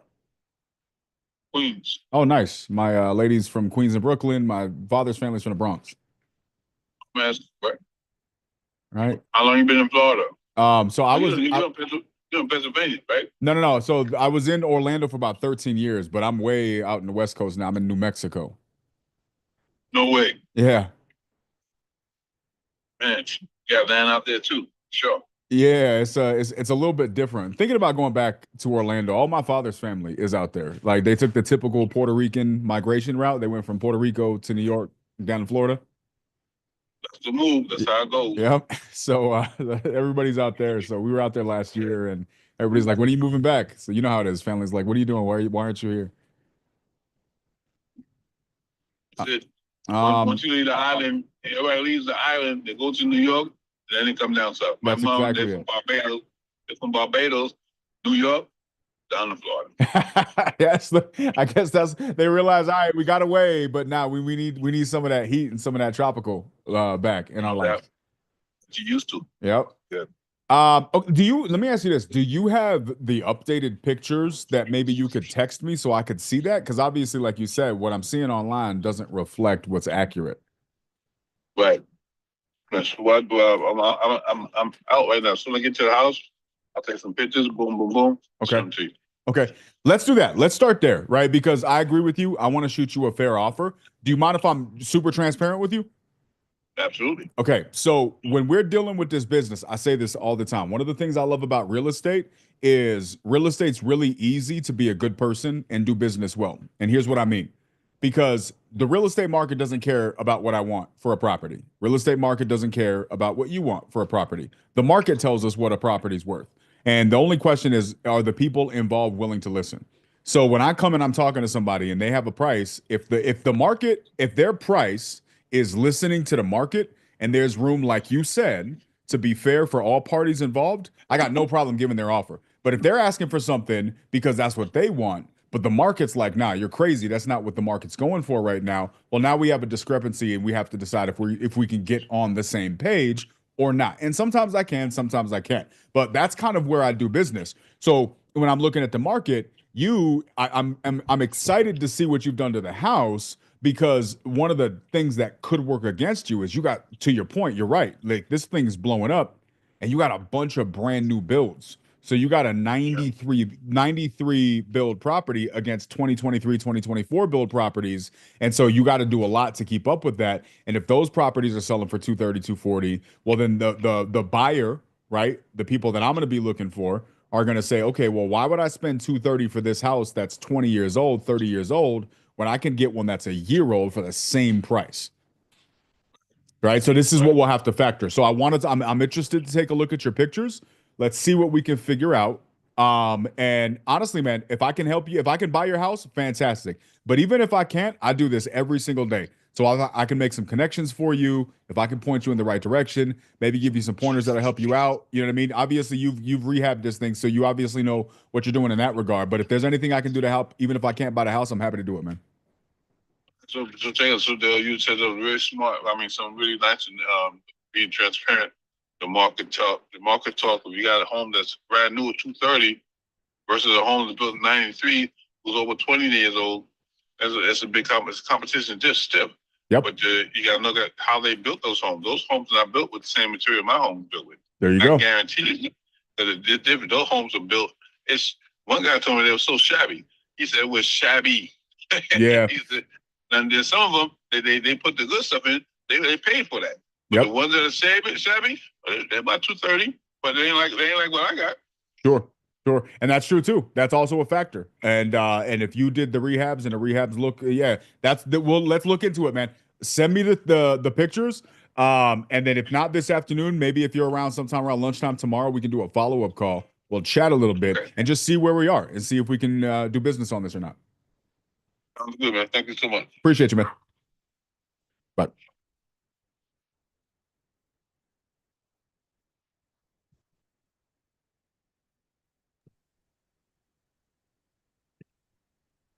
What do you think? How you feeling? I mean, like he called me back, so I haven't had that before. So to me, that felt like motivation, which is Yeah. why I brought it up here with you. And I didn't quite remember. It was a long conversation. This one was really quick. But he seemed reasonable. Like he's trying to try to say why his property might be worth more, like even in this conversation. Um, but I don't know. He seems reasonable. So it He's depends on how reasonable in conversation, right? But if that's got to translate to transaction, right? So we'll see. yeah, and with like the pictures that he was saying when I was talking to him and I was looking at the Zillow pictures, I was telling him that this looks older. And he was like, no, like I did. That's where it got confusing for me, where I wasn't sure if he was like telling the truth or not. Now that he's sending, and I asked like for pictures and stuff. Um, but I probably should have asked him when I followed up with him today. Well, when he called me and I followed up on that call, but I guess we'll see. We'll see what happens if the pictures, if he did truly renovate the property like he said he did. I wasn't exactly sure if that was like Yeah, I mean these are very yellow cabinets, like very, very yellow. So I'm definitely interested to see what he does with that.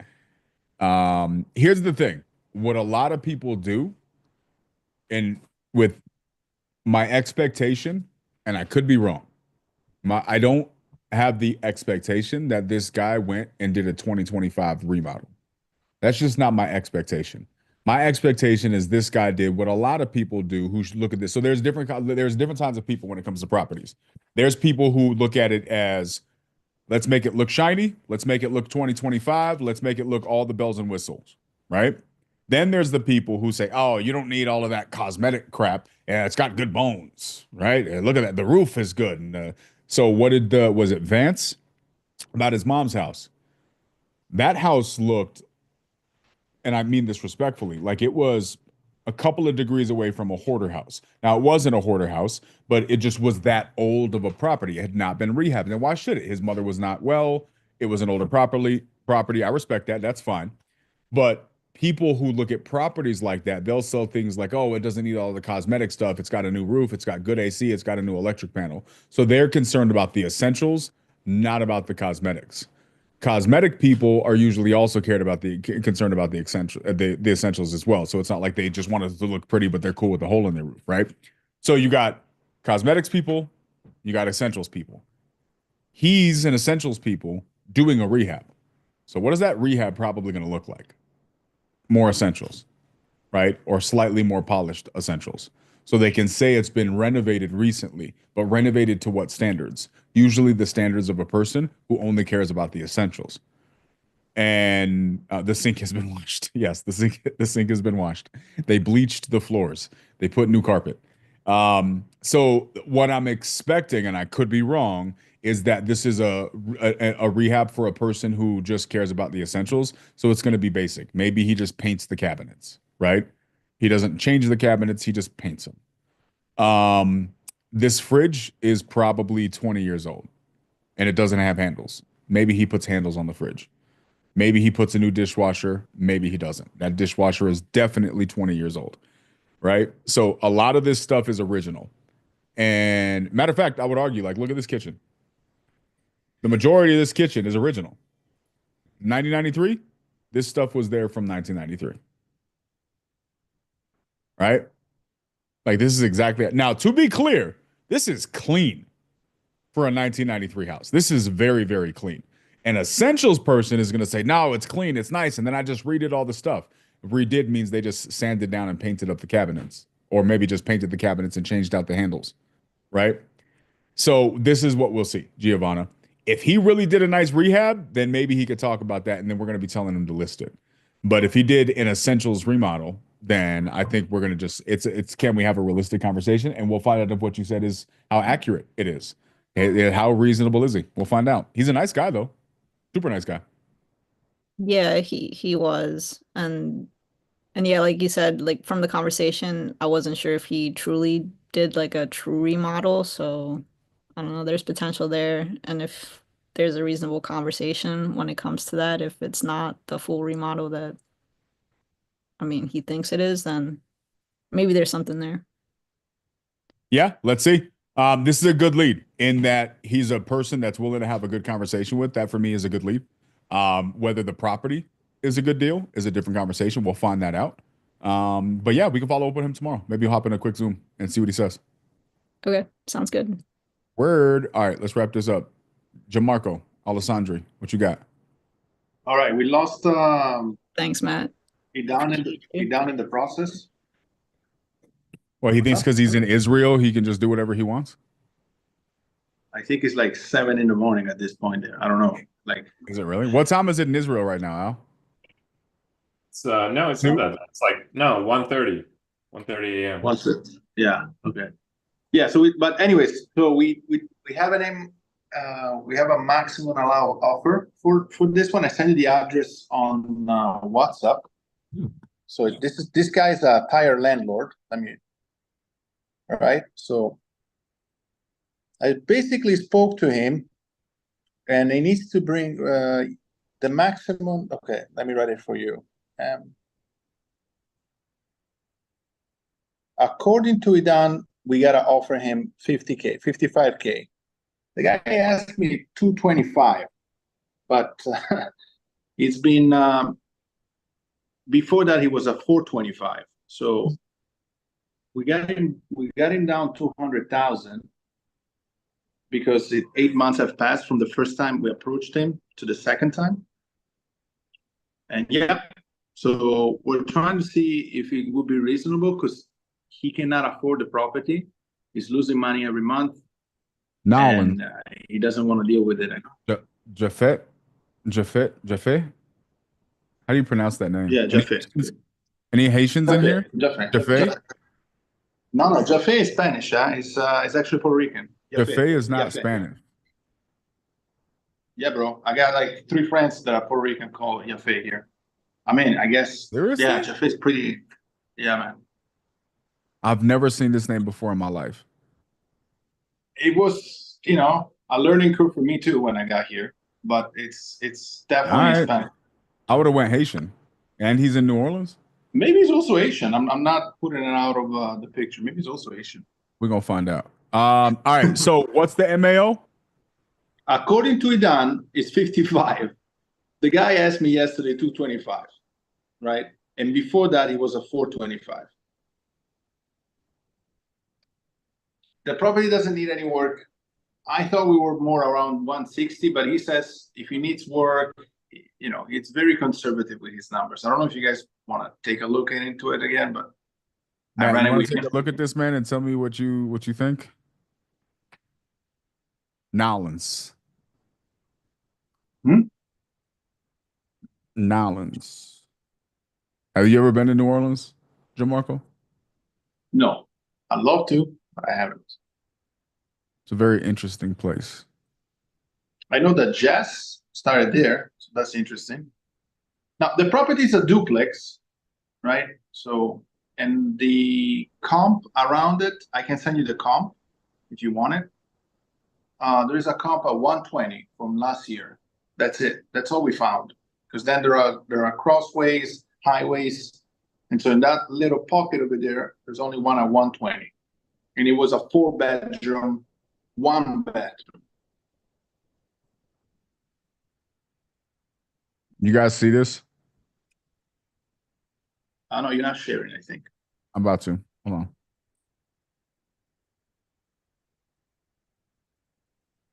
It was really interesting. I remember, so when I was in the Navy, we went here for Mardi Gras. Oddly enough, my ship went to New Orleans for Mardi Gras, which was kind of crazy. I was like 18, 19. It was crazy. But one crazy thing is when you go, I'd never seen this before. Like on the boat, and you see the water, and I don't know if this is just a computer glitch, it could be, but when you're crossing from the ocean to the Mississippi, this is what it looks like. It looks like this. Like the water, because salt water and fresh water don't mix, you just see like this weird melding of water. And it was crazy because I'm sitting there, I'm like, here's the ocean and like the bluish water of the ocean. And then it looked like coffee. Like it was just brown, muddy water. It was the craziest thing to see going through that. Yeah. And then we parked, where did we park? Parked somewhere over here. I think it was probably like Pontchartrain. I don't know, we parked somewhere and we were looking, we were just right here. Where's Bourbon Street? I don't know, it was somewhere. And we just walked right over to where Mardi Gras was. Mardi Gras. Was it here? It might have been here. Where's Bourbon Street? I'm only doing this, guys, while we're waiting for the numbers.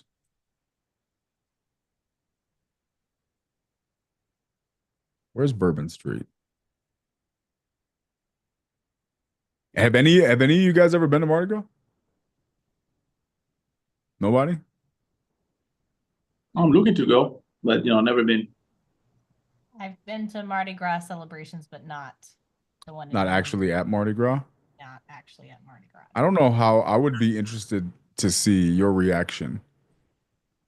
Just being at Mardi Gras. Okay. I don't know how to take that. Huh? I don't know how to take that. I just don't know what you do. Just the I don't know what it's like now. This was a long time ago, right? But just the endless nudity for no reason whatsoever and debauchery. When Kyle was on R&R from Iraq, we went down to South Padre Island, and this was during the spring break time. Okay. Because he was like, well, I'm military, I'm not a college student. They didn't charge us this like $900 deposit on the room. But yeah, like I opened the curtains and there was a Girls Gone Wild bus at our hotel. Are you serious? Mm-hmm. Yeah. Were they in fact going wild? I don't know. It's a weird place, South Padre Island, because it's like families, they're there for spring break. Are you serious? Yes. Like you go on the beach and it's a bunch of, elementary age kids from Corpus. And then, yeah, all of the wet t-shirt contests at the bars. Look, if I'm in 7th grade I'm probably as a seventh grader, I probably would not have been upset about that, but I was a boy, so I don't know. I feel like Jack would not have been upset at That's the closest to yeah, a either. Mardi Gras experience I've been. That sounds pretty similar. Yeah, kind of felt like it. That's not too dissimilar. You're not too far off. Are you saying me as a seventh grader currently? Either one. I feel like you currently, you seventh grader, seeing a bunch of girls at a wet t-shirt contest. I feel like you're not complaining. Well, maybe now because your girl would physically harm you. So let me not put you into a domestic dispute. Do not put him in harm's way right now. My bad, my bad. I know, Jack. Jack, you texted me and told me that you have no interest in anything that would not be respectful to your household. You've already told me that, so I apologize for bringing this conversation up, bro. Anyways,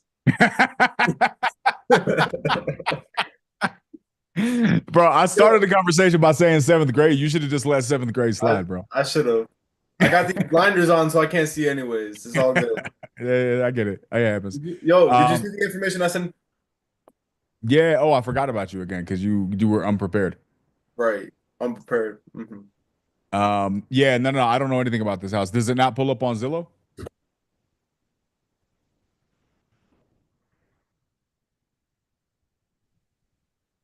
Oh, are you talking to me? Yeah. It does. It's coming up as a townhouse. It's not coming up as a duplex. So I just want to make sure the information's right. Jamarco, I'm gonna call Jack. Jack, what's going on with your person, bro? Andy's gone again.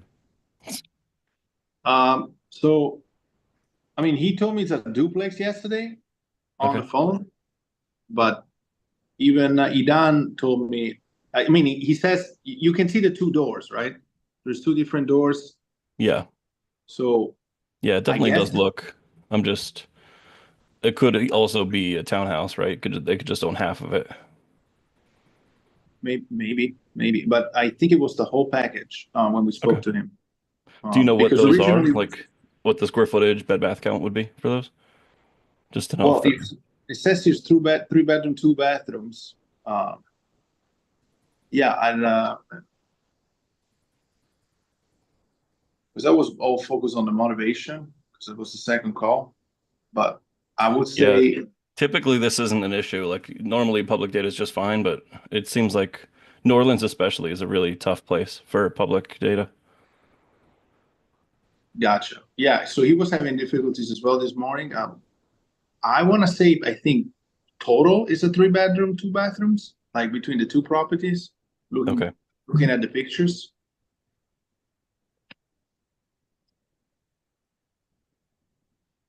Okay. I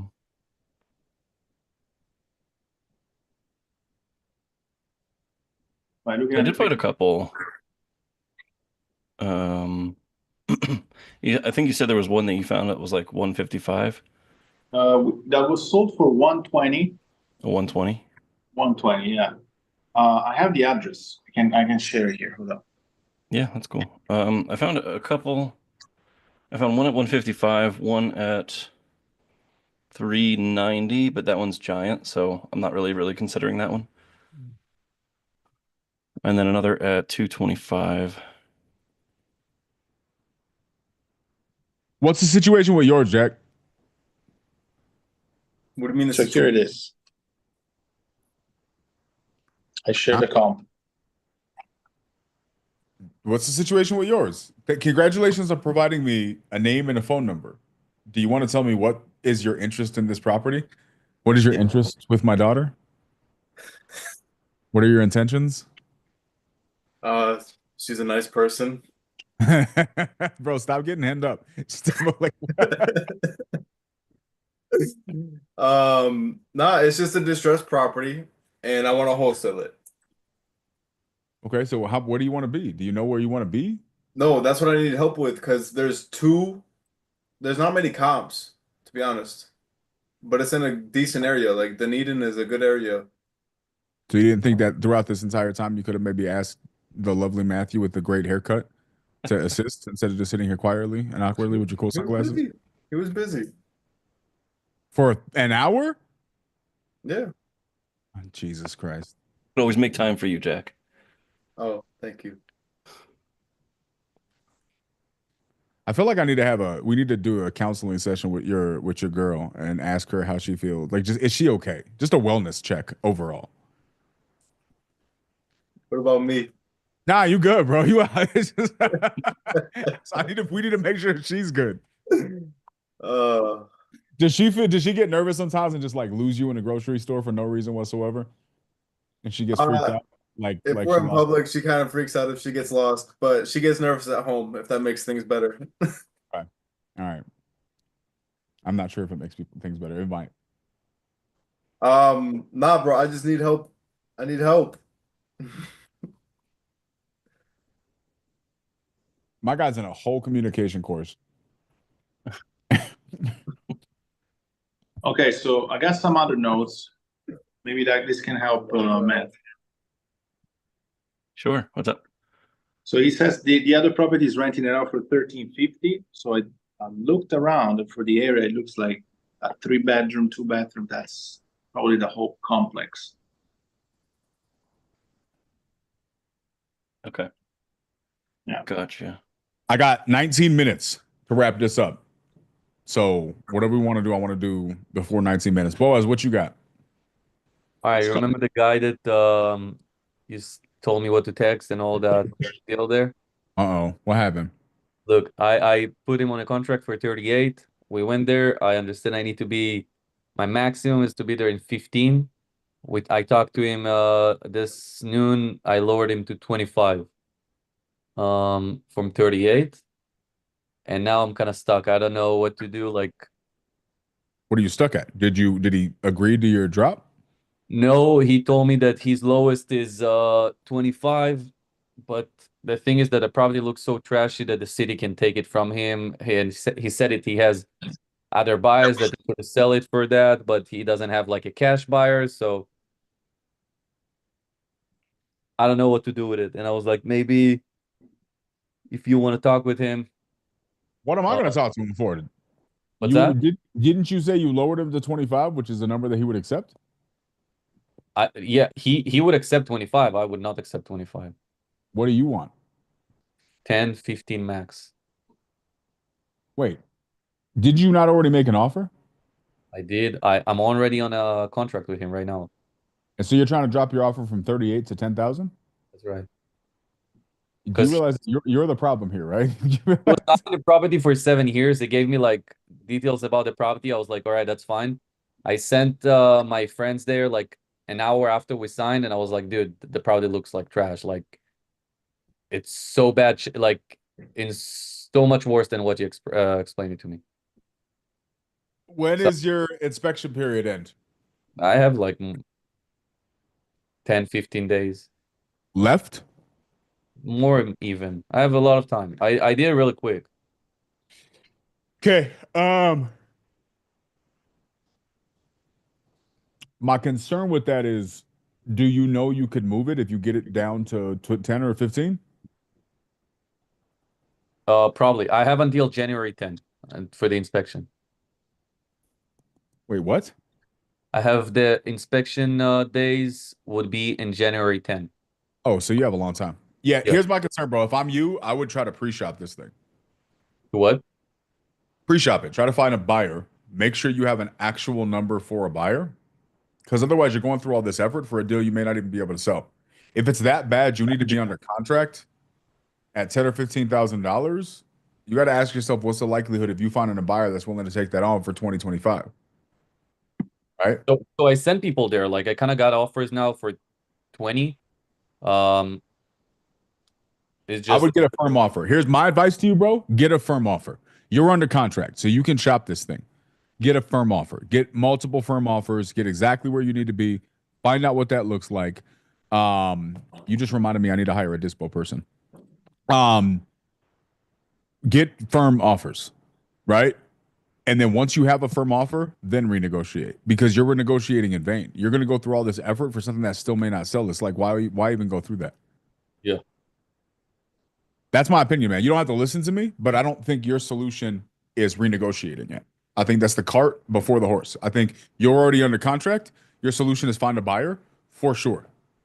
Okay. Like, reverse for first. Huh? Like start from the buyer now and then That's deal it. with Because now when you come back to him, you have leverage. Right. Right? You can say, look, dude, I can 100% close. It's done. And we're closing in X period of time. I'm already done. Deal's done. But I can't do it until you do this. Right?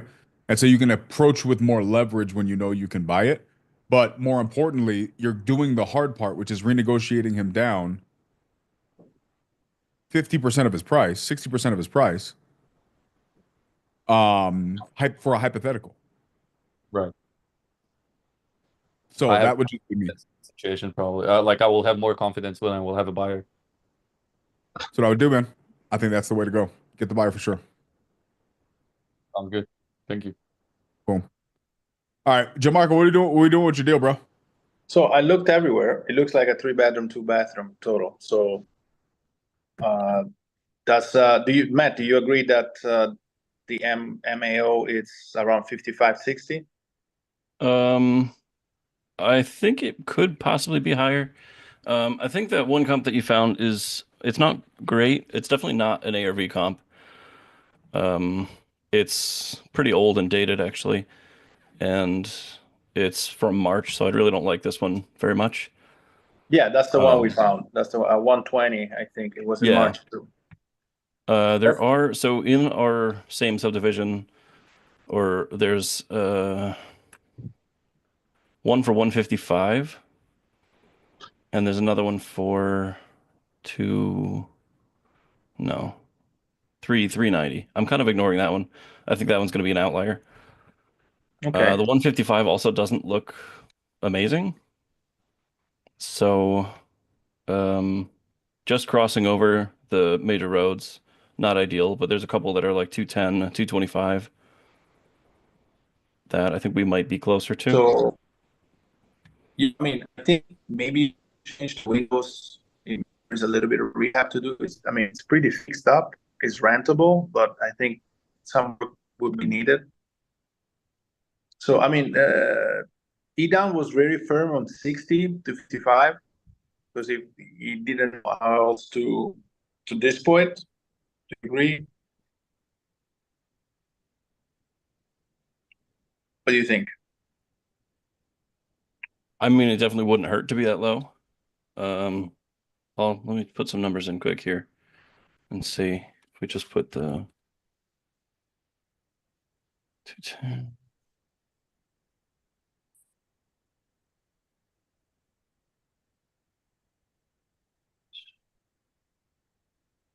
Part that no one wants to talk about. The boring part. Matt, I just sent you all of Jack's deals because if I don't send it to you and I ask Jack to send it, he's going to be confused for 5 minutes. Okay. I'll copy those. So I got them. Yeah, I mean, I'm still coming in pretty close. I'm coming in around 72. So 72? yeah. All right. If you think we can move it at 72, what's the ARV? You have any idea? It's tough. So I just kind of picked the lowest of the numbers I was finding that looked reasonably renovated, which was about 210.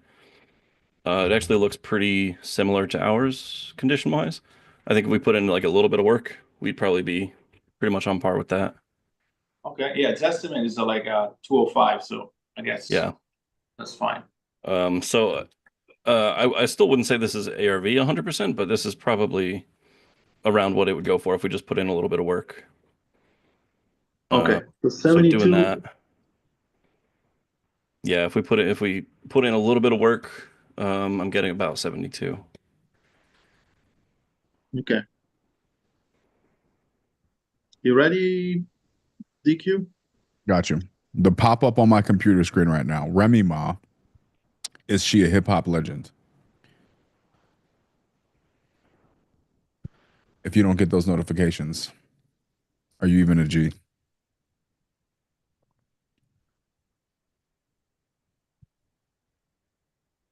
All right, Jafet.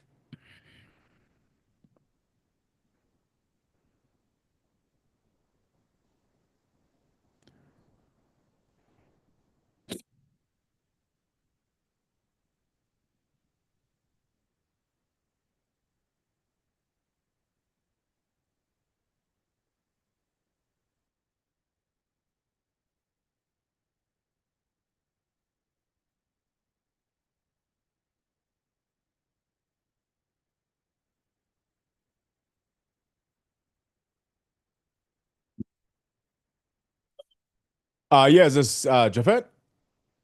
It's Yaphet. Yafit. I was about to ask you how to pronounce your name. We had a whole debate about it, and I was way off. Where are you from, man? What ethnicity is that?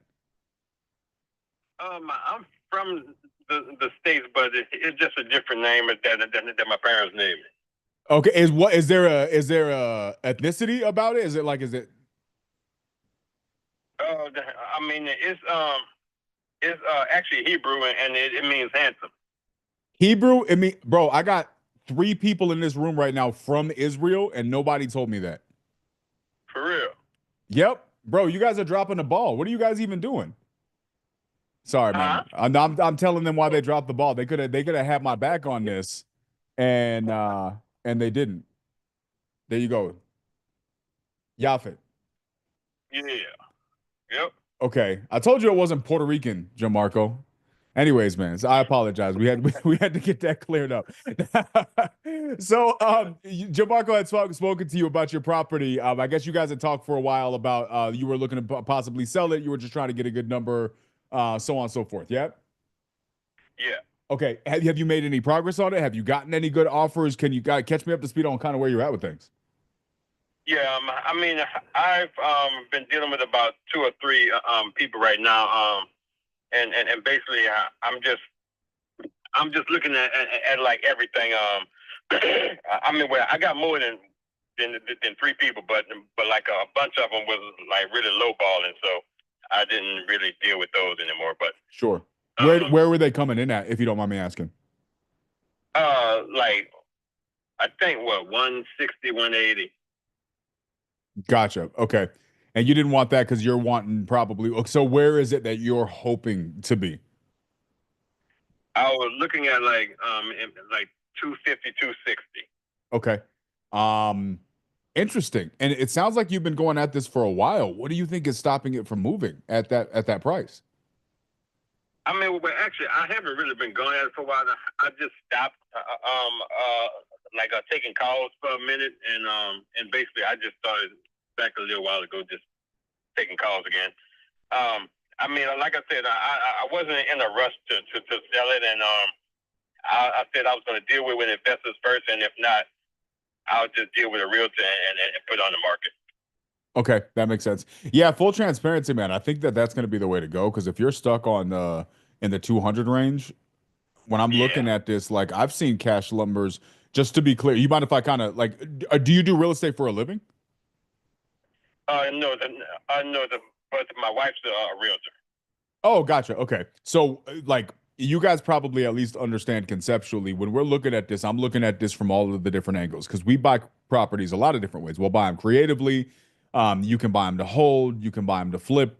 So when I look at a cash number, right? I saw in this neighborhood, and just New Orleans, you know how New Orleans is. It's just, neighborhoods can be different, right? I saw cash offers as low as like the 50s and 60s, right? And so then obviously you're looking at the 200s. Obviously, it looks like there's some cleaner parts of this. I don't know if the Zillow pictures are accurate or not. But yeah, it's just really, really tricky. I was having full transparency. I was having a hard time finding the right number on this. But if you already know you want in that range, you're definitely at market, man. So I would say that listing it and seeing what you get from on market listing might be the best option. Yes. So you're saying you're seeing some cash off for 50, 60 for a dual property? Yeah, because is this a new build? No. Okay. Yeah, so when you look at the age, just the neighborhood, I've seen cash deals, like just looking through the systems here, I'm seeing cash deals go for that price in that area. Now, not to say that that's where yours needs to be, but from a cash offer, I've seen, so that's where so in my head now this isn't always the case, right? I'm going to preface by saying this is not always the case, but if I look and I just at a glance I see something and I see multiple cash offers go around 50 or 60, I know that that's where wholesalers or investors are coming in at. They're topping off around 70 or 80 high end, and then they're going to be flipping it, and then they're listing it for right around 180, 200. That's usually what a ballpark number like that tells me. But you're already above 200. So that means you're either at or above market, or it means I don't understand your neighborhood well enough, which both could be true. I got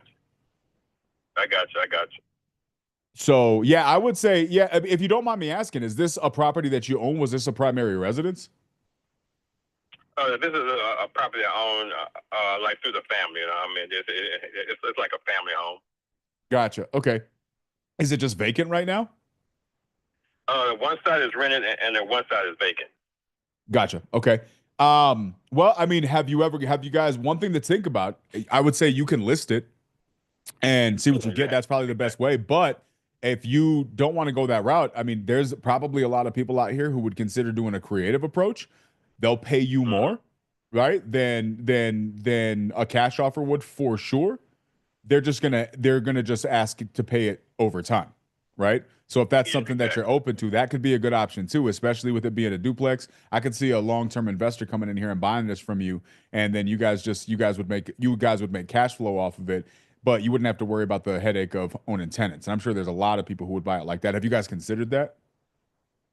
No. I mean, like, I'm not really like in a rush or anything to do it. If it doesn't come to where I want it to come, I'll just take another option of just renting it out and just keeping it. Gotcha. Makes sense. Yeah. Okay. Well, Yafet, I apologize. I wasn't able to make you a better offer that's more close to you, man. But I mean, it sounds like you guys are going to be good either way. If anything changes, I'll definitely reach back out. This is my number. Feel free to reach out. But I think you guys are going to be good, man. I mean, you guys got a really good property over there. Cool. I appreciate it. Sounds good, man. All right. Thanks. Bye. But he said it's rented now. No, he has two parts. One side is rented, and the other one, it hasn't been rented for like 9 months. Like, Idan called him the first time 9 months ago. It wasn't rented. But now 9 months later, still hasn't rented it. Here's my question. Like, I'm looking at this situation, and how you guys, I'm not seeing 50,000. Is this Zillow listing right? So Zillow says it's around 200, right? That's estimate. I'm talking about the pictures. Yeah. Because if these pictures are accurate, this thing is clean. It's not fully upgraded 100%, but it's decently upgraded. It's a clean house. Well, so Idan was calculating fixing the windows and being able to display it and, put in an assignment fee on top of it. So he said to him, the ARV was 120. 120, 130. So he said, you got to be at ARV? 50. Yeah, he wanted me to be at 50. I have to push him to be at like a 60. Yeah, I'm not looking at the comps. I'm just, maybe you guys are right, but this looks. I don't know. I mean, I was going to make this call today. I'm glad you made it. I honestly appreciate that. I mean, here's the thing. This guy he's well into the 200s, right? Like, you're just not going to change this guy's mind. This guy's just going to list it with his wife. I didn't push doing anything creative. Like, I threw a little seed out there to see how he'd respond. He doesn't see that as a value add thing. I think with any of these things, you follow up with them and you sow seeds. Not everything is meant to be discussed. Like, this is the thing that we need to dispel, this myth that every single part of every topic of conversation needs to be had in the first call. It doesn't. In fact, it's probably a bad idea to try. Like, you've been talking to these people for 5 minutes and you've made 4 different type of offers and you over here talking about sub 2. Okay, that's cool. But if you aren't either overwhelmingly skilled in that or in the position to know exactly what your offer is because you're buying it for yourself, it's just that you're jumping way too far, right? And these people are like, dude, like, I don't even know you. And you over here asking about like how many kids I want. Like, I just said hi to you. Like, this is a first date, bro. Relax. Why don't you ask me, what kind of like what do I want to drink? Like, let's talk about appetizers. Let's not talk about how we're naming our kids. That's not where we are yet. But people out here talking about, oh, I heard this guy say it on YouTube, and that we did it on a role play that one time, and so I'm trying to cram all this stuff into the first conversation. Breathe, guys. It's okay. Fortune's in the follow up. It's okay to follow up with people, right? And with people like this who want above market for their property and have turned down offers 3 times larger than the one that I have to offer, I have nothing for you, right? So just randomly out of the blue pitching creative, I mean, you can, but I would rather just follow up with the guy. Sow a seed. Hey, how are you feeling about this? Yeah, I'd rather not do that. Okay, cool. Hey, how's it going, man? Hey, how you feeling? Hey, what's your thoughts on this? Hey, have you considered this? And then just follow up. See what happens, right? 5, 6, 7, 10, 15 times. Follow up with them. This is the difference between doing deals and building businesses. Why most people aren't doing deals, because they're chasing after these one-off perfect conversations that rarely exist, right? I think the fastest I've ever closed a pre-foreclosure under contract was like 4 minutes. So can that happen? Yeah. And I did it on the nightly dial. So a lot of people saw it. But how many calls have you heard me do today that are just follow-ups, right? Even the people who accepted my offers, who were like, yeah, that's pretty close. What do they need? They need time. Like, this is a follow-up business, y'all. Yeah, I mean, I didn't offer him creative this time. I was yeah, that wasn't to you, doing it. by the way. That was not Okay. directed at you at all. Nah, none of that was directed No, at you. because I personally. always do it usually, right? So this time I'm like, no, let me try to go cash. So I was Yeah, pushing. no, I think you're on the right path with this dude. Jamarco, if I'm you, bro, I'm following up with this guy every week. Hey, just checking in, wanted to see how it goes. And then what I would do as a follow-up is just say, hey, I talked with my partner. This is my follow-up with you. Hey, and I think you would be more than equipped to present this. You do it. I don't like that you present creative so fast, but I like the way you present creative. I think you do a good job of presenting it. I like the way you present creative. So I would follow up with him and I would just be like, hey, man, maybe not next week, right? Maybe the end of next week. And you just say, hey, man, I talked with my partner, right? The guy that called you. We're not going to be a good fit. We're not even going to insult you with an offer. We think you're going to do good, but just put this in your pocket. I know this is not what you want, but I'm going to make this offer to you just in case. And then we present a creative idea to him. But I would actually underwrite it and actually make sure that it's an offer that we would want to do. Don't present the idea and then like, let's underwrite an actual creative offer that we think we could pencil and sell.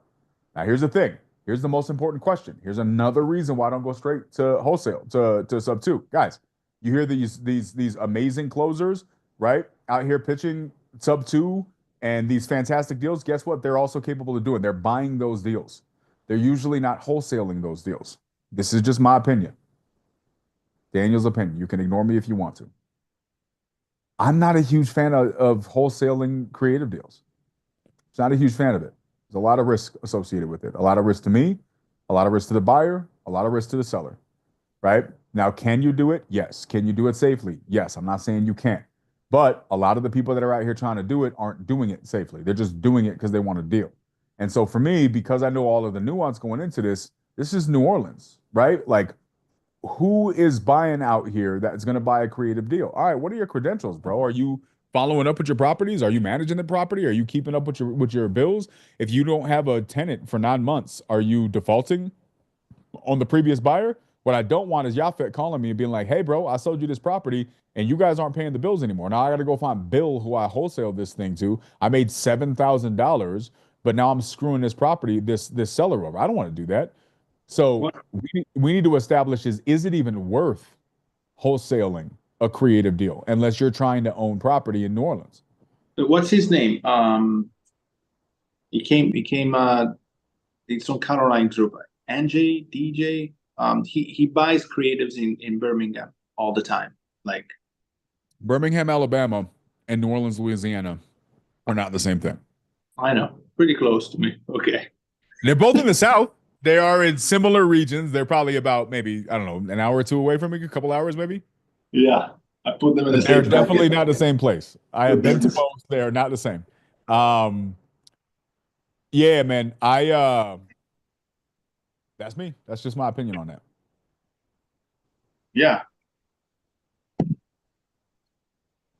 Well, yeah, I'll call him. I'll pitch it to him. I just have to figure out how to pitch. But my suggestion, bro, is underwrite it first and make sure it's a deal we can do. Don't pitch a deal we can't perform on. Well, I'll text Matt because I don't know how to underwrite it correctly. It's a sub two. I mean, if it's a deal we can perform, perfect. If it's not, leave the dude alone.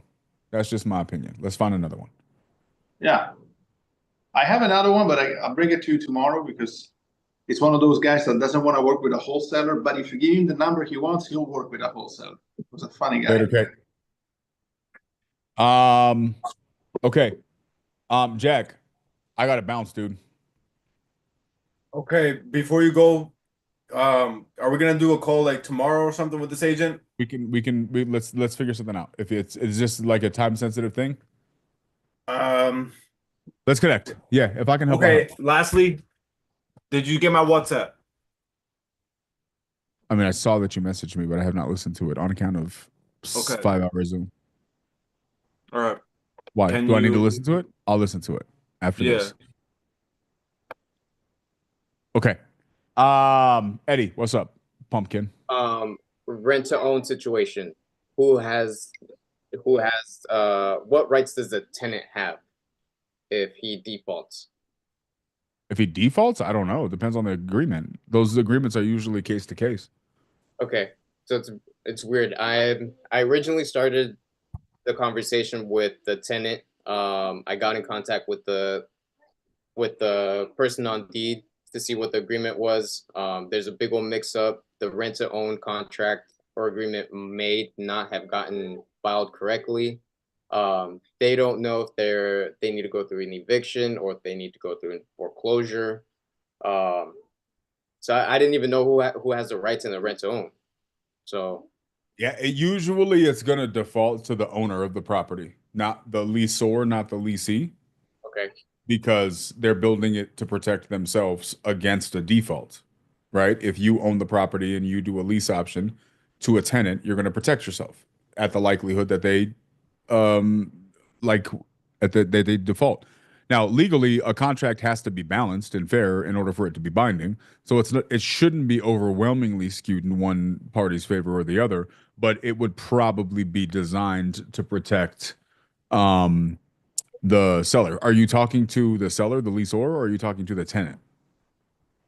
I'm talking to the leaseor now. And his issue is that the person's not performing and they don't want to leave? So it started off as the tenant reached out and wanted to sell the property. They mentioned that they had a contract for deed. So I originally contacted them to negotiate the debt owed. They brought up the fact that it was a rent to own situation and they're in default and they're looking to foreclose or evict them. But so then what ended up happening is I got into conversation about them selling me the property and we've agreed on a number. Like I've already ran this throughout, it's a good number. They're in agreement to sell, but now I don't know what has to be done with the tenant in place. But the tenant was ready to sell in the first place. Curveball. The tenant's dad filled out the form to sell his son's house, which isn't his. So you talked to the dad, not the actual tenant? Yeah. The tenant can't do anything. They're already in default. You're going to get kicked out one way or the other. You can either get kicked out based on these terms or you can get kicked out as a sale. I don't know if they get anything in either way. I mean, there's a couple ways we could do this because they probably had an option fee, right? Like we have to see how much money is in the situation. There's a couple ways to go about it. Have you underwritten it? Does the deal make sense? Yeah, at 70. And the seller's good at 70? Yeah. We can move the deal at 70 Yes. and make a decent amount, or is it like a $5,000 or $10,000 deal? At 70, it would be 15. Okay. But we would have to take into consideration the eviction. So it would have to be below 70 if we. Not necessarily. Message me. Okay. We'll figure it out. Okay. Guys, you guys are dope. I appreciate you. Wish I could hang out longer. This was an interesting week. I did not factor in planning all this that literally next week is Christmas. So I will send an email over the weekend for everybody on my email list. If you're not on my email list, register. If you don't know how to register, DM me and I'll tell you how. But I will send an email telling the plan for next week for the rest of the challenge for the rest of this year. I also have a cool surprise that I have coming, which I will be announcing soon as well. I'm excited about it. It's going to be fun. But I will let you guys know what the plan is for next week throughout the Christmas times. Between now and then, I hope you guys are having a great time. Hope you guys have a great weekend. And yeah, we'll be talking soon. I'm excited. Good things are coming. Send me a Christmas gift, like Matt did, but make sure it gets to me because we're still figuring that out. Avon watched the camera, and I went and checked the mail on the 16th, and I walked back inside with the mail, and I did not have a box in my hand. So it was not delivered on or around the mailbox on the 16th. So I'm going to ask a couple of neighbors that may have received it if they got it, because I'm cool with most of the close neighbors. we'll have to figure this out. Unless they like dropped it at the door, and I'll have to check the other camera. We're figuring it out. But Yvonne at least checked the main mailbox, and it was not on or around. Well, at least we tried. Yeah, we're gonna figure this out. Okay. Ultimately, it's the thought that counts. But I'm gonna be pissed if you went through all of this and the damn thing doesn't show up. So I appreciate you, man. We'll figure it out. We'll do all this. All right, guys. Appreciate y'all. Email coming soon. Let you know what's happened. Let you know about a surprise that's coming up. Let's do some dope stuff. Year's not over yet.